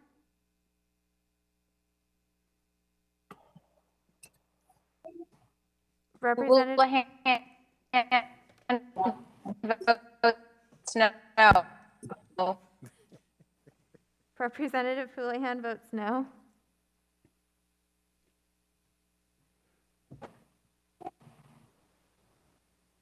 Representative Malinowski. You hear? Malinowski votes no. Representative Malinowski votes no. Representative Andy Kim. Andy Kim votes no. Representative Andy Kim votes no. Representative Jacobs. Jacobs votes no. Representative Jacobs votes no.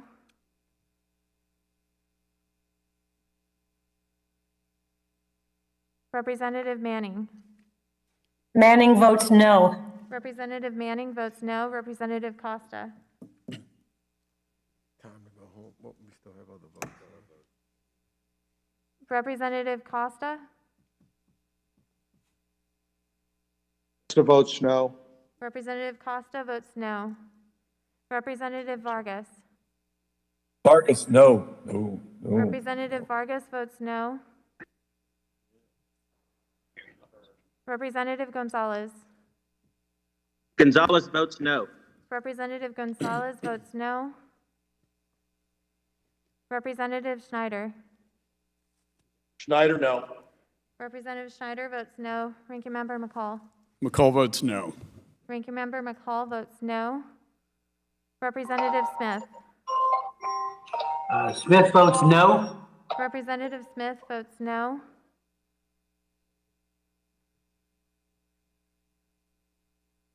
Representative Shabbat. Shabbat, no. Representative Shabbat votes no. Representative Wilson. Wilson votes no. Representative Wilson votes no. Representative Perry. Yes. Representative Perry votes aye. Representative Isa. Representative Isa votes no. Representative Kinzinger. Kinzinger, no. Representative Kinzinger votes no. Representative Zeldin. Zeldin votes no. Representative Zeldin votes no. Representative Wagner. Wagner, no. Representative Wagner votes no. Representative Mast. Representative Mast votes no. Representative Mast votes no.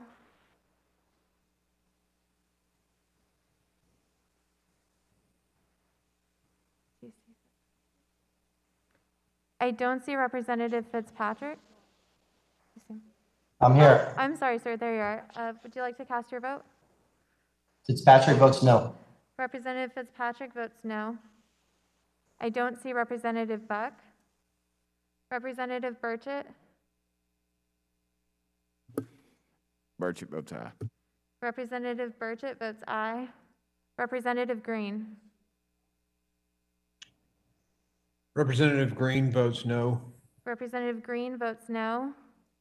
Representative Barr. No. Representative Barr votes no. Representative Stubbe. Yes. Representative Stubbe votes aye. Representative Muser. No. Representative Muser votes no. Representative Tunney. Aye. Representative Tenney votes aye. Representative Pfluger? Yes. Representative Pfluger votes aye. Representative Maliotakis? No. Representative Maliotakis votes no. Representative Meyer? Meyer votes no. Representative Meyer votes no.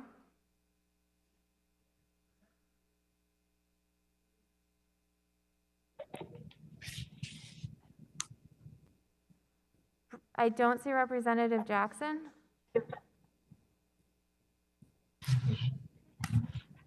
Representative Young Kim? Representative Young Kim votes no. Representative Young Kim votes no. Representative Sure. Jackson, I can see you now, sir. Would you like to vote? Representative Jackson votes aye. Representative Jackson votes aye. No? No, it's okay. Representative Salazar? Representative Salazar votes no, and I couldn't connect in the last vote. I don't know if we can make it count, but I had connection problems. I'm sorry, ma'am, we've already finished that vote. But I will record your vote for this one as Representative Salazar votes no. Correct. First, Chair Meeks. No. Chair Meeks votes no. And Representative Deutsch, I can see you now, sir. How would you like to vote? No. Thank you. And Representative Levin? Levin votes no. Representative Levin votes no. Have all members been recorded?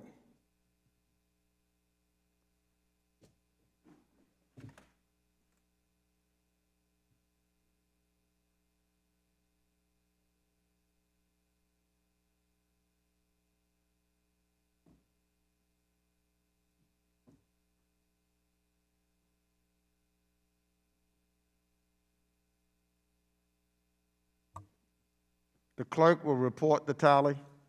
Chair Meeks, on that vote, there are 44 noes and 6 ayes. The amendment is not agreed to. Without objection, the motion to reconsider is laid upon the table.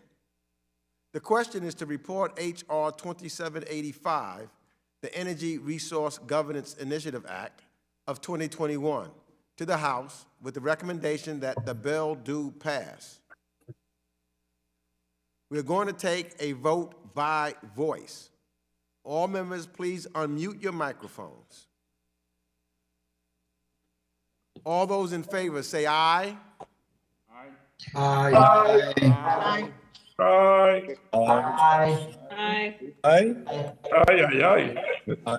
I'm only voting once, aye. All opposed, no. No. In the opinion of the chair, the ayes have it, and the motion to reconsider is laid upon the table. Without objection, staff is authorized to make any technical conforming changes. The committee will now resume consideration of the amendments to H.R. 3283. The other measure on the question is to report H.R. 3283 to the House with the recommendation. Good to meet you too. With the recommendation that the bill do pass. We're going to take a vote by voice. Again, all members, please unmute your microphones. All those in favor say aye. Aye. Aye. Aye. Aye. Aye. Aye. All opposed, no. In the opinion of the chair, the ayes have it, and the motion to reconsider is laid upon the table. Without objection, staff is authorized to make any technical and conforming changes.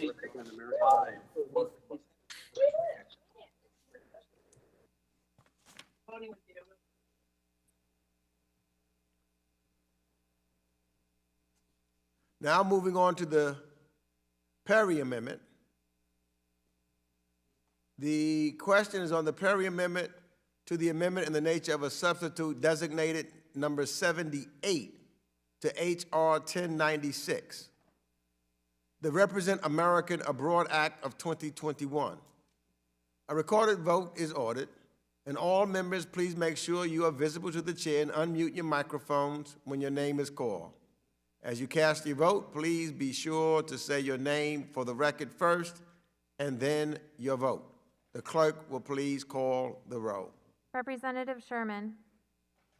Chairman votes no on the Perry amendment. Representative Sherman votes no. Representative Sears. Series votes no. Representative Sears votes no. Representative Connolly. Connolly votes nay.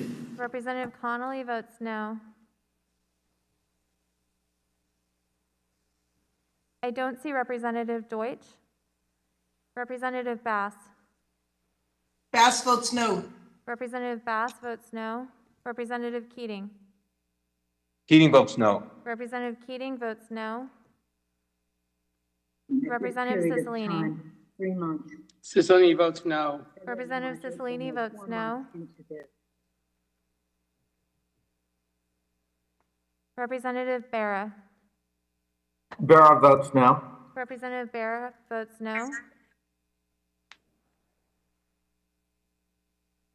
Representative Castro. Castro votes no. Representative Castro votes no. Representative Titus's video's on. Oh, Representative Titus? Representative Titus?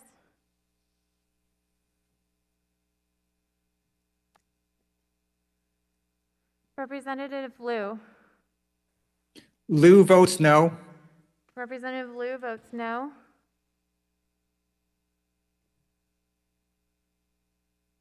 Representative Wild? Wild votes no. Representative Wild votes no. Representative Phillips?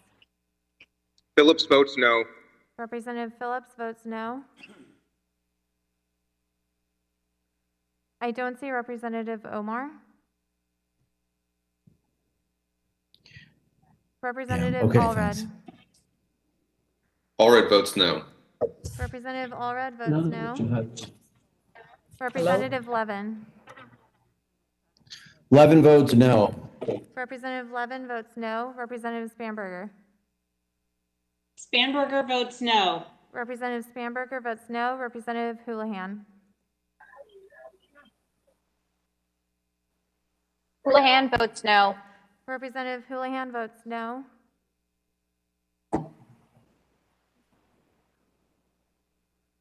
Representative Malinowski? Malinowski votes no. Representative Malinowski votes no. Representative Andy Kim? Kim votes no. Representative Andy Kim votes no.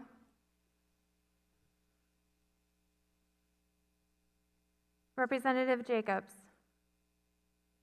Votes no. Representative Jacobs votes no.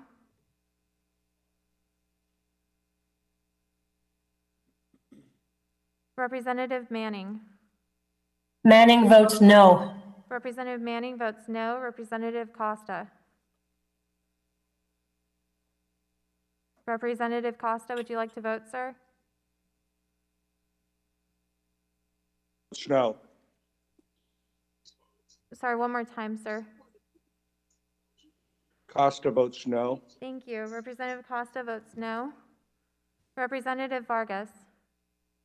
No, Vargas, no. No. Representative Vargas votes no. Representative Gonzalez?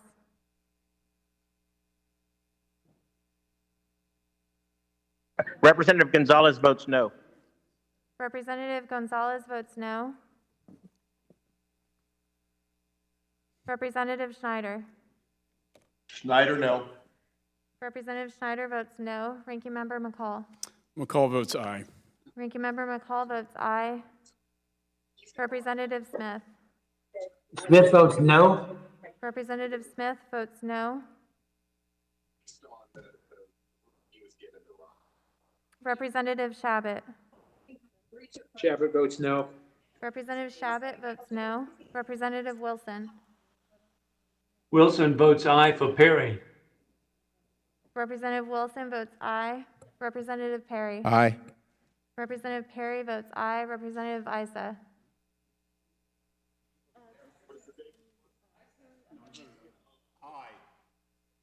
Representative Issa votes aye. Representative Kinzinger. Kinzinger, no. Representative Kinzinger votes no. Representative Zeldin. Zeldin votes aye. Representative Zeldin votes aye. Representative Wagner. Wagner, aye. Representative Wagner votes aye. Representative Mast. Mast votes aye. Representative Mast votes aye. Representative Fitzpatrick. Fitzpatrick, no. Representative Fitzpatrick votes no. I don't see Representative Buck. Representative Burchett.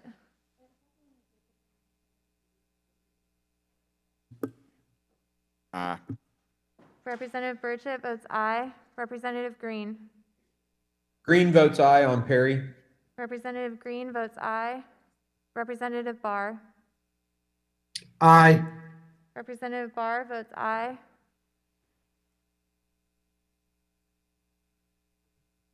Representative Stube. Yes. Representative Stube votes aye. Representative Muser. Aye. Representative Muser votes aye. Representative Tenney. Aye. Representative Tenney votes aye.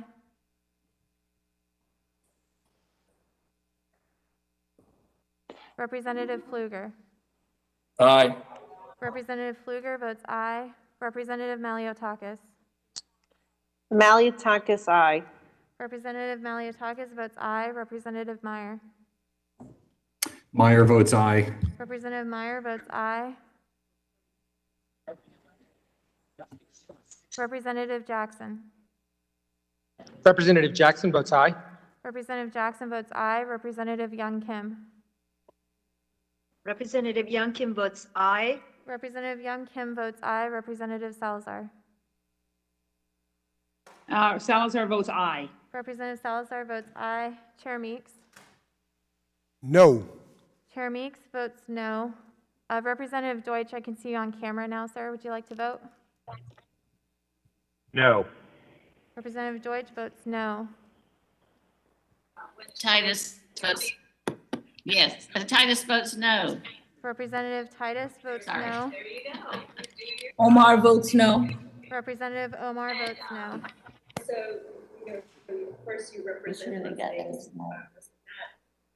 Representative Titus, could you please mute your account?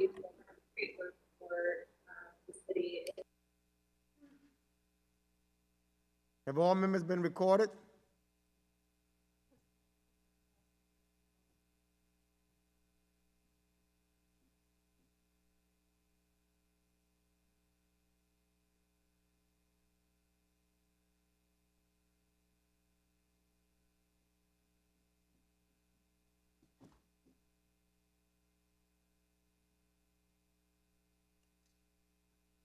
The clerk will report the tally. Chair Meeks, on that vote, there were 31 noes and 19 ayes.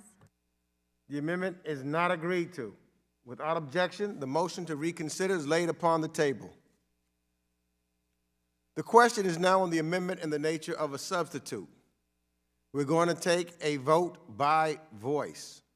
All members, please unmute your microphones. All those in favor say aye. Aye. Aye. Aye. Aye. Aye. All opposed say no. No. In the opinion of the chair, the ayes have it. And without objection, Mr. Chairman, on that, I request a recorded vote.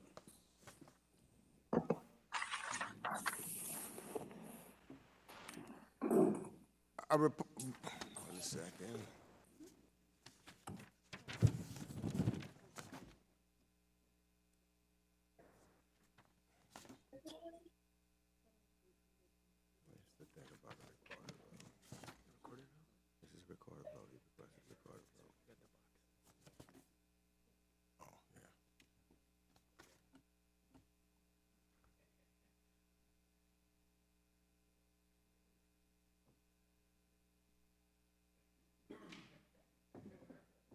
The question is now on the amendment in the nature of a substitute to H.R. 1096, the Represent America Abroad Act of 2021. With the recommendation that the amendment do pass, all members please turn on your video so you are visible to the chair and wait to unmute your microphone until your name is called. As you cast your vote, please be sure to say your name for the record first and then your vote. The clerk will please call the roll. Representative Sherman. Aye. Representative Sherman votes aye. Representative Sears. Sari votes yes. Representative Sears votes aye. Representative Connolly. Connolly votes aye. Representative Connolly votes aye. I don't see Representative Deutsch. Representative Bass. Bass votes aye. Representative Bass votes aye. Representative Keating. Keating votes aye. Representative Keating votes aye. Representative Cicilline. Yes. Representative Cicilline. Cicilline votes aye. Representative Cicilline votes aye. Representative Barra. Barra votes yes. Representative Barra votes aye. Representative Castro. Castro votes aye. Representative Castro votes aye. Representative Titus. Votes yes. Representative Titus votes aye. Titus votes yes. So that's gotten us a lot. Representative Liu. Lou votes aye. Representative Liu votes aye. Representative Wild. Wild votes aye. Representative Wild votes aye. Representative Phillips. Phillips votes aye. Representative Phillips votes aye. Representative Omar. Omar votes aye. Representative Omar votes aye. Representative Allred. Allred votes aye. Representative Allred votes aye.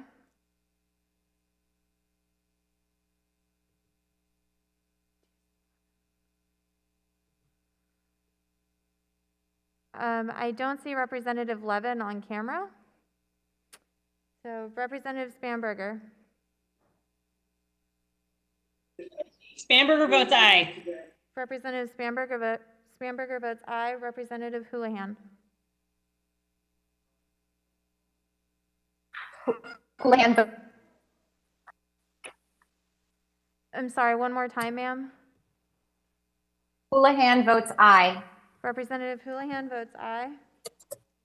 Representative Malinowski. Malinowski, aye. Representative Malinowski votes aye. Representative Andy Kim. Andy Kim votes aye. Representative Andy Kim votes aye. Representative Jacobs. Votes aye. Representative Jacobs votes aye. Representative Manning. Manning votes aye. Representative Manning votes aye. Representative Costa. Costa votes aye. Representative Costa votes aye. Representative Vargas. Vargas aye. Yes, C. Representative Vargas votes aye. Representative Gonzalez. Gonzalez votes aye. Representative Gonzalez votes aye. Representative Schneider. Schneider aye. Representative Schneider votes aye. Ranking Member McCall. McCall votes no. Ranking Member McCall votes no. Representative Smith. Smith votes aye. Representative Smith votes aye. Representative Shabbat. Shabbat votes aye. Representative Shabbat votes aye. Choose to side with the truth. Representative Wilson. Wilson votes no. Representative Wilson votes no. Representative Perry. No. Representative Perry votes no. Representative Issa. Representative Issa votes no. Representative Kinzinger. Kinzinger aye. Representative Kinzinger votes aye.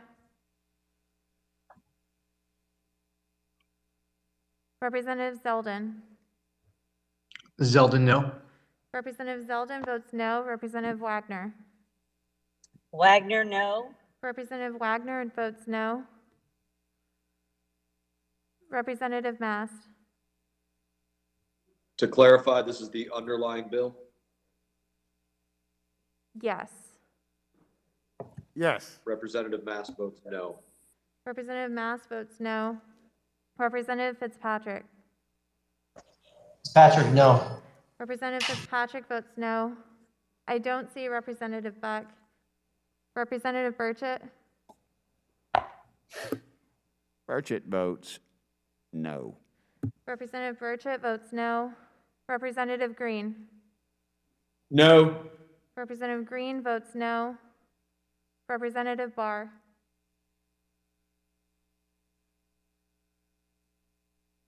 Oh, Representative Barr dropped off. No. Oh, I'm sorry, one more time, sir.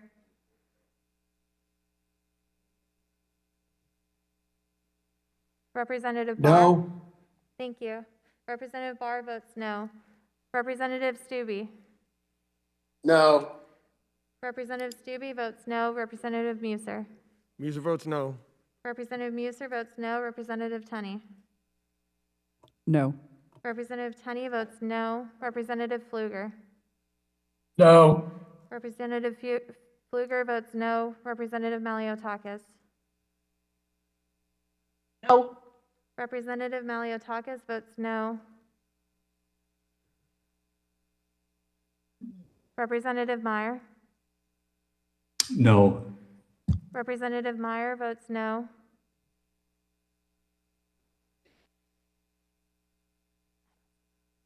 I don't see Representative Jackson. Representative Young Kim. Representative Young Kim votes no. Representative Young Kim votes no. Representative Salazar. Representative Salazar votes no. Representative Salazar votes no. Chair Meeks. Chair Meeks votes yes. Representative Deutsch, I see you on camera, sir. Would you like to vote? I'm sorry, how do you vote, sir? Aye. Representative Deutsch votes aye. And Representative Jackson, I see you on camera as well. How would you like to vote, sir? Representative Jackson votes no. Representative Jackson votes no. Representative Levin, would you like to vote? Representative Levin votes aye. Representative Levin votes aye. Have all members been recorded?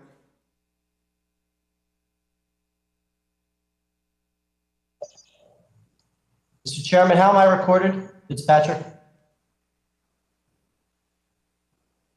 Representative Fitzpatrick is voted as no. That's an aye. Okay. Representative Fitzpatrick votes aye.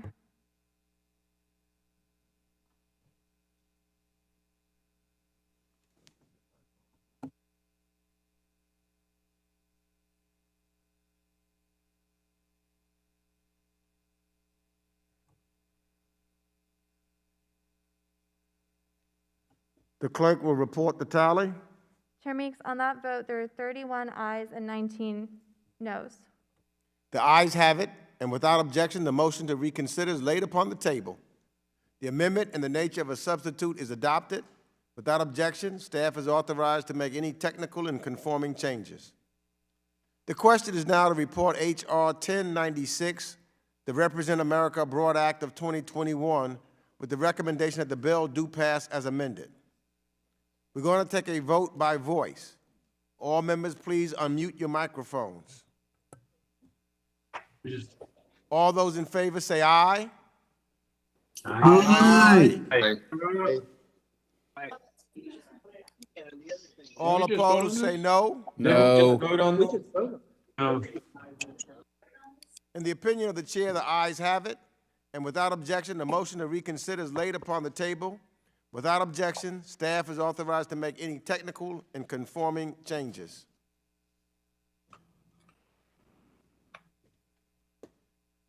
The question is now on Perry amendment to the amendment in the nature of a substitute designated number 80 to H.R. 1135, the Light Act. A recorded vote is ordered. All members, please make sure you are visible to the chair and unmute your microphones when your name is called. As you cast your vote, please be sure to say your name for the record and then your vote. The clerk will please call the roll. Representative Sherman. Aye. Representative Sherman votes aye. Oh. Representative Sears. Are we voting on the passage of the bill or on the Perry amendment? We're voting on the Perry Amendment. The motion to table what? We are voting Oh, is this on. the motion to table? We are voting on the. No. We are voting. Excuse me, I had a staffer telling me what we were voting on the floor. Please proceed. Okay. Mr. Chairman, what are we voting on? We are voting on the Perry Amendment to the amendment in the nature of a substitute, which was designated number 80. Please excuse my confusion and record me as a no on the Perry amendment. Representative Sherman votes no. Representative Sears. Siri votes no. Representative Sears votes no. Representative Connolly. Representative Conley votes nay. Representative Connolly votes no.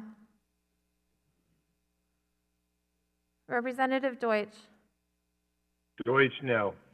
Representative Deutsch votes no. Representative Bass. No. Representative Bass votes no. Representative Keating. Keating votes no. Representative Keating votes no. Representative Cicilline. Cicilline votes no. Representative Cicilline votes no. Representative Barra. Barra votes no. Representative Barra votes no. Representative Castro. Castro votes no. Representative Castro votes no. Representative Titus. Sorry. Titus votes. Titus votes no. Representative So Titus that's an improvement. votes no. Representative Liu. Lou votes no. Representative Liu votes no. Representative Wild. Wild votes no. Representative Wild votes no. Representative Phillips. Phillips votes no. Representative Phillips votes no. Representative Omar. Omar votes no. Representative Omar votes no. Representative Allred. Allred votes no. Representative Allred votes no. Representative Levin. Levin votes no. Representative Levin votes no. Representative Spanberger. Spanberger votes no. Representative Spanberger votes no. Representative Houlihan. Houlihan votes no. Representative Houlihan votes no.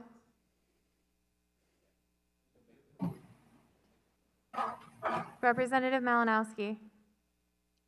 Malinowski votes no. Representative Malinowski votes no. Representative Andy Kim. Andy Kim votes no. Representative Andy Kim votes no. Representative Jacobs. Jacobs votes no. Representative Jacobs votes no. Representative Manning. Manning votes no. Representative Manning votes no. Representative Costa.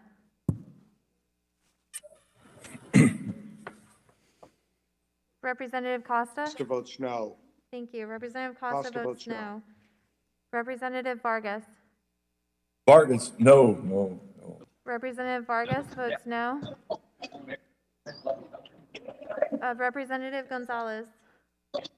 Gonzalez votes no. Representative Gonzalez votes no. Representative Schneider.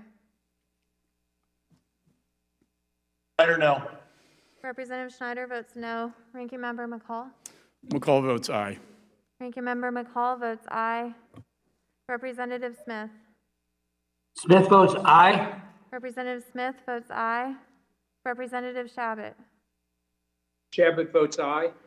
Representative Shabbat votes aye. Representative Wilson. Wilson votes aye for Perry. Representative Wilson votes aye. Representative Perry. Aye. Representative Perry votes aye. Representative Isa. Aye.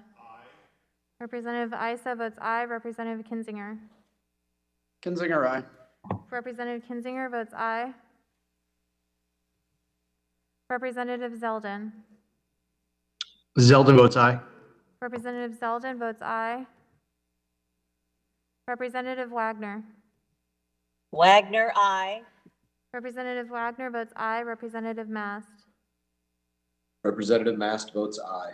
Representative Mast votes aye. Representative Fitzpatrick.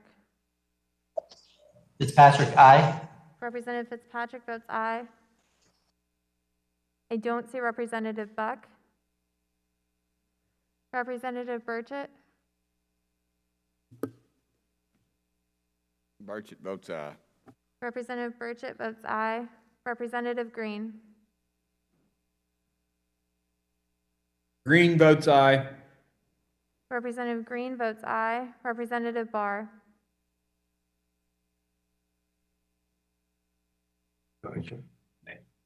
Is this the Perry Amendment?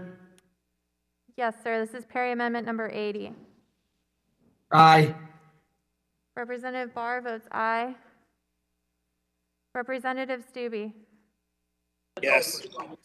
Representative Stube votes aye. Representative Muser. Aye. Representative Muser votes aye. Representative Tenney. Aye.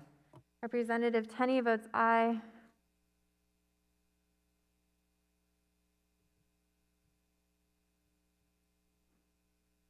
Representative Pfluger's,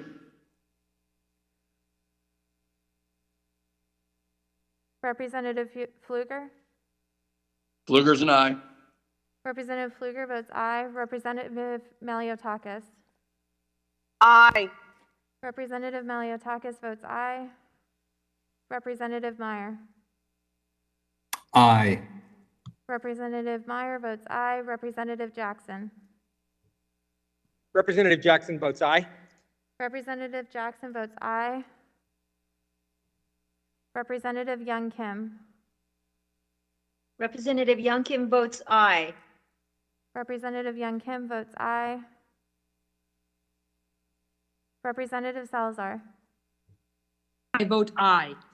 Representative Salazar votes aye. Chair Meeks. No. Chair Meeks votes no.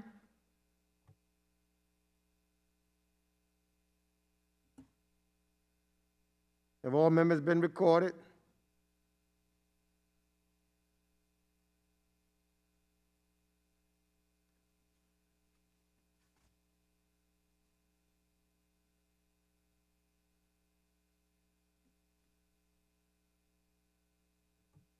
The clerk will report the tally. Chair Meeks, on that vote, there are 27 noes and 23 ayes. The amendment is not agreed to. Without objection, the motion to reconsider is laid upon the table. The question is now on the amendment in the nature of a substitute. We're going to take a vote by voice. All members, please unmute your microphone. Yes. All those in favor say aye. Aye. Aye. Aye. Aye. Aye. Aye. All opposed, no. No. No. No. No. No. Nay, nay, nay. In the opinion of the No. chair, in the opinion of the chair, the ayes have it, and without objection, the motion to reconsider. Mr. Chairman, with that, I request a recorded vote. The question is on the amendment in the nature of a substitute of H.R. 1135, the Light Act, with the recommendation that the amendment do pass. All members, please turn on your video so you are visible to the chair and wait to unmute your microphones until your name is called. As you cast your vote, please be sure to say your name for the record first and then for your vote. The clerk will please call the roll. Representative Sherman. Sherman, aye. Representative Sherman votes aye. Representative Sears. Series, yes. Representative Sears votes aye. Representative Connolly. Connolly votes aye. Representative Connolly votes aye. Representative Deutsch. I'm sorry, sir. I didn't hear you one more time.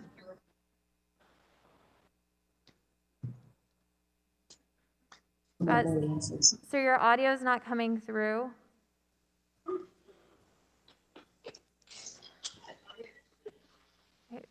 He dropped. Yes. Oh, Representative Deutsch votes aye. Representative Bass. Representative Bass, you're muted, ma'am. Sorry about that. Aye. Bass votes aye. Thank you. Representative Bass votes aye. Representative Keating. Keating votes aye. Representative Keating votes aye. Representative Cicilline. Cicilline votes aye. Representative Cicilline votes aye. Representative Barra. Barra votes yes. Representative Barra votes aye. Representative Castro. Castro votes aye. Representative Castro votes aye. Representative Titus. Titus votes aye. Representative Titus votes aye. Representative Liu. Lou votes aye. Representative Liu votes aye. Representative Wild. Wild votes aye. Representative Wild votes aye. Representative Phillips. Phillips votes aye. Representative Phillips votes aye. Representative Omar. You're muted, ma'am. Omar votes aye. Representative Omar votes aye. Representative Allred. Allred votes aye. Representative Allred votes aye. Representative Levin. Levin votes aye. Representative Levin votes aye. Representative Spanberger. Spanberger votes aye. Representative Spanberger votes aye.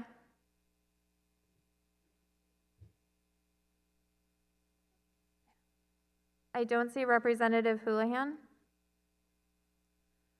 Representative Malinowski. Malinowski votes aye. Representative Malinowski votes aye. Representative Andy Kim. Andy Kim votes aye. Representative Andy Kim votes aye. Representative Jacobs. Jacobs votes aye. Representative Jacobs votes aye. Representative Manning. Manning votes aye. Representative Manning votes aye. Representative Costa. Votes aye. Representative Costa votes aye. Representative Vargas. Vargas votes aye. See, yes, aye. Representative Vargas votes aye.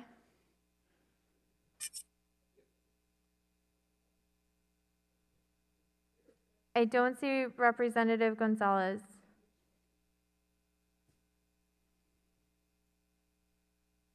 Representative Schneider.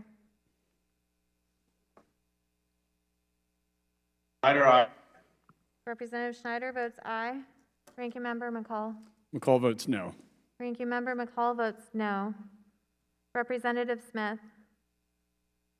Smith votes no. Representative Smith votes no. Representative Shabbat.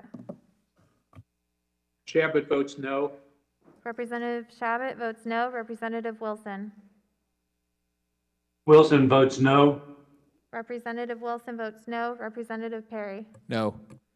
Representative Perry votes no. Representative Issa. To quote Mr. Vargas, no, no, no, no, no. Representative Issa votes no.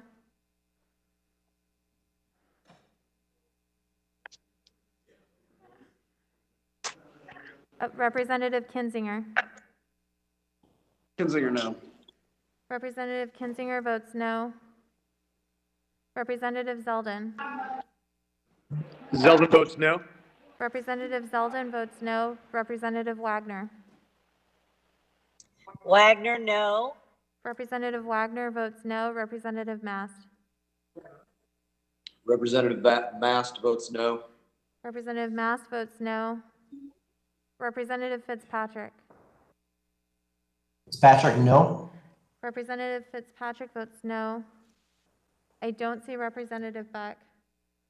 Representative Burchett. Burchett votes no. Representative Burchett votes no. Representative Green. Green votes no. Representative Green votes no. Representative Barr. No. Representative Barr votes no. Representative Stube. No. Representative Stube votes no. Representative Muser. No. Representative Muser votes no. Representative Tenney. No. Representative Tenney votes no. Representative Pfluger. No. Representative Pfluger votes no. Representative Maliotakis.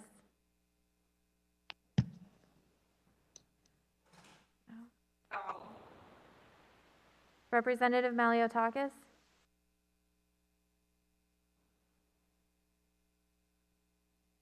You're muted, ma'am.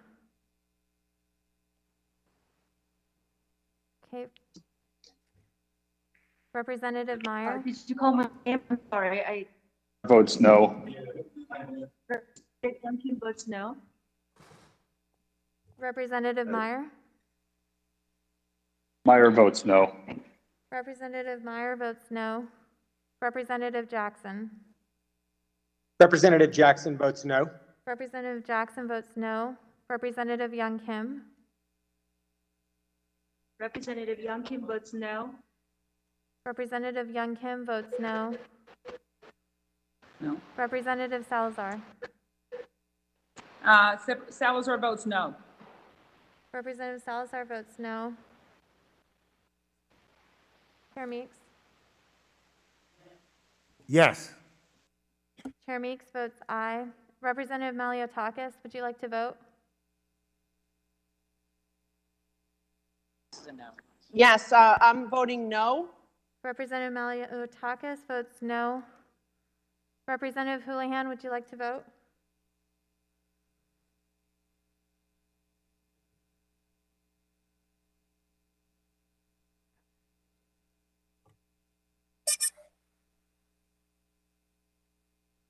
Have all the members been recorded?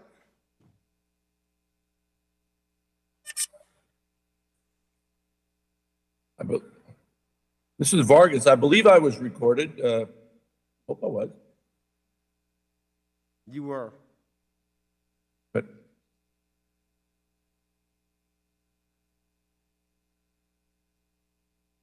The clerk will report the tally. Chair Meeks, on that vote, there are 25 ayes and 23 noes. The ayes have it, and without objection, the motion to reconsider is laid upon the table. The amendment in the nature of a substitute is adopted, and without objection, staff is authorized to make any technical and conforming changes.